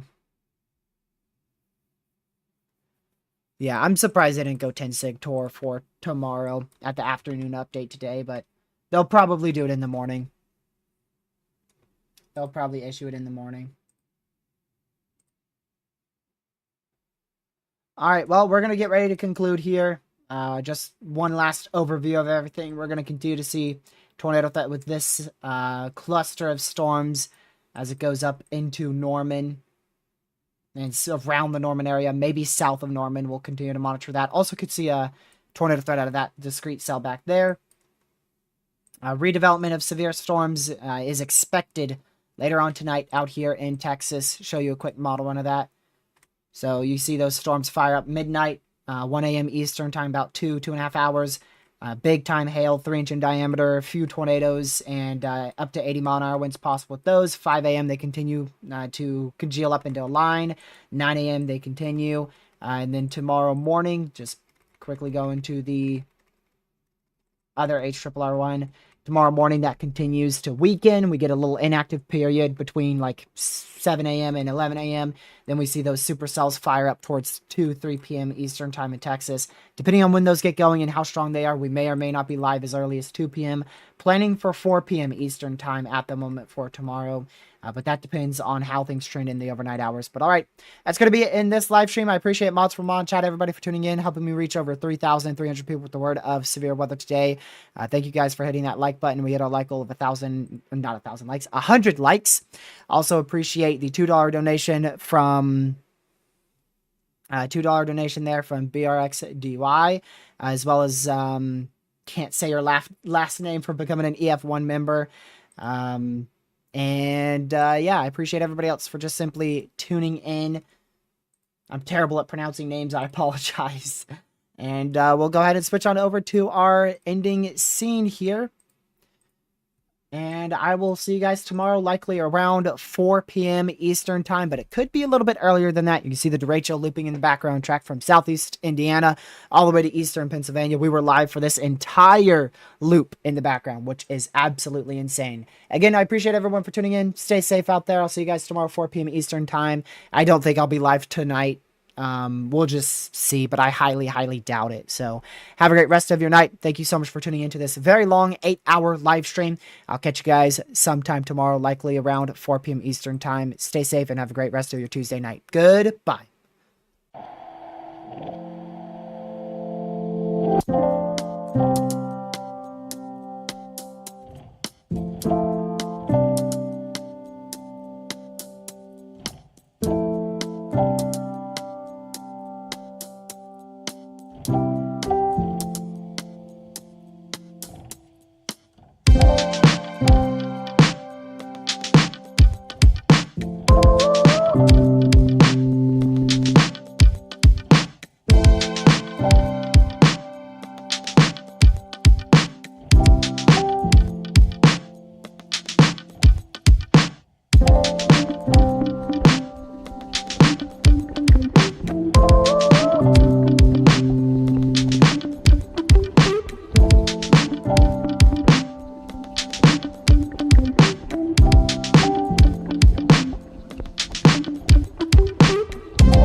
stay safe, and I'll see you guys in tomorrow's live stream. Thank you much for watching, chat, and have a